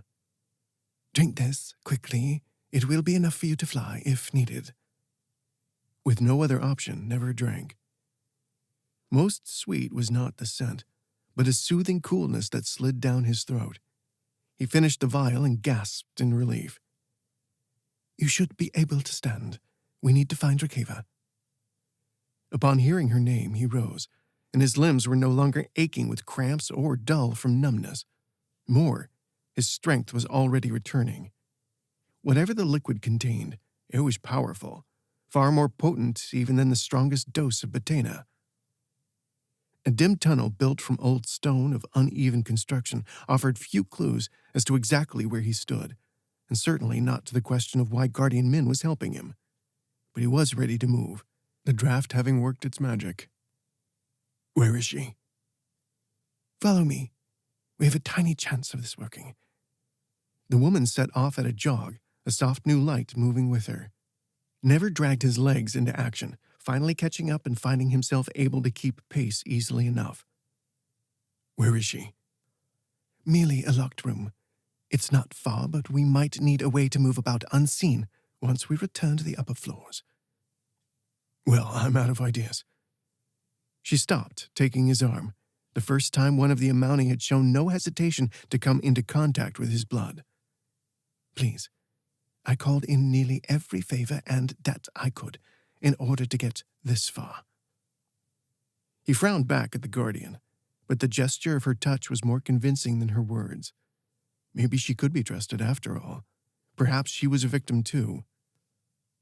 "No one will buy you having captured 2 escapees. We need something to draw their attention." "Nothing is larger than your arrival, not in the city, and not in the previous 10 or 20 years, never." "Not even the assassination of the fountain." She narrowed her eyes. "Impossible." "Then something else. You hold all the knowledge of this time." "Let me think then. We'll keep moving." She set off once more into the dark of the tunnel, the tongue of flame she held lighting the way. True to her word, it did not take long to reach a flight of stairs. She passed first 1 and then 2 doors of steel, both set off from the stair, not stopping until she reached a 3rd door. This time, it was made of the usual white steel or stone. "Here," he asked. She nodded, and moving quietly, led him along a well-lit corridor into the nearest intersecting passage before slipping into an empty room. It bore only chairs and table beneath a large window. "Well?" Never asked. "We are only a few doors from where Rikeva is being kept." He frowned. Their surrounds hardly seemed like a prison, even being near the so-called pit. More likely, since the Amauni considered her common and therefore no threat, there was no need to move her to a proper cell. It could well have been a busy part of the palace, and so he drew the curtains to make sure that no passer-by in the garden beyond could glance within and notice them. "So, do you have an idea yet?" Min was shaking her head, though her words were more hopeful. I may. Tell me. We use the guides. I can call one and tell them I have seen a shade. Then I'll command the guide to share a warning throughout the palace. All those nearby will have to leave their posts to search. Any Ranzir will recognize the ruse soon enough, but we should be able to flee the city at least. Good enough. How do we find a Farasa? In fact, she hesitated. I believe that I can create one here, or fashion one at least. Impressive. Is that even possible? Your father managed to do so by grafting disused or faded Farasa together. Now that I've witnessed it, I believe I can replicate his process.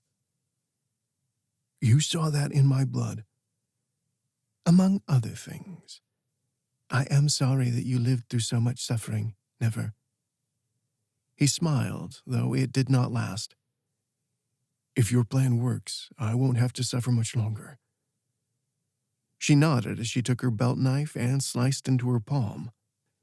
Then she knelt upon the carpet and drew the 5-pointed leaf in blood. This is more an anchor point rather than a true Farasa. Do you need my help? You need to rest longer. The venom is the only thing keeping you going right now. Venom? Yes. She moved her hands in a repeated motion, as if drawing strands of something near. Its effects are temporary. As a Mountie, you will not be harmed. Min kept working, and the longer he watched, the easier it was to see silvery threads being gathered. By the time she stopped, it was a normal, glittering Farasa, far better work than that which father had done. It won't last long. She called a guide, this one bearing a lion's head, and issued her instructions. Yes, master. As on the streets of Hasalea, the emotionless voice of the guides, several from what Never could hear, began to issue the false warning. It urged all to search the southern gardens for a shade, no matter their role or current task. Footsteps echoed as someone left their post at a run. Her ploy had worked. Never slipped into the white corridor, pausing before the door Min indicated. Will it open for me? A mighty crack echoed from within the room, enough to feel a rumble through the floor. Never slapped his hand against the door's panel, flakes of blood flying, and charged inside. Light poured through a gaping hole in the far wall, white stone and blue quartz alike, in a mess upon the floor. Rikeva was climbing through when she paused, looking over her shoulder. Never? He had to grin. I see that we're a little late. She crossed the room at a run, and he caught her in his arms. I had a plan, you know. We've got one too, he replied. A Farasa in the next room. It won't last much longer, Min said from the doorway. Quickly. Chapter 28. The key Mako Farasa Min had chosen was in a somewhat more isolated position than Never had expected, but it was clearly the correct choice. The Guardian traveled with a half-naked man covered in dried blood, and soon enough, all a Mountie would be seeking them. But it was not so isolated that there was nothing nearby. Below, visible through the black pines, waited the roofs of a small village, along with several jetties, all empty. Birds chattered above, somewhere out of sight, a bright and welcome sound. Guardian Min's eyes were alight with her success as she spoke. I will make another Farasa and set a false trail. She pointed below, then set to work. The village has been abandoned for some years since the Ki Mako moved their capital from nearby. You will be safe there until I return. When? As soon as possible. But if I'm not back by midday tomorrow, then you'll know that I've been imprisoned. She paused, glanced between them both. If that happens, then I wish you success in your quest to return home, and I will always remember you. Above all, Rikeva, I owe you a debt. And then she was gone before Rikeva could respond. I hope she does return.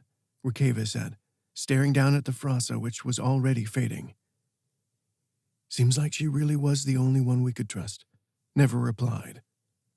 Without her... He put a hand on her shoulder. Let's find some shelter. Together they picked a way down overgrown animal trails, accompanied by the welcome scent of the pines, and soon entered the abandoned village. Splitting up to search, Never found a barren garden before the first home he checked. Inside, empty shelves, broken furniture, and a thin layer of dust on all that remained, including a broken canister painted with a detailed vision of the forest. Neither bedroom contained any useful bedding. He moved on to the next house, this one much smaller, only to find similar debris. Next was a home that had been abandoned before construction was complete. He sighed, in part due to his failure to find anything useful, in part due to the growing weariness in his legs. Outside, he met Rikeva in the small square where a covered well stood. "The water seems safe," she said. "I can't say I had any success with the homes I checked." She gestured over her shoulder. "The one with the stable has a basement we can use. Looters must have missed it. It was well hidden." "Wonderful. Let me just take a dip in the ocean, and then I think I need to lie down a moment. Whatever Min gave me is wearing off." "What about your wounds?" "Hopefully closed." "I'll do some foraging in the woods and start on a meal," she said, heading toward the trees. Never moved to the nearest jetty, where the ocean lapped against the shore. The water stretched toward the afternoon sun.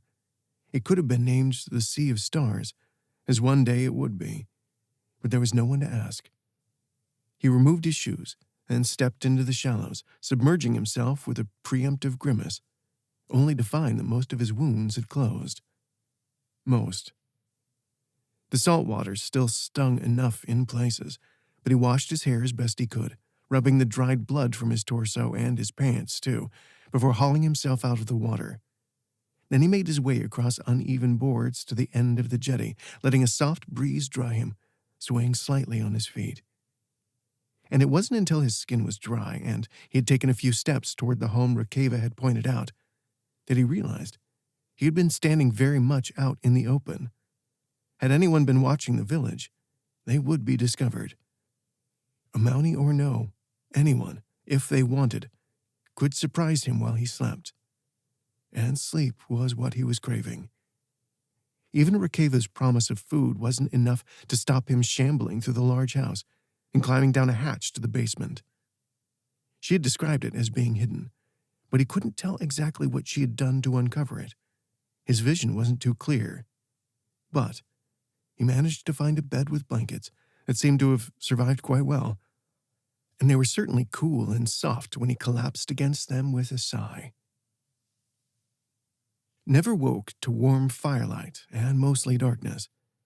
It was not a blazing fire, being just enough to heat a pot. The scent of vegetables with rosemary drifted his way, easily sufficient to have him sit up. His stomach rumbled as he moved. Rikeva turned from where she sat beyond the flame, her face softened by the light. She must have been just as tired as he, more by now. "How are you feeling?" she asked. "Good. Enough to fly. Enough to call fire if we need it. I can watch now if you want to sleep." "Once you've eaten, I think I'll take you up on that offer." "No sign of trouble or Min?" "Not yet." Impossible to say what had happened. Min had asked them to wait until midday tomorrow, so there was certainly still a chance she had not been captured. Or worse. Never accepted the bowl Rikeva handed him and started on the meal as she took the bed. The vegetables were a little overcooked, suggesting that he had slept for some time. But the warmth that spread throughout his body was more than satisfactory compensation. In the quiet that followed after he had finished, he stared into the flames, and it took longer than it ought to have done, but he finally realized that they were alone. Alone, and probably as safe as they would be until they got home. Never turned to the bed. "Rikeva?" "I'm awake. Is something wrong?" He knelt at her side and leant in until his face was close to hers. How about a game of tira-tra? She smiled and drew his face closer. Their lips met. Never deepened their kiss. Rika pulled him near, and he trailed his lips along her cheek and down her neck, the scent of her filling his mind. He ran a hand across her body, slipping under her tunic, and found more ribbons. She grinned. No need to rush. But why don't you help me with them? Of course. He straightened as she extended a leg. The ribbons started at her ankle and led up toward her thigh. He began to unwind the first strip of fabric with a smile.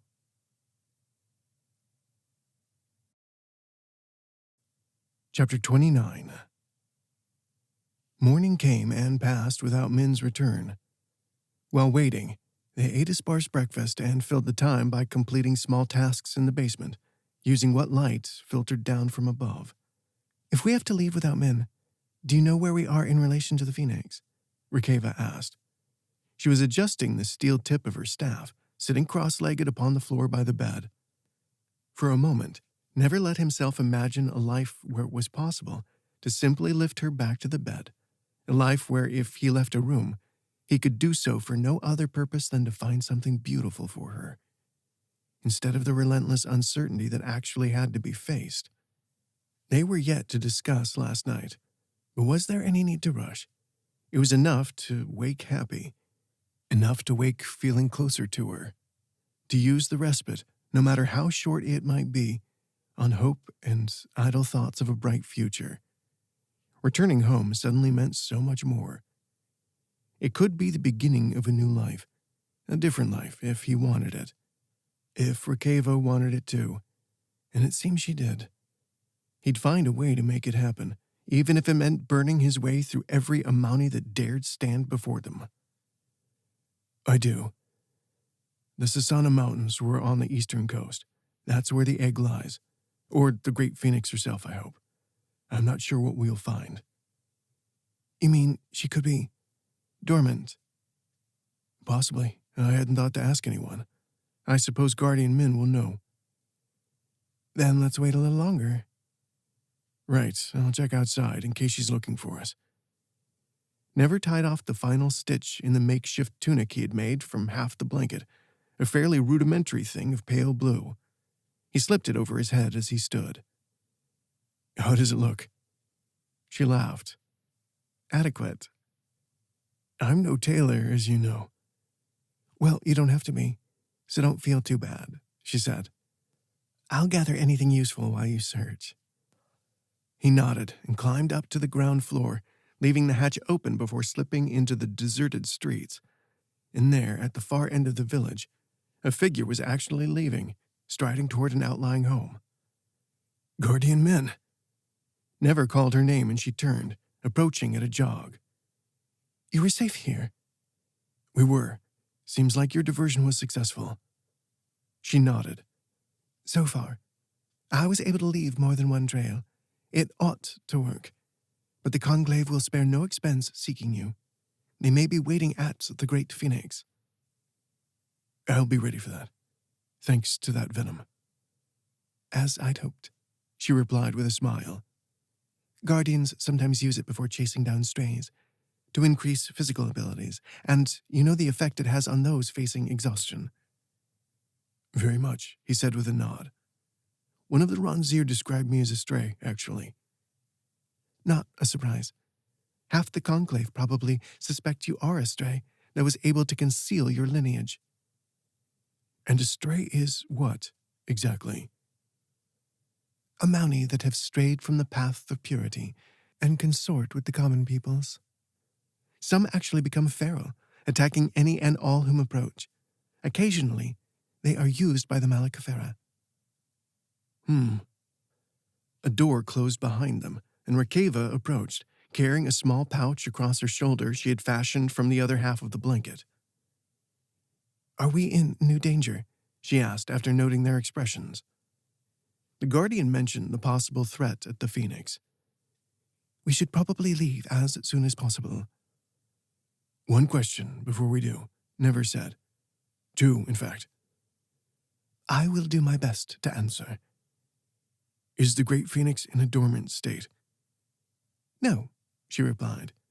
We aren't fully informed of the cycle, but you were right to assume the Great Phoenix could be met. Again, all the more reason the Conclave might have someone waiting when we reach her. Are there any we can trust among the Conclave? You mentioned calling in favors, didn't you? My memory's a little hazy. She hesitated. I no longer believe that I can. What of others, like Supreme Jemiyu? Rikeva asked. Was he part of Asuda's trap? I am not certain, one way or another, Min replied. Should we encounter him, I would advise not to trust Jemiyu either. Leaving only you? Perhaps. If we succeed at the Great Phoenix, we might not need anyone else to get home, Never said. I hope it so. And what of you? Rikeva asked. Once we're gone, will you be safe? Yes, but I would keep it secret for now. Perhaps even after you have escaped, for I cannot risk anyone discovering what I plan. She paused. Not because I do not trust you both, but if captured again, there are ways for the Conclave to take your memories without having to sift through blood, in the hope that they would become clear in time. You would not survive such a process, and I fear the Conclave would absolutely stoop to such forbidden acts. We won't begrudge you that secret, Never said, cheerful as the possibility of forbidden acts may be. I appreciate that. There is actually one piece of Asuda's plan that I'm yet to understand, Never said after a moment. Was Ronzir Sarian meant to capture and return us to the Conclave? She couldn't have known that we would kill him down there. No, but I believe she would have been pleased. Ronzir Sarian, through his master, Conclave Herakoje, was a very vocal opponent of her plans to subdue a certain people in the far west. Sarian would have wanted you for his plans for defiance. He frowned at the revelation. I doubt we'd have done anything different if given the chance, but I don't like having played into her hands. Escaping is not to her liking, if that helps, the Guardian said. A little. Then we should depart, since it's not a short flight. But if you believe the risk is worthwhile, there is a Farasa close to the Phoenix that we might use. Perhaps not. We should fly, Never said, and Rikeva nodded her agreement. Then we are best to avoid cities and towns, Min said. We will have to find food along the way if you don't mind hunting, though I must admit, I am not skilled. Never let his wings free. You can leave that to us.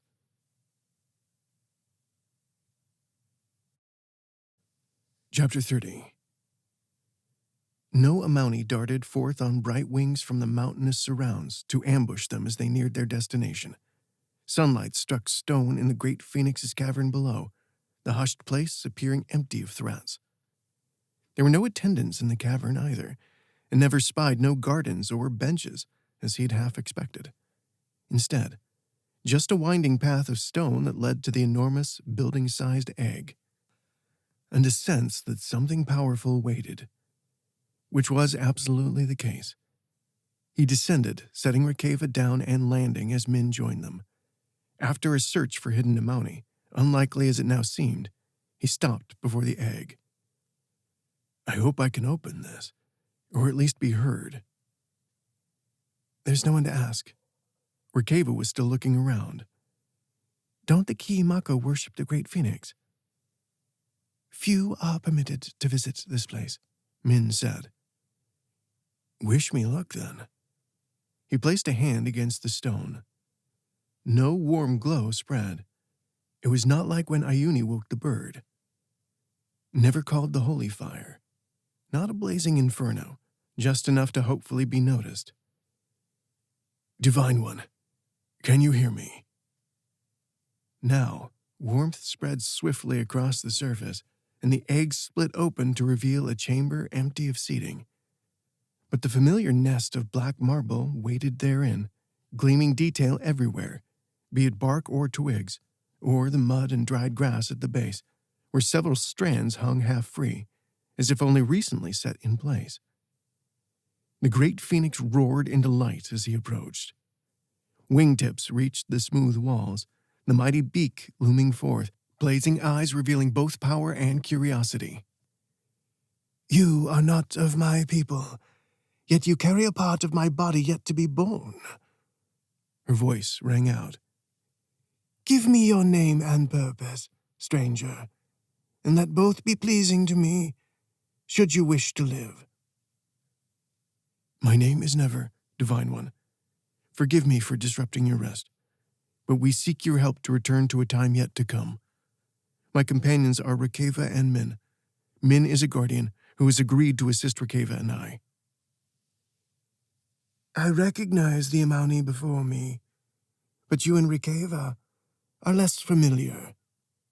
Both of the peoples, and yet not. You, especially, are not so simple. The contradictions speak of truth or a powerful deceit.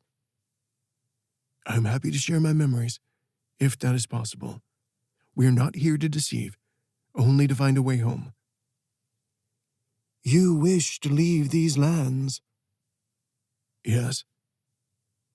The great phoenix seemed to sigh, a flicking of flame from the beak. You are troubling. He waited, and beside him, tension seemed to grow from both Rikeva and Min. And why not? The great phoenix seemed equally likely to destroy as aid them. Not only do I wish to remain free of your memories, but I would find much relief if I could no longer sense the contradictions within you at all. The great phoenix leant over the nest, a gentle movement. The mere fact that you carry two of my feathers is proof enough that somewhere, sometime, you were trusted. What do you believe I can offer? I hope an answer, Never said, and shared the confrontation with Oluxon, once again focusing on the Eye of Hours. We don't actually know what happened, or whether we can return. Is it possible? That is not for me to say. Even speaking from the ashes of every yesterday, I cannot see every tomorrow. Then, do you know of someone who might be able to help them, Great Phoenix? Min asked. I have not said I have no suggestions of my own. Forgive my offense. Merely curb your impatience, and hear me. There is something I have been struggling to recognize, something I assumed was a new Amauni aberration. And, in a sense, it obviously is. But now that I've met you, Never, the connection is clear. It is linked to you. Another threat? He asked. Not to you or Rikeva. Search the bottom of the lakes where you first appeared for a hunk of quartz. There is nothing else I can fathom that is connected to your home, nothing else that could possibly enable a return. Even that, I hardly share with certainty. A piece of the Eye of Hours. It was something to seek, a ray of hope at last. And somehow, it seemed more than probable that the piece she sensed had contained Cog. Never thanked her. We are in your debt, Divine One. Perhaps a debt has already been paid, considering your feathers. The great phoenix flickered and then vanished, only a sharp scent of searing stone left behind. Never caught Rikeva's smile, but the guardian seemed less pleased. Is something wrong? I cannot be sure. After your appearance, we didn't find any unfamiliar quartz when we searched the lakes ourselves. She shook her head. But I don't think the phoenix would be mistaken. Then let's find out, Rikeva said. Of course. We'll have to be even more careful, however. The nearest Farasa that would be safe is in the mountains above the temple, which carries its own risk. Meaning? Obviously, Farasa at the temple and those nearby are all controlled or guarded. We would arrive, and then immediately be captured or discovered. We'd have no chance to search the lake. But are you saying the Fallhand Ranges pose a larger threat? Not larger, but even old, inconvenient Farasa are still watched, if they lie near a place of note. If we want to remain unseen, it will be difficult. Can you create a Farasa and set it elsewhere on the branches? Never asked. No. In all my experiments, I've only been able to create a temporary symbol for use to reach an existing one. Why don't you try, Never? Rikeva asked. Your blood is different. Maybe that will be enough. It was absolutely worth an attempt. Where would I place it? Min hesitated. I don't believe I can explain the process to you with language. Can you show me? The Guardian looked away. In theory. Rikeva stepped closer, her voice gentle. What are you worried about? Never understood before she spoke. In the amber isle, the ritualistic image of two Amauni, blood spinning between them like dark twine, came to mind. She didn't wish to share his blood. He raised a hand. Min, it's fine. We aren't going to judge you. Her shoulders slumped. Forgive me. What does she mean? Rikeva asked. Never reminded her of the process to share memories, and comprehension dawned before he'd finished his explanation. Rika placed an arm around the Guardian's shoulders. Never is right. You don't have to show him. We can use the existing Farasa you mentioned. We just need to find a way to remain unseen. The woman lifted her head with a faint smile. You are both too kind. I'm putting you at risk with my weakness. You saved us twice already, Never said with a smile. Let's find something to eat, and then we can make a plan.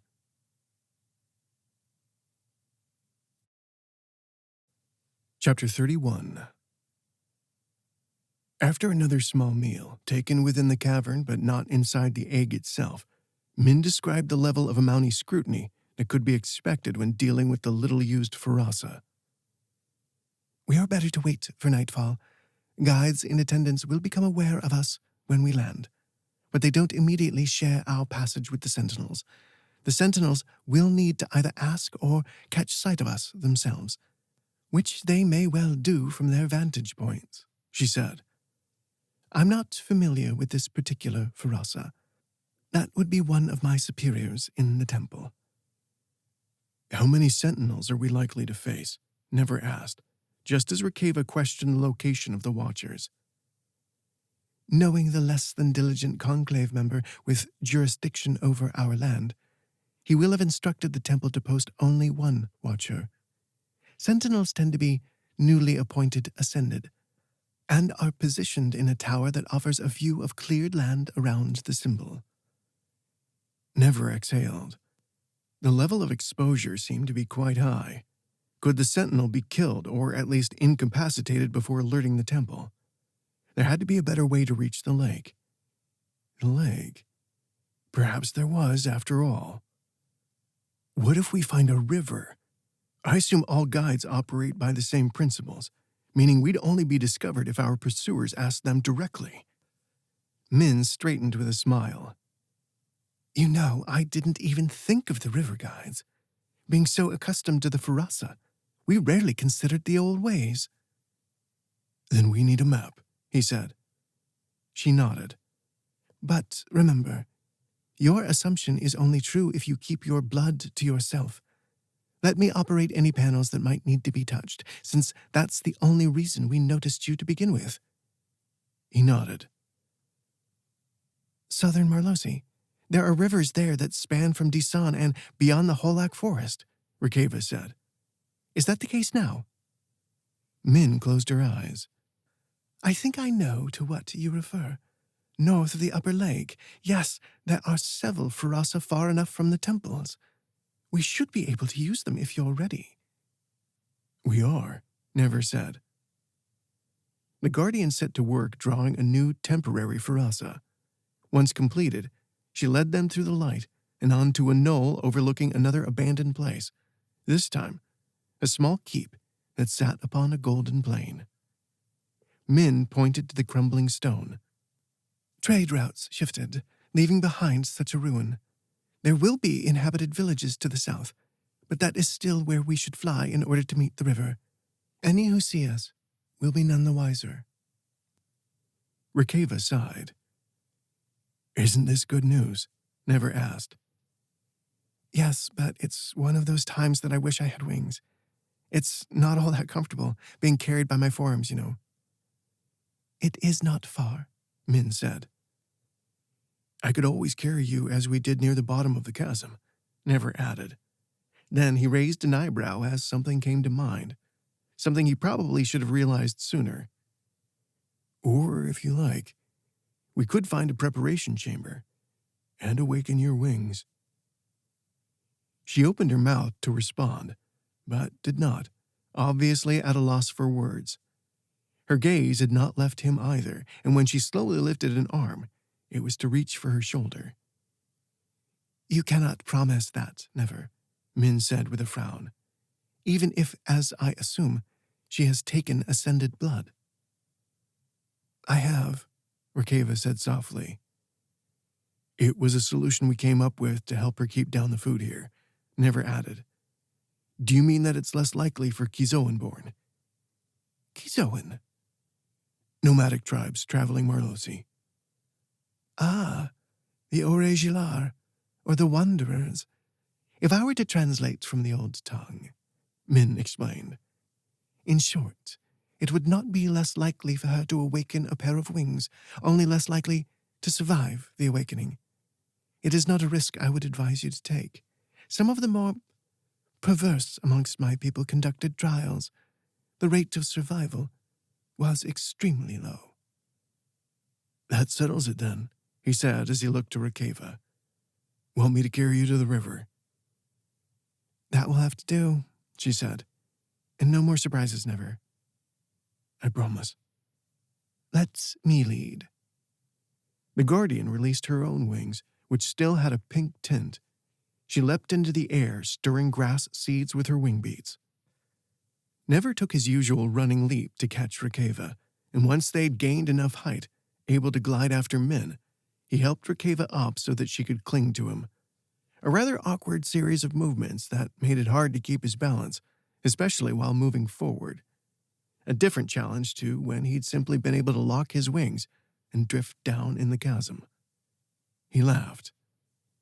Rikeva settled with a frown. What's funny? If anyone below had seen us, that would have made for a ridiculous sight. Her expression eased. I suppose so. This is definitely better, but I'm still hoping for a short flight. Let me pick up some speed, then. And thankfully, it was not such a distance to the river's edge, where Guardian Min had already landed. Never was slower to join the Amouni, giving Rikeva time to hop free first. The river was swift and dark, rushing over a mix of pebbles and sand, based on what was visible of the banks. Once we reach the lake, how do we search it? Never asked. Are we going to need a guide to help? And how will we use the quartz if we find it? Rikeva asked. Ekin Seja's memories offered varying detail when it came to the Eye of Hours, in part due to his deep distrust about the process. But one thing remained clear above all. Blood was key, as with so many Amouni artifacts and rituals. I have an idea of how I might be able to restore the quartz, if that's what we need to do when we find it. But I can't solve the problem of it being under the lake. We may be able to use the guides, Min said. I doubt there is another way, considering the depth of the Trivium Lakes. So, they could find the quartz? Yes, as you know, traveling via river is not quite the same as swimming. I do. Well, there is a risk, but I could have the guide stop near the quartz, then return us and the quartz to an isolated part of the shore. What risk? Doing so will weaken the guide, possibly enough to destroy it. At that point, every Amani currently in the temple, ascended and greater, would know exactly where to search. Could I work on the quartz in a vestibule? So long as you didn't touch the panel. Then I think I have a plan. I just need to know how you plan to escape the vestibule. Another Farasa? Yes. Min smiled. I don't think any could catch me, even if they follow. I'm a lot faster than I used to be. Your wings? Yes. Things changed after being possessed by the Semir Ko. Welcome news, and no surprise, really. He nodded. Then I think it's time for Rikeva and I to go home.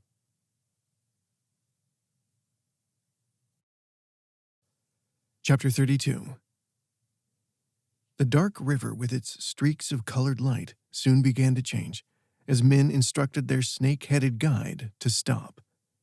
It seemed they had reached the lake already, as shadows pressed in, broken only by tiny points of light that were entirely stationary. Take us to the quartz beneath the lake, the guardian instructed. Yes, master. Already its head was flickering. But the pinprick lights blinked, and then an enormous hunk of purple quartz appeared between them. Or perhaps they had moved and been arranged around it. Whatever the case, it worked. The quartz was clearly left over from the Eye of Hours, Cog's face and torso unchanged from when Never had last seen the man's features upon its surface. A reminder of his great sacrifice. Had something of Cog somehow kept the quartz hidden from the Amani? This is worse than I expected. Min was already facing the guide. I'm estimating, but I suspect this guide will be able to take us to either the vestibule or the shore. After that, it will have been broken beyond repair. It won't be able to move us again, and once it collapses, soon after, the investigation will begin. Never tensed. Then what choices do we have? Fleeing will be easier from the shore. Alternatively, the vestibule will keep us out of sight for more conventional patrols. I can thwart those who will seek us down here for a time, but not indefinitely. Nor can we stay suspended in this spot much longer. Can we call a second guide? He asked. Or a prime guide? Wouldn't they be stronger? She frowned. I'm not sure what you mean. Had they not been created yet? No matter, any second guide then. I could, but that would trigger a similar alarm to the destruction of the first. Rikeva took his arm. Never, what's your plan before we decide? Quickly, if you can, Min added.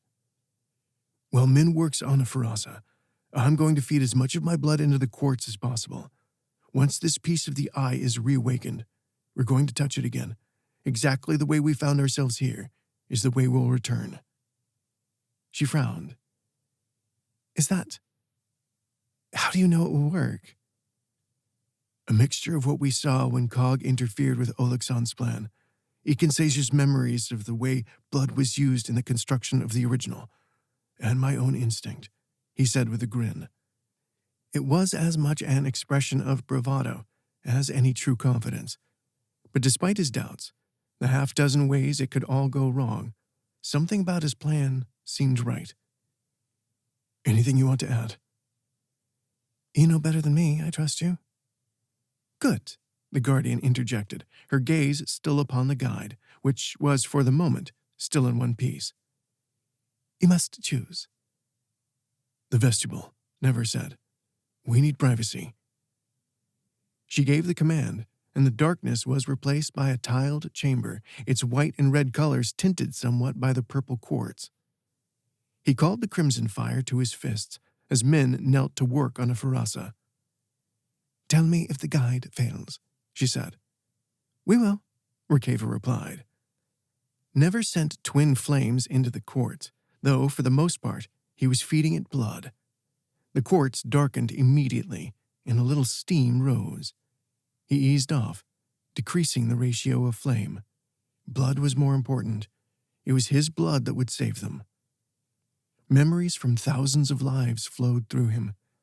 From his parents, back however far their lines stretched, to everything gathered during his years of seeking, whether with snow or in the years after, to the blood of the guardians and every trace of the people he had met, places he had visited, the air he'd breathed, the faces of his friends, their smiles, the color of their eyes, their dreams, every detail that lived within him.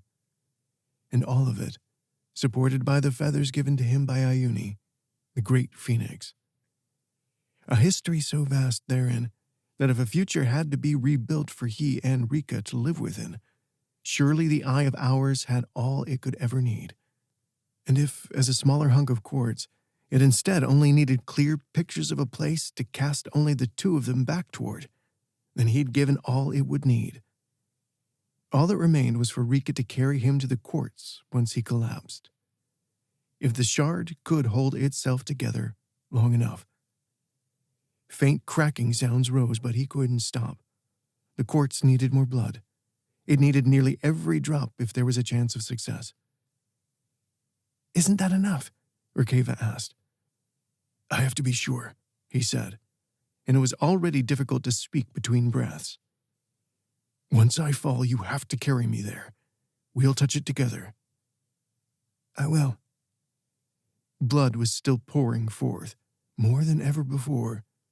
It couldn't have been, not compared to the stare of winds, but he had to feed the quartz at least that much. Too little and he'd fail, and who knew what that would mean? An insufficiently nourished piece of the Eye of Hours could do anything, or nothing. "The guide has failed," Min said, her voice tight. "We won't be alone for long, but I'll do my best to give you more time." Never couldn't tear his gaze from the quartz, blinking against a wave of fatigue. It wasn't enough. A little more. A new figure appeared, looming behind the quartz. Conclave Isuta.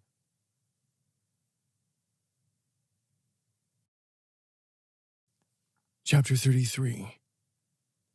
She was alone, and her drapery had obviously been arranged in haste, gold lace missing as her head swiveled. "Oh, I suspected you would return here. But for what new treachery?" Never cut the flow of bloody fire. It had to be enough, for if he didn't hold something back now, he wouldn't be able to kill Isuta. "Die," he rasped at her, his voice weak. He called the holy fire. And nothing happened. He was empty. Empty of blood, empty of fire. Altogether empty now, but wholly a fool. Of course there was nothing left. Never fell to one knee, teeth clenched as he struggled to stay upright. Min caught him, her own fire blazing. Rikeva leapt forward, swinging her staff. Isuta caught the blow on a raised arm, the weapon shattered. Her free hand shot forth, and she caught Rikeva by the throat, lifting her up over the quartz. "Whatever you are planning, this abomination must be broken." He could not stop Isuta. Yet somehow, time had ground down to a halt. The betrayer was mere paces away, yet she might have been back in the temple for all he could do to reach her. Even Min was blocked. She couldn't send her own fire forth without striking Rikeva. Never growled. He was not finished, not by far. Even on the brink of collapse, there was still a chance if he was willing to take the gamble of his life. Nothing would stop him doing so. "Rika!" Never roared her name. "Basela's spire!" Isuta was already swinging her arm down. Rikeva's cry of rage cut short when she struck and shattered the makeshift Eye of Hours. It vanished, taking Rikeva too. Tiny tinkling sounds filled the vestibule in the silence that followed, little pieces of dark quartz, all that remained. There was no way to know if it had been enough, if Rika was safe, where she belonged, if anything had changed at all, anywhere.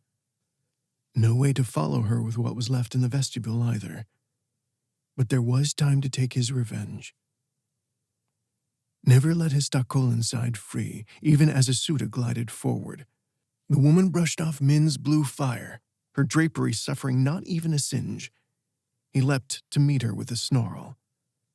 One of her hands reached for him, but he swatted it aside, blue skin concealing muscles and bones that bulged as if fighting to break free. He swung again, the second blow hammering down onto her head.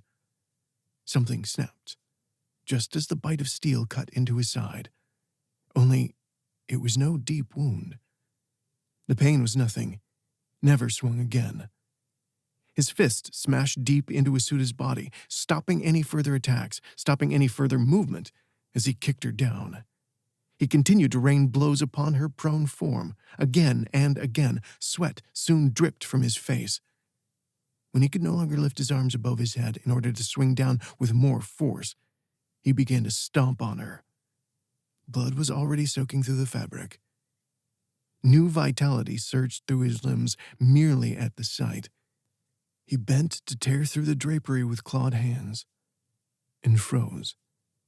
Blood pumped from Asuda's broken neck, but her face flickered. At once a typical Amauni face, and also something more withered and aged. Both visages seemed to coexist. Her arms were similar, along with her 6 legs. 6 legs. Legs that protruded from a loose robe of silver. Never. He turned. Guardian Min stood nearby. Yes. He still wasn't able to speak easily. Even as she drew near, he had to lower himself to the tiles. His skin was changing, his body weakening, returning to its natural state. Thankfully. You know their secret now, she said. Somehow, the fountain transforms them into something part guide and part Amauni, if you could call it that. She wouldn't tell me how before I left. Never blinked. The Guardian had said something important, but he could not be sure what, for his mind was full of one thought only, getting her promise. But Min's voice had seemed to grow awfully soft, and light in the room was dimming as he lay back.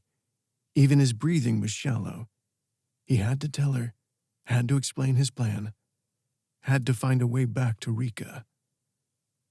Never reached for Min, but found only air. Had she already used her Farasa to escape? Min, promise me. I will do what I can. She wasn't gone, she was kneeling beside him. If you have any more favors to call in. She sighed. Perhaps one, if no one else finds us now. Take me to the infirmary, in Asalea, secretly. Asalea? You could recover somewhere closer. No. Place me inside Silverskin. Promise me, Min, it needs to be hidden in Pasela's spire. Never. Such a place doesn't exist. He finally caught her hand. It will. Merlosi capital. But there's a cost. You might not. Please. She squeezed his hand. I will draw a new Farasa. It seemed she kept speaking, but he heard no more as darkness swooped in to cover him at last.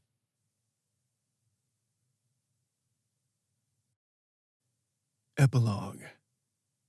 Summer. Rikeva stared down at the city of Isasina from her saddle. Sunlight gleamed upon gray and white stone and glass alike, with the great dome of the palace among the most boisterous, or gaudy. Even Pasela's spire seemed determined to pummel the people below, with its grand spiral construction and pale wings so large. Would he really be there?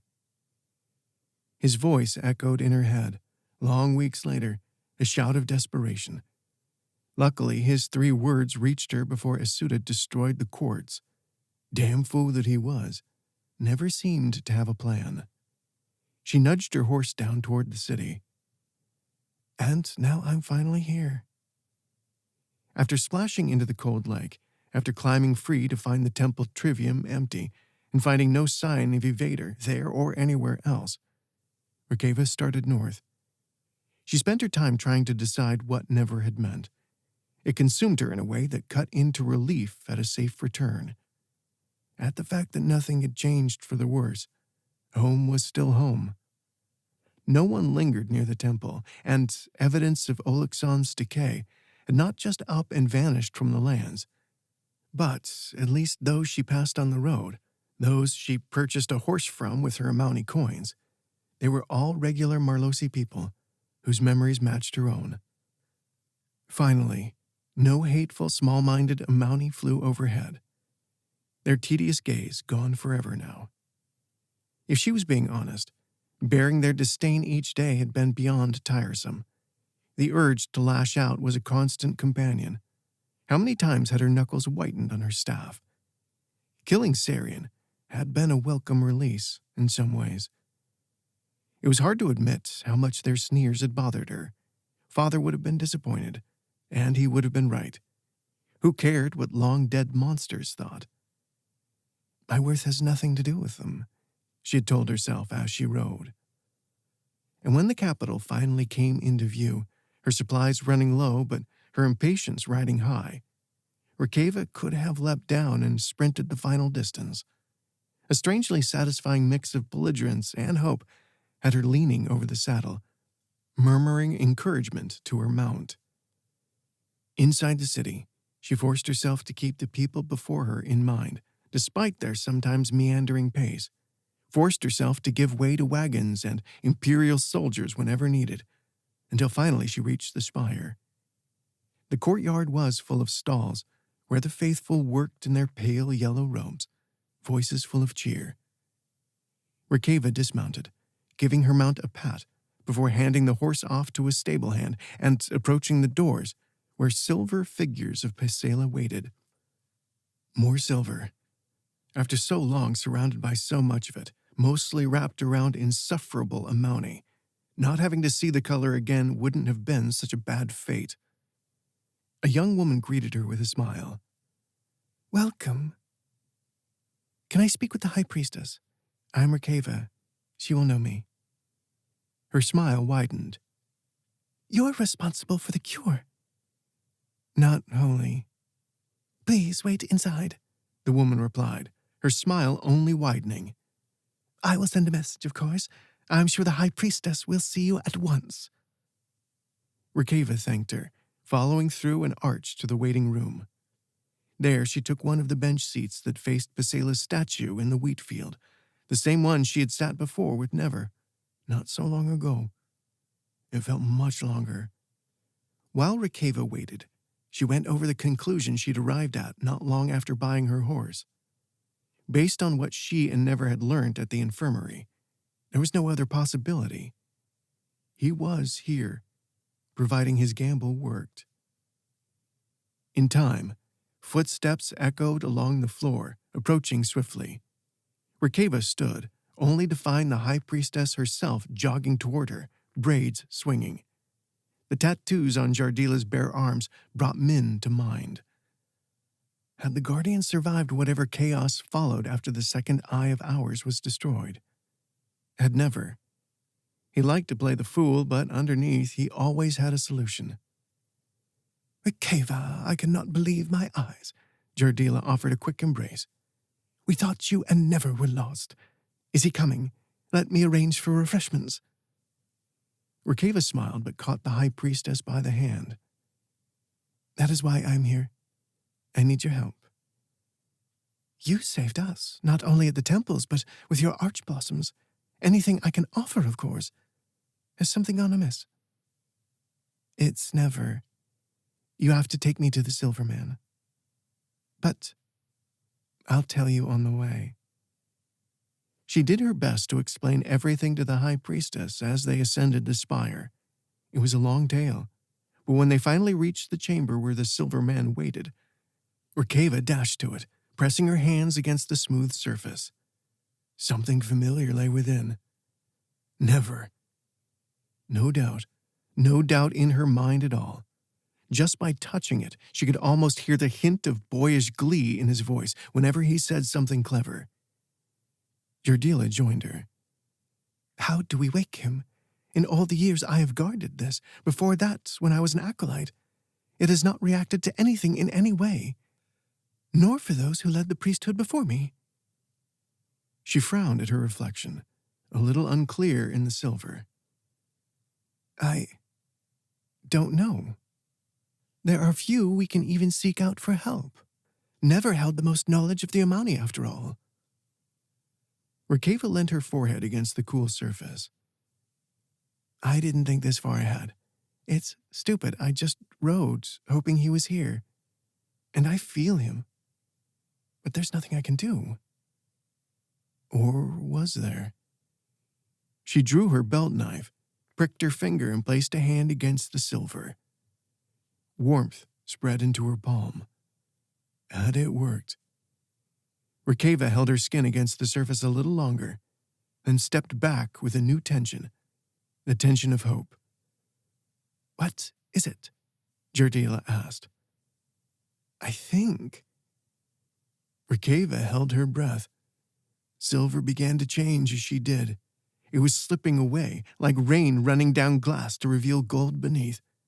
Colors pooled and mixed on the stone floor. And then, never was revealed, the makeshift tunic of pale blue that he had made, his flesh, his face. He opened his eyes, gave them that never grin. "How wonderful to see two of my favorite ladies together." Seated around a small table in Jardila's chambers, Rikeva watched Never as he spoke, content to listen.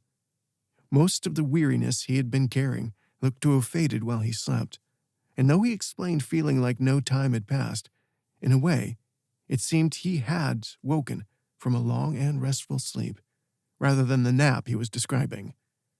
A sleep that had even shaved off a few years. Just a line or two less on his face now, and nothing that spoiled the way he was supposed to look, luckily. A little selfish on her part. His rugged side would vanish whenever he grinned. But she didn't want either to change. "Were you sure this would work?" Jardila was asking him. "Or that the Eye of Hours would save you?" "I had a lot of evidence, but it was still a gamble." He shrugged. "Everything was, I suppose." "And me? Did you know I'd be able to wake you?" Rikeva asked. He'd seemed sure enough while she was struggling with Isuta. Isuta. The creature in more ways than one, as it turned out. To be honest, I didn't get the chance to ask Min about that part. I was just working off what we learnt from the infirmary, and what I knew of the Silver Man here in the spire. It could have been a diving skin. She sighed. "Then you were too lucky for your own good." "And yours, right?" He was grinning again, the fool. "Right." "Travel throughout time is far beyond me," Jardila said. "It is hard to believe that for centuries the Silver Man was you, Never. That when you visited it during the invasion, for example, you were somehow also inside." "Well, I don't know if that's how it works, or whether it was waiting for me all that time. It always felt familiar." He shook his head. "Which doesn't make sense either. Maybe it was only my potential. I remember feeling that too whenever I saw the thing. I didn't have time to ask Min much at all." "She obviously saved you again," Rikeva said. Never nodded. As curious as I am about how she was able to convince generations of Amauni and Marlosi to care for the Silver Man, I mostly hope she was able to save herself. "I doubt we'll ever be able to find out either." Which didn't seem fair. Min had helped, protected, and saved them more than once, without the Guardian at their side. An acolyte entered, providing fruit juice before leaving in a rush. Was she flustered to wait upon her leader and the winged hero of the war at the same time? Poor girl. "Perhaps the Guardian made some writings, and they survived somewhere," Jardila suggested, as she took a glass and sipped at the juice. "Did she share nothing else?"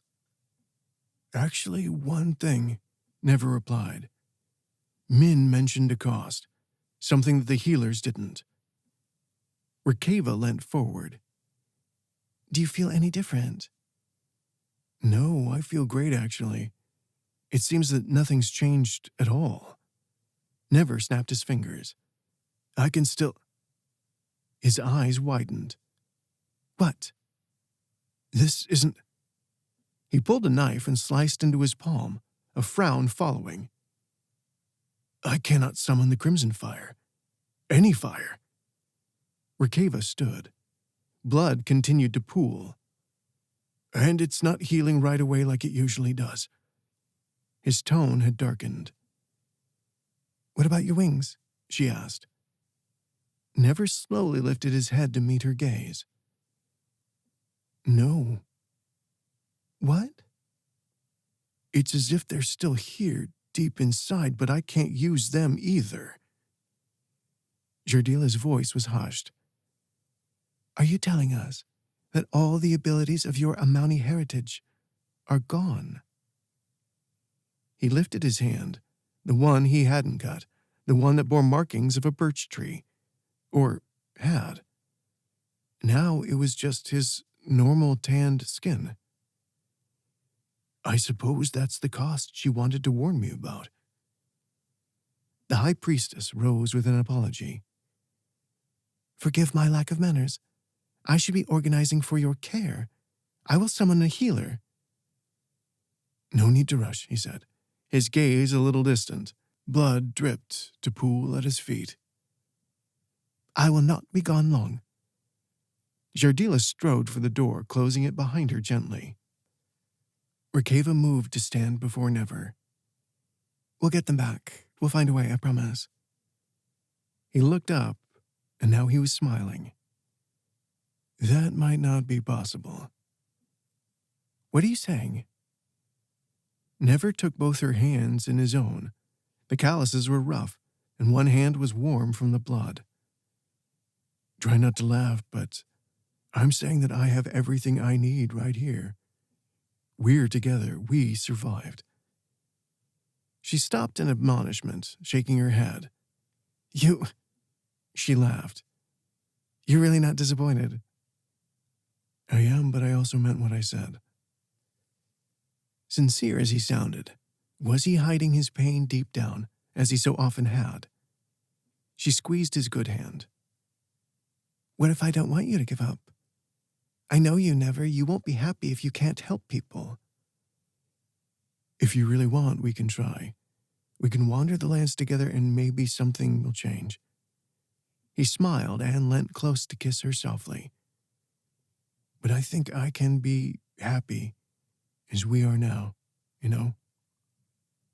Rikeva smiled back at him. I do too.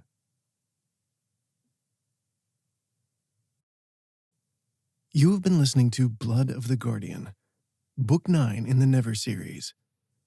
Written by Ashley Capes. Read by Joshua Macrae. Copyright 2025 by Ashley Capes. Production copyright 2025, Ashley Capes. Thank you for listening.